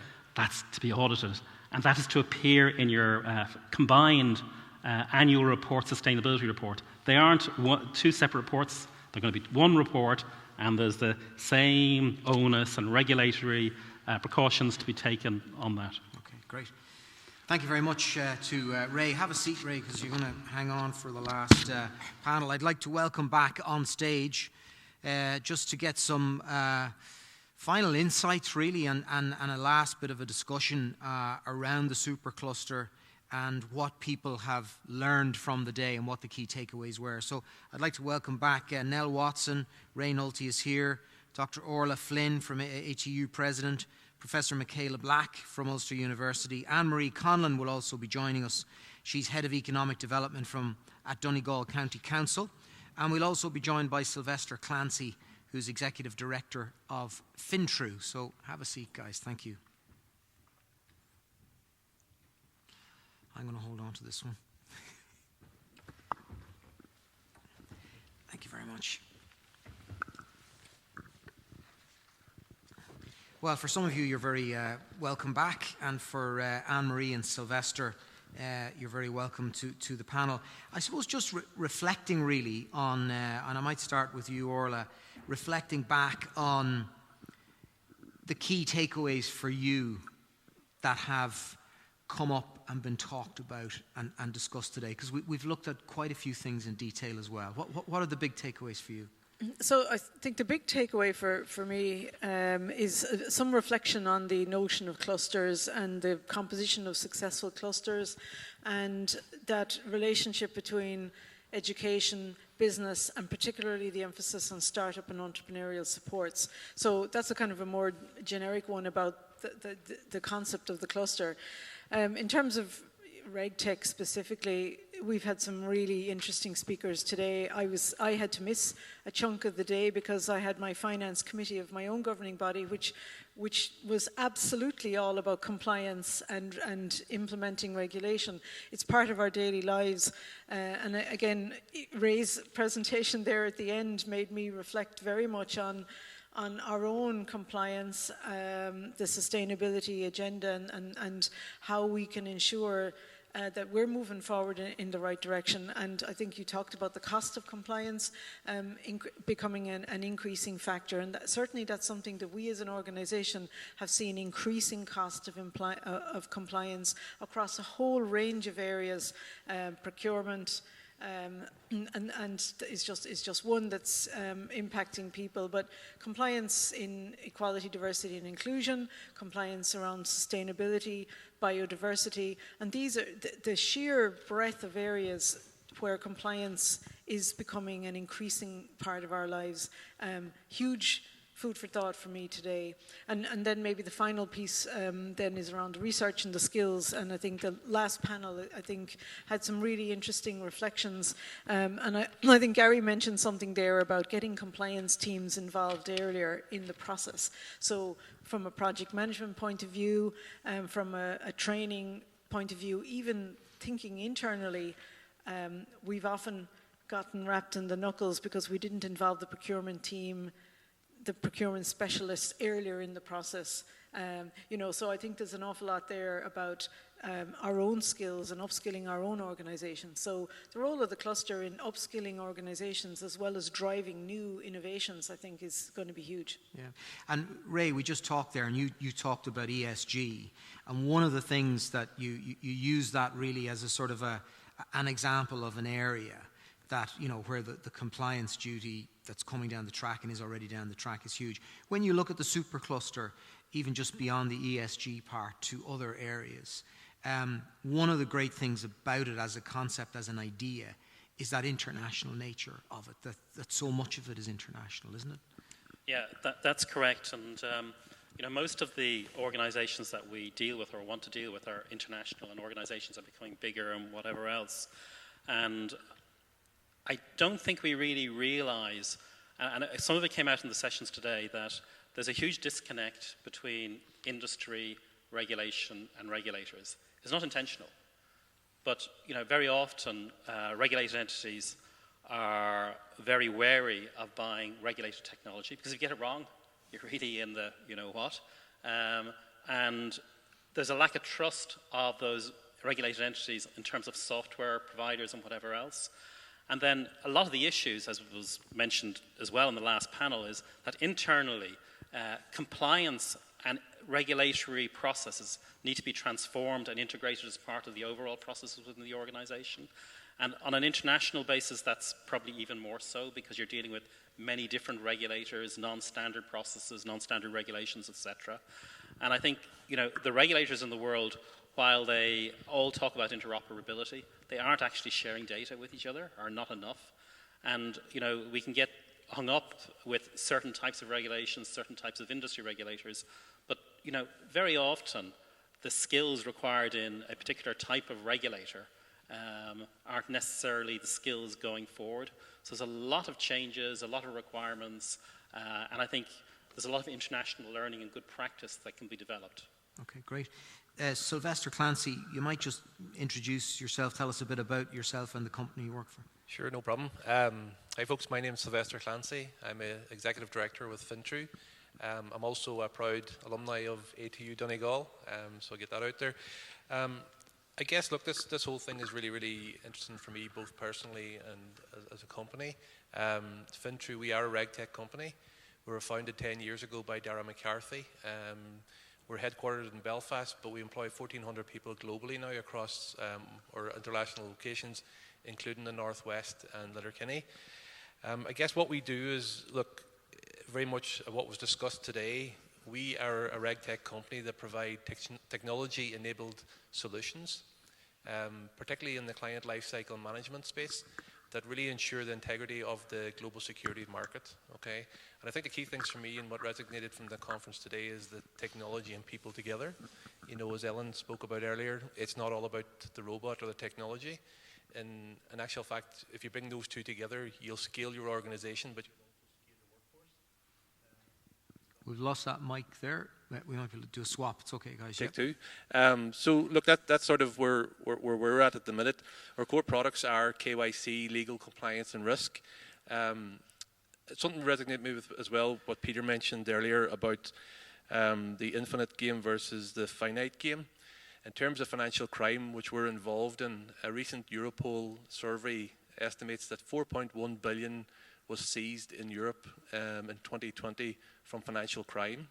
Now that's up from 2.4 billion 10 years ago, which is a real win. But the significant thing here is the 4.2 billion only represents 2% of the overall market share. So 98% is still out there. So we talk a lot about technology, and you know, I've come from a technology, regulatory, cybersecurity background now in financial services. But you know, we talk about the need for speed with digitalization and trying to provide better services, but I think our role here is to enable but also protect the consumers. So we want to provide a better service to sort of a better onboarding, but we also want to make sure we're protecting them and protecting their money as well. And Sylvester, your business would have started in Belfast, and you've invested, you know, in the Northwest and Letterkenny. Why the Northwest? What were the real attractions for you guys in investing in this region, and what have you got out of it, and what potential do you see in it? Yeah, no, it's a very good question. Came up recently. Look, I'd say one of the main attractions here is the talent in ATU. So As a student of ATU, I was attracted to it because it was industry-led in terms of, I was a programmer, I wanted to be a programmer, it was very hands-on. And very much as an organisation, having worked previously in Primerica like Joe, ATU have always been very adaptable in terms of, creating the curriculum we need for the future. But the other piece I would say as well is if you look at the conference here and creating the Northwest City Cluster, you've got the economic departments coming together in terms of the councils. You've got academia coming together. We're actually in the private sector, so we're actually in practice in life because we provide support to 14 or 15 global investment banks. But let's consider the scenario that I could bring my client into City of Derry Airport in the morning. We could spend the morning in our campus 20 minutes up the road, and then in the afternoon we come down here to our campus here in Letterkenny. And again, we look at this collectively in Fintry as our Northwest Regional Campus. So what you've got there is you've got two different geographies. You've got the EU, you've got the UK, and again we can provide that with the same talent base, the same look, the same feel, the same management oversight and structure. So I guess that's probably one of the key things that have brought us here as well, is the ease of doing business and the value proposition that the Northwest region brings. Sure, okay. And Michaela, what would you say, having been here today and listened to what people have to say and contributed to in the panel and so forth, what's the big takeaways for you? I think collectively, first of all, the success of the Scottish cluster. It just shows this can be done and we should be doing it. I also took a lot from Peter's talk, and I can't wait to get chatting to him more. As was mentioned over lunch, he's just some guy you want to sit and have a pint with. You could talk all day. I loved his low-cost transaction, and I loved his answer to my question and the long game. What I see from that is that we definitely need some AI-empowered human-machine partnership. This cannot be about AI and machines. This has to have the human in there, and we have to be learning from each other, and we have to be, and Nell, you related to it a wee bit in your talk. So I think that's key. The other thing I think that triggered in my memory today is that we need to bring back my data, talking about, intention or attention. Finland and ourselves did a pilot study on my data. Finland are leading the way in it, and I think we need to look at that and allow people to take control of their data back when it suits them and when not. And my data is already there as a policy. And finally, just from the last conversation, I think we're doing so much really well and we're not showcasing it. And I think one thing we need to start doing for the cluster is, what is it that we're doing well, and start getting it out there. And I think we have lots to offer. Okay, great. And Anne-Marie, you might just tell us a bit about yourself. You're with Donegal County Council. Sure. Yeah, Richard, I'm Head of Economic Development with Donegal County Council. So my colleague Gary Martin was on the stage this morning. So I suppose a lot of the work that we do is really around creating Donegal as a great place to live, a great place to work and to do business. A lot of what we do is around collaborating with the likes of the ATU here, collaborating with our colleagues in Northern Ireland, including Catalyst, who's our partner in this project, along with Derry City and Strabane District Council. So it's around really how we can create jobs, how we can encourage businesses to grow and to scale and to thrive in this region. So that's kind of the crux of the work. And from what's been said today and talked about, what really struck you the most? What would you take away most from it? Well, if I'm being honest with you, Richard, I don't know whether to be terrified or excited. So I went away going, oh my goodness, what have we done here? So I think, Nell, you really did, you set us off this morning with as I said, it was a flight or fright syndrome for us. But look, and I suppose with all things such as that, there is great opportunities. So I suppose from our perspective, we've been working on this initiative, it's probably coming up in 2 years now. And a big part of it is around the importance of regulation. And I know that's been part of the discussions that we've had in terms of our own group. And that kind of came through very, very importantly for us today. So, for example, the societal good that regulation can deliver and about having ethics and trust at the heart of that. So I think in terms of the supercluster, in terms of how we work, I think they're going to be very important principles that will work too. I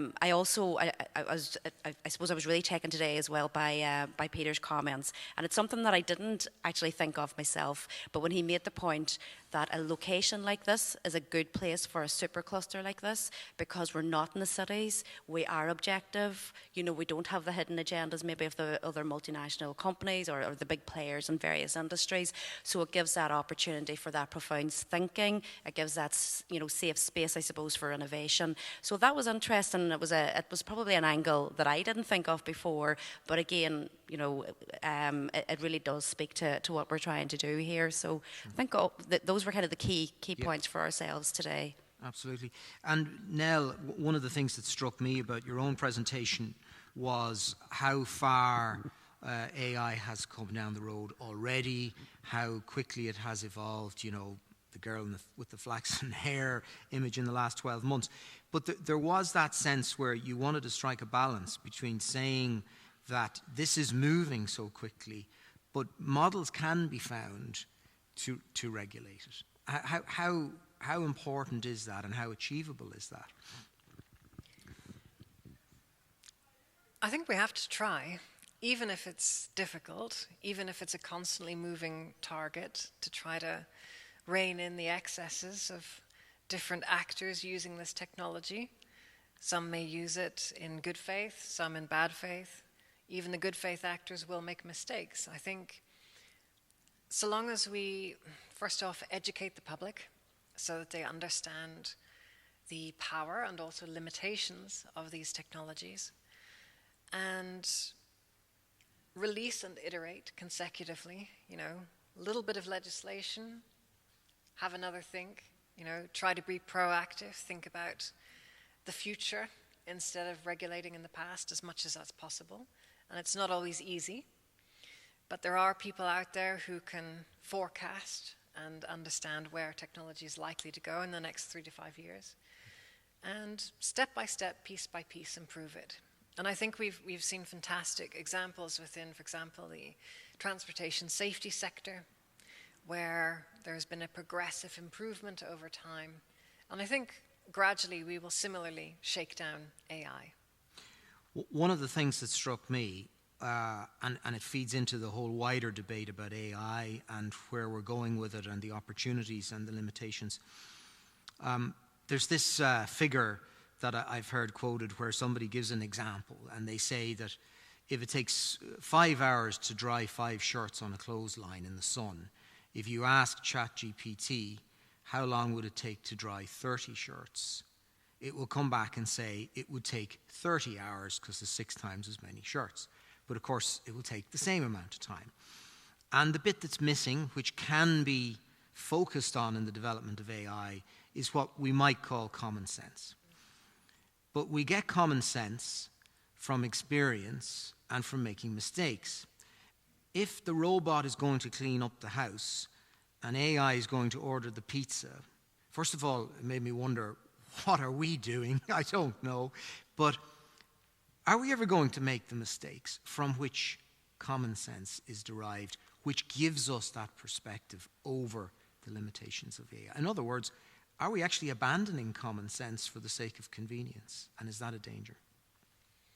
It's a very deep philosophical thought. It all came from getting the computer to order the pizza. I think we've seen already, neuroscientists have pointed out that our ability to navigate as human beings has changed just in the last 20 years or so since the advent of sat-nav. Previous generations of human beings were able to easily memorize by hearing, famous old poems and things that people would recite, and our generations mostly lost that ability. But at the same time, we gained the ability to read without moving our lips and things, mostly, which was something that only manifested only about 400 years ago. Before that, people read with their lips moving.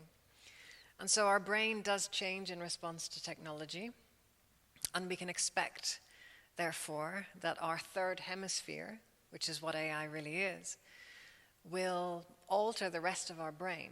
Parts of it will extend, parts of it will become more intelligent and more keen.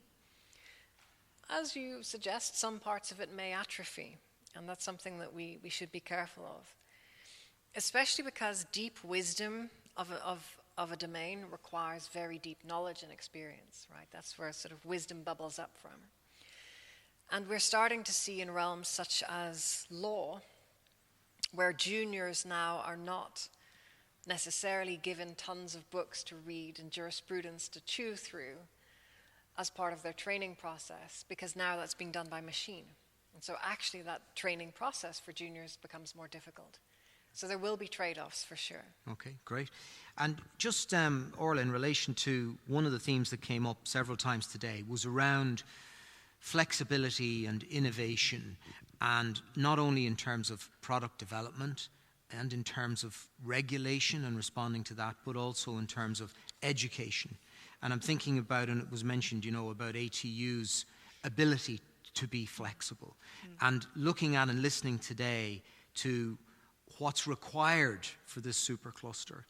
How do you feel about ATU, for example, or other universities, educational institutions in the region on the other side of the border too, the ability to be flexible to respond to that we have the graduates required?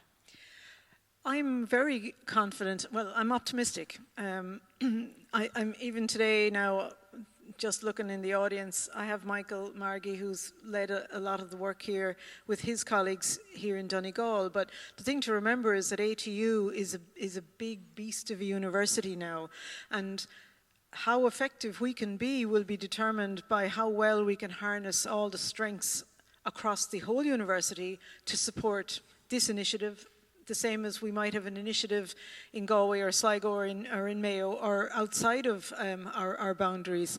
So it's a big region in one sense, but in other ways it's a tiny region when you think globally. Delighted to have Seamus Lennon here, who's up from Galway, and looking forward to seeing them working together to see how can we harness the strengths that we have across the whole university. Last night, we had Peter Devine and Michael talking about meeting, and this is a reminder that we need to start talking about a research agenda and to do so collaboratively with Ulster University as a starting point. And I'm sure that conversation will go way beyond colleagues that are based in Derry and in Letterkenny. And I think that's what we're trying to do, that's what we're trying to achieve as ATU, not just for this cluster, but for lots of other agendas, both in the region and beyond the region, thinking about the planet, thinking about the sustainability challenges. I think, and it was mentioned by several people here today, the historic strengths that we had, we can't afford to lose those either. So historically, we had a great flexibility of being able to work with industry, talk to people, listen to people and voices from industry. Earlier this week in this room, we had a careers fair, and I felt it was an incredibly positive event. There were 300 vacancies on offer. Students were able to upload CVs on the kind of careers platform. Again, another tech innovation. But the sheer diversity of careers that were there. We had a law graduate working in a civil engineering company and was now back hiring engineers, hiring business students and so on. So that strength that we always had of staying close to and listening to the voice of industry, I think has really, we really have to make sure that we preserve that and we don't get lost in our own self-absorption about our challenges of merging. So I think that I'm optimistic. We've work to do, but I am optimistic. And Sylvester, you mentioned one of the reasons straight away you said why you had invested in the Northwest was the people, was ATU. What is it about the people that you've hired from this region that has attracted you to them and that you've got from them what you needed as a company? Very good question. I think it's just, I suppose, again, the future thinking, the relevant programs, etc., and the ability for us to help work with ATU and UU. So obviously we cross both jurisdictions, so we have strong partnerships with both of them.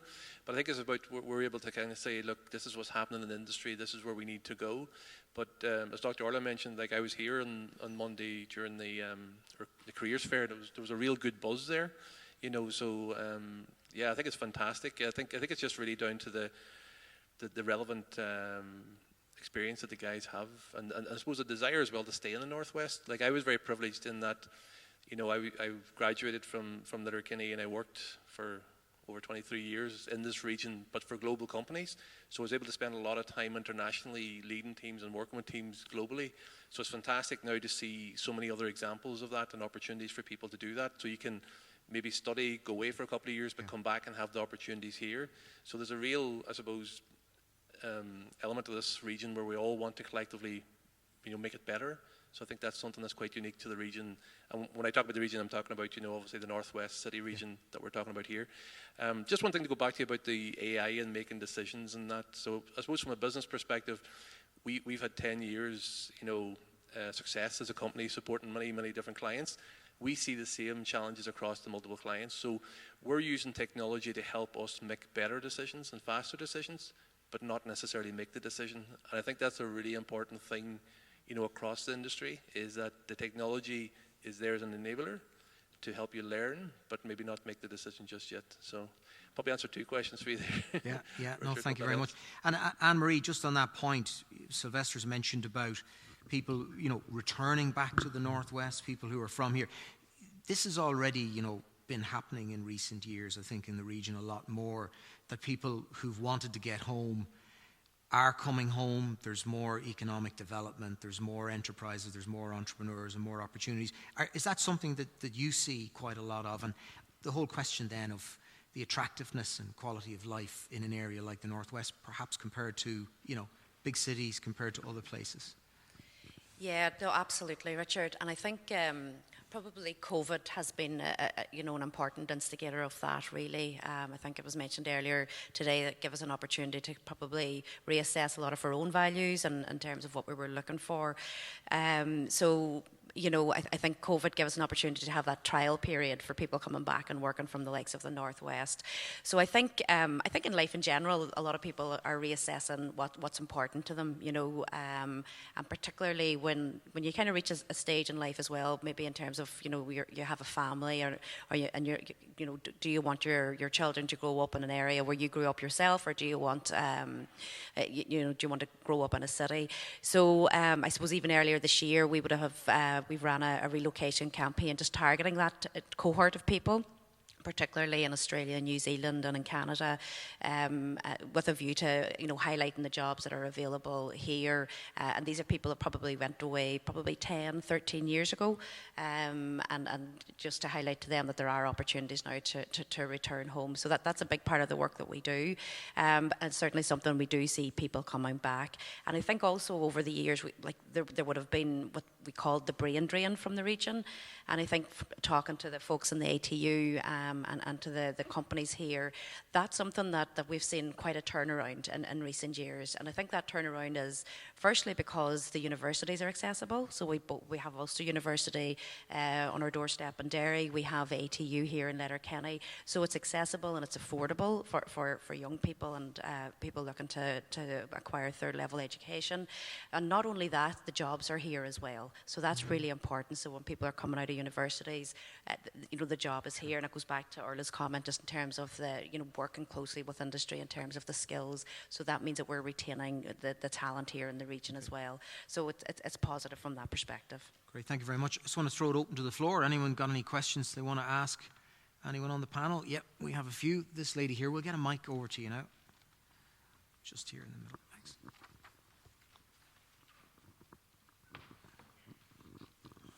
Thank you very much. It's Sinead Hawkins here from the Northwest Regional College. Congratulations to everybody and ATU in terms of the conference. Excellent. And the speakers as well.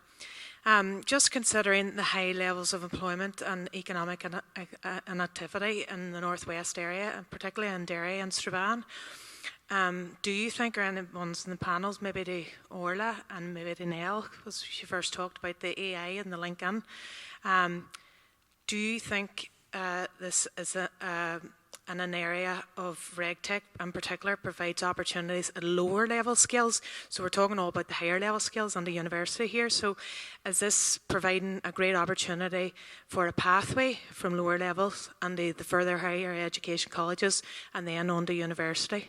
I'm sure it is, but I wanted to see what level of opportunities you think there is there at the lower level skills. Yeah, Orla? I guess one of the things that once we get moving in this area, I think we will do that kind of skills gap analysis. I see, Anne is in the room as well in terms of Donegal ETB. We've had a very interesting initiative starting in Ireland where we are looking at tertiary awards whereby people can apply to study in a college of further education and can continue on their degree without having to go through any other barriers. And I think that skills analysis and that kind of identification of particular levels of skills, one of the other things that was always very attractive about our sector was the ladder approach, where you could come in and you could do, you could start your education in a further education setting, perhaps do level 5 or level 6. You could come on and do a higher certificate. We still have actually all those awards embedded. The other area that I think we could certainly look at collaboratively is the notion of micro-credentials, and that's going to be a big feature of our conversations under the Northwest Tertiary Education Cluster. We already have had some interesting collaborations and pathways between yourselves and ourselves, and we're only scratching the surface, I think, of what's possible. And I look forward to seeing a lot more of that going in both directions, and seeing the Northwest Regional College and perhaps people who already have a degree qualification maybe honing in on specific skills that you provide or that the ETB provides as well. So I think we're only scratching the surface of what's possible. In relation to what specific skills you're talking about, again, I think that kind of gap analysis, we do see coding and programming happening in the Northwest Regional College, but also lots of business studies type programs where you can do project management and you can learn about the whole issue around compliance and ethics, and there's no reason why those skill sets at those levels, at the appropriate levels, can't be shared between us all. Okay, great. Did you want to come in? No, yes. Yeah. I remember about 5 years ago, people said, oh, AI might help with, mathematical kinds of problems, but it's never going to write a beautiful poem or paint a beautiful picture.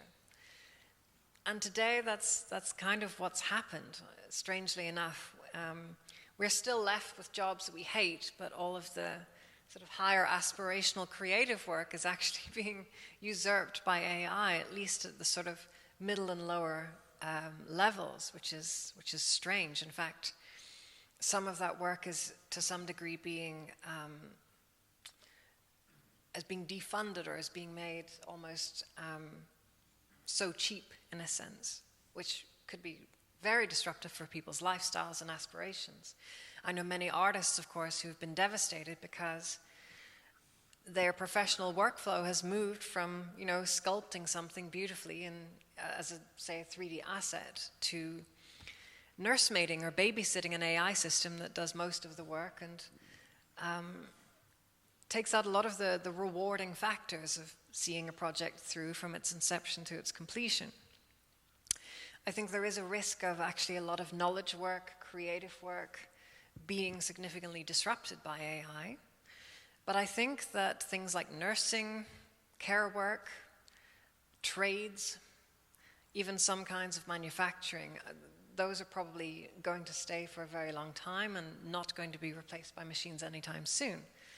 So, even in coding, a lot of coding can now be done simply by typing in your natural language question. Now, will we still need incredibly sophisticated engineers to solve difficult problems? Yes, but again, it comes back to that problem of training people from the lower levels to the higher levels that will remain valuable. There's that gap that's machine intelligence is likely to be good enough for many, but and Sylvester, just on that point, as somebody in a business that's employing people, what do you make of the question and the cluster and the potential skill set that will be required and that will come from it? Sure, no, it's a great question, and we're already partners with Northwest Regional College. So, I guess just in terms of the minute, we have our graduate program open, so that's for graduates that are going to graduate in June or July of next year. We also have a placement program, so people that maybe are doing their degree and they're thinking, you know what, is this for me or not? They can do a 1-year paid placement and figure it out. But the other programs that's been very successful for us is what we call like accelerate programs or retail to KYC. So obviously the retail banking business has changed significantly over the last number of years. So we've actually run bespoke programs, particularly on those employees, where we've taken people with retail banking experience and converted into investment banking experience and upskilled them as well. So I think, you know, there's going to be more opportunities for that. I think, you know, COVID definitely did change the way we work. It probably has opened up a new employee base that we need to look at as well. But the whole micro-credentials thing, again, I'm a big fan of. I think, you know, I recently did a master's, but I think the day of going back and doing a 4 or 5 year degree may be gone. Like, you know, and Christine, I don't know if she's still in the room here, but ATU are very much, I'd say, leading the whole recognition of prior learning. So if I did do a 4-year degree in science, but I now want to become a programmer, that my previous experience is recognized, so I don't have to go and do the whole thing. I can actually do the modules that are relevant to me. So again, partnering with folks in ATU, I think that's a really strong opportunity for the future as well. Okay, great. Thank you very much. Any other questions? We had another one over here, yeah. Hi, everyone. I have an observation and then a question that I'll pose to the panel for the future. The first observation, Nell, I'll link in your presentation with Peter's, which was the challenge that AI poses for us around regulation. So that challenge of the infinite game is, you know, comes down to a really basic assumption, which is, you know, the rate of change and the rate of learning. And your rate of learning has to be greater than or equal to your rate of change to survive and sustain. It's a really, really simple one. The challenge comes where the rate of change moves from a kind of a slow climbing trajectory to something that becomes nearly vertical. So you alluded to the fact about the challenges of AI and some sort of regulatory ecosystem that we could put in place. So you're going to need agility, right? And there's going to need to be a way that we have regulatory speed and agility. And the only way you can really do that is in some ecosystem partnership with industry that's at the cutting edge of where change is happening. And to come back to the point then as well, it really is about us embracing technology and that whole concept of cybernetic systems, that we can keep up with the rate of change. So we have to embrace technology, and all too often sometimes we put structures in place that will not give us the speed and agility to respond to the challenges that we face in front of us. And sometimes we're setting ourselves up to fail. So we need to really put structures in place that have agility and are based with multiple partners in ecosystems to work together. But the question I have, sorry if I'm labouring the point, but what do we do next? You know, if we go back in time 20 years ago for this region, you know, we spent a lot of time trying to bring work here, bring industry here, bring enterprise here. So it was an inward thing. And a lot of that might have came, what I would have said was kind of factory economics that we had here in the Northwest. But we grew up out of that. Our workforce grew up out of that, and we began to have research here. Really intelligent companies doing really innovative things.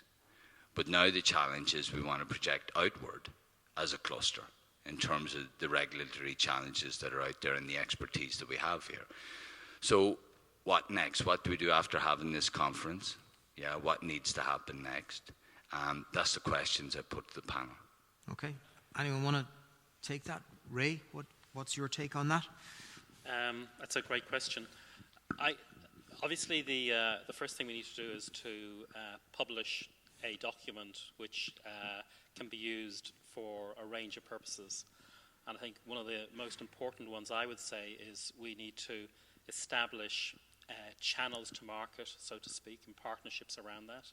And I think there are a number of organizations in the market, internationally and locally, who would become those channel partners and would work with us to develop a joint market proposition. I think that's going to be really quite important to get this. I think we need momentum. This is a first. There is a market demand for this. It does need funding, but I know we've had sessions in the past where I've said, you know, once the initial funding is there, this thing can stand on its own 2 feet. It's very, very viable. And I think the vision around this, it's not complex. You know, it's, there is a market demand for that.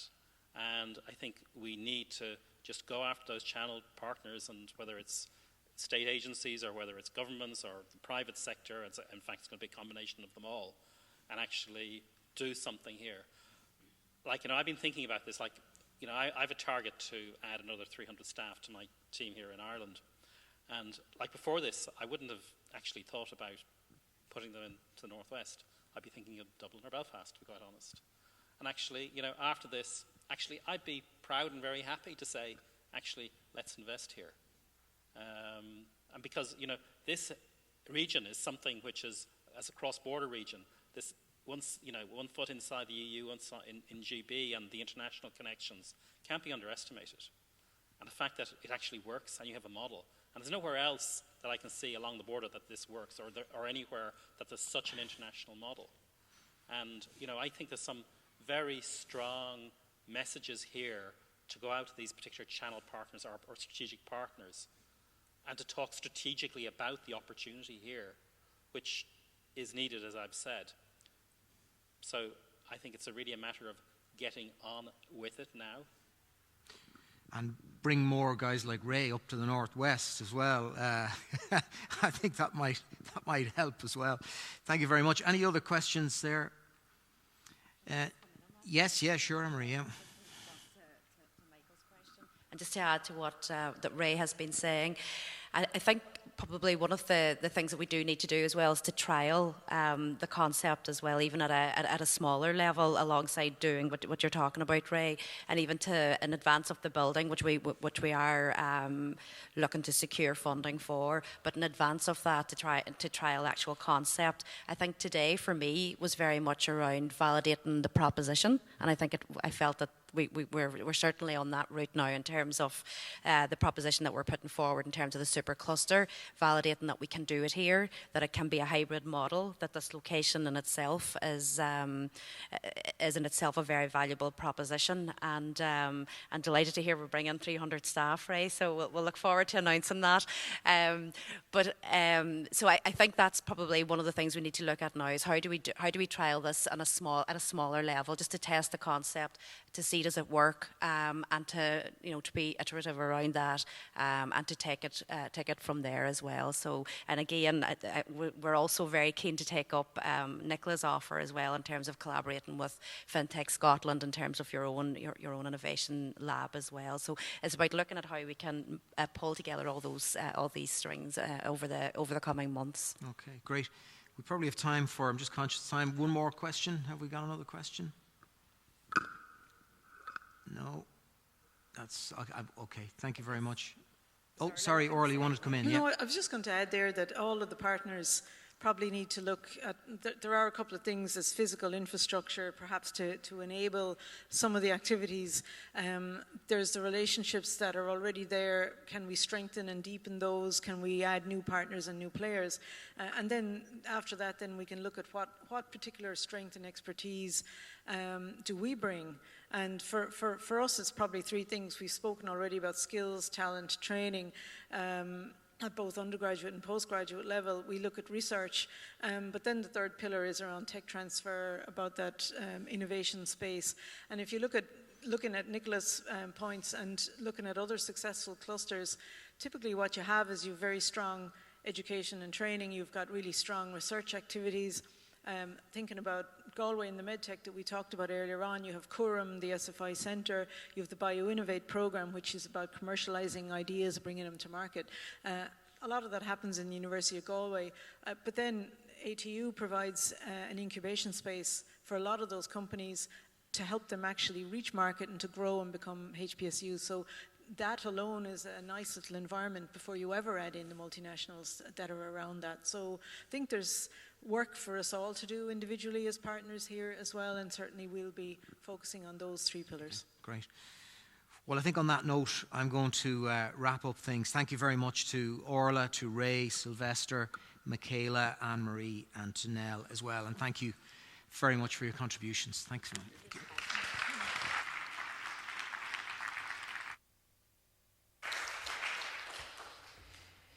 Now, it's been a fascinating day. I think over the course of the day, we've taken a very close look at so many aspects of this wonderful idea, wonderful plan.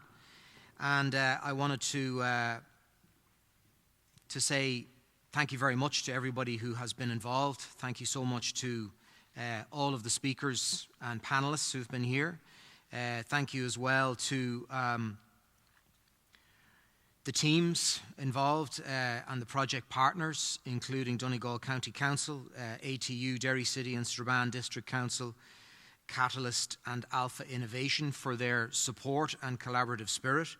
A few other thank yous as well. Thanks to the team at the venue on Danlan for their hospitality. Plan D for the conference organisation. The organisations who added a vibrant dimension to the event as well by providing exhibition stands, and the technical expertise of Unit 7 for their AV support, and also a thank you to the creative input from On the Dot, and finally to all of you, the audience who participated, whether here or else online. And I suppose as we close off, I would encourage you to continue the conversations and the connections and collaborations that have been initiated today, and not only to take stock of the strides that have been achieved in the Northwest region to date, but also from today to look at the enormous potential and opportunity that is there as you all look to the future. So thank you very much and safe journey home. Thanks. Bye-bye.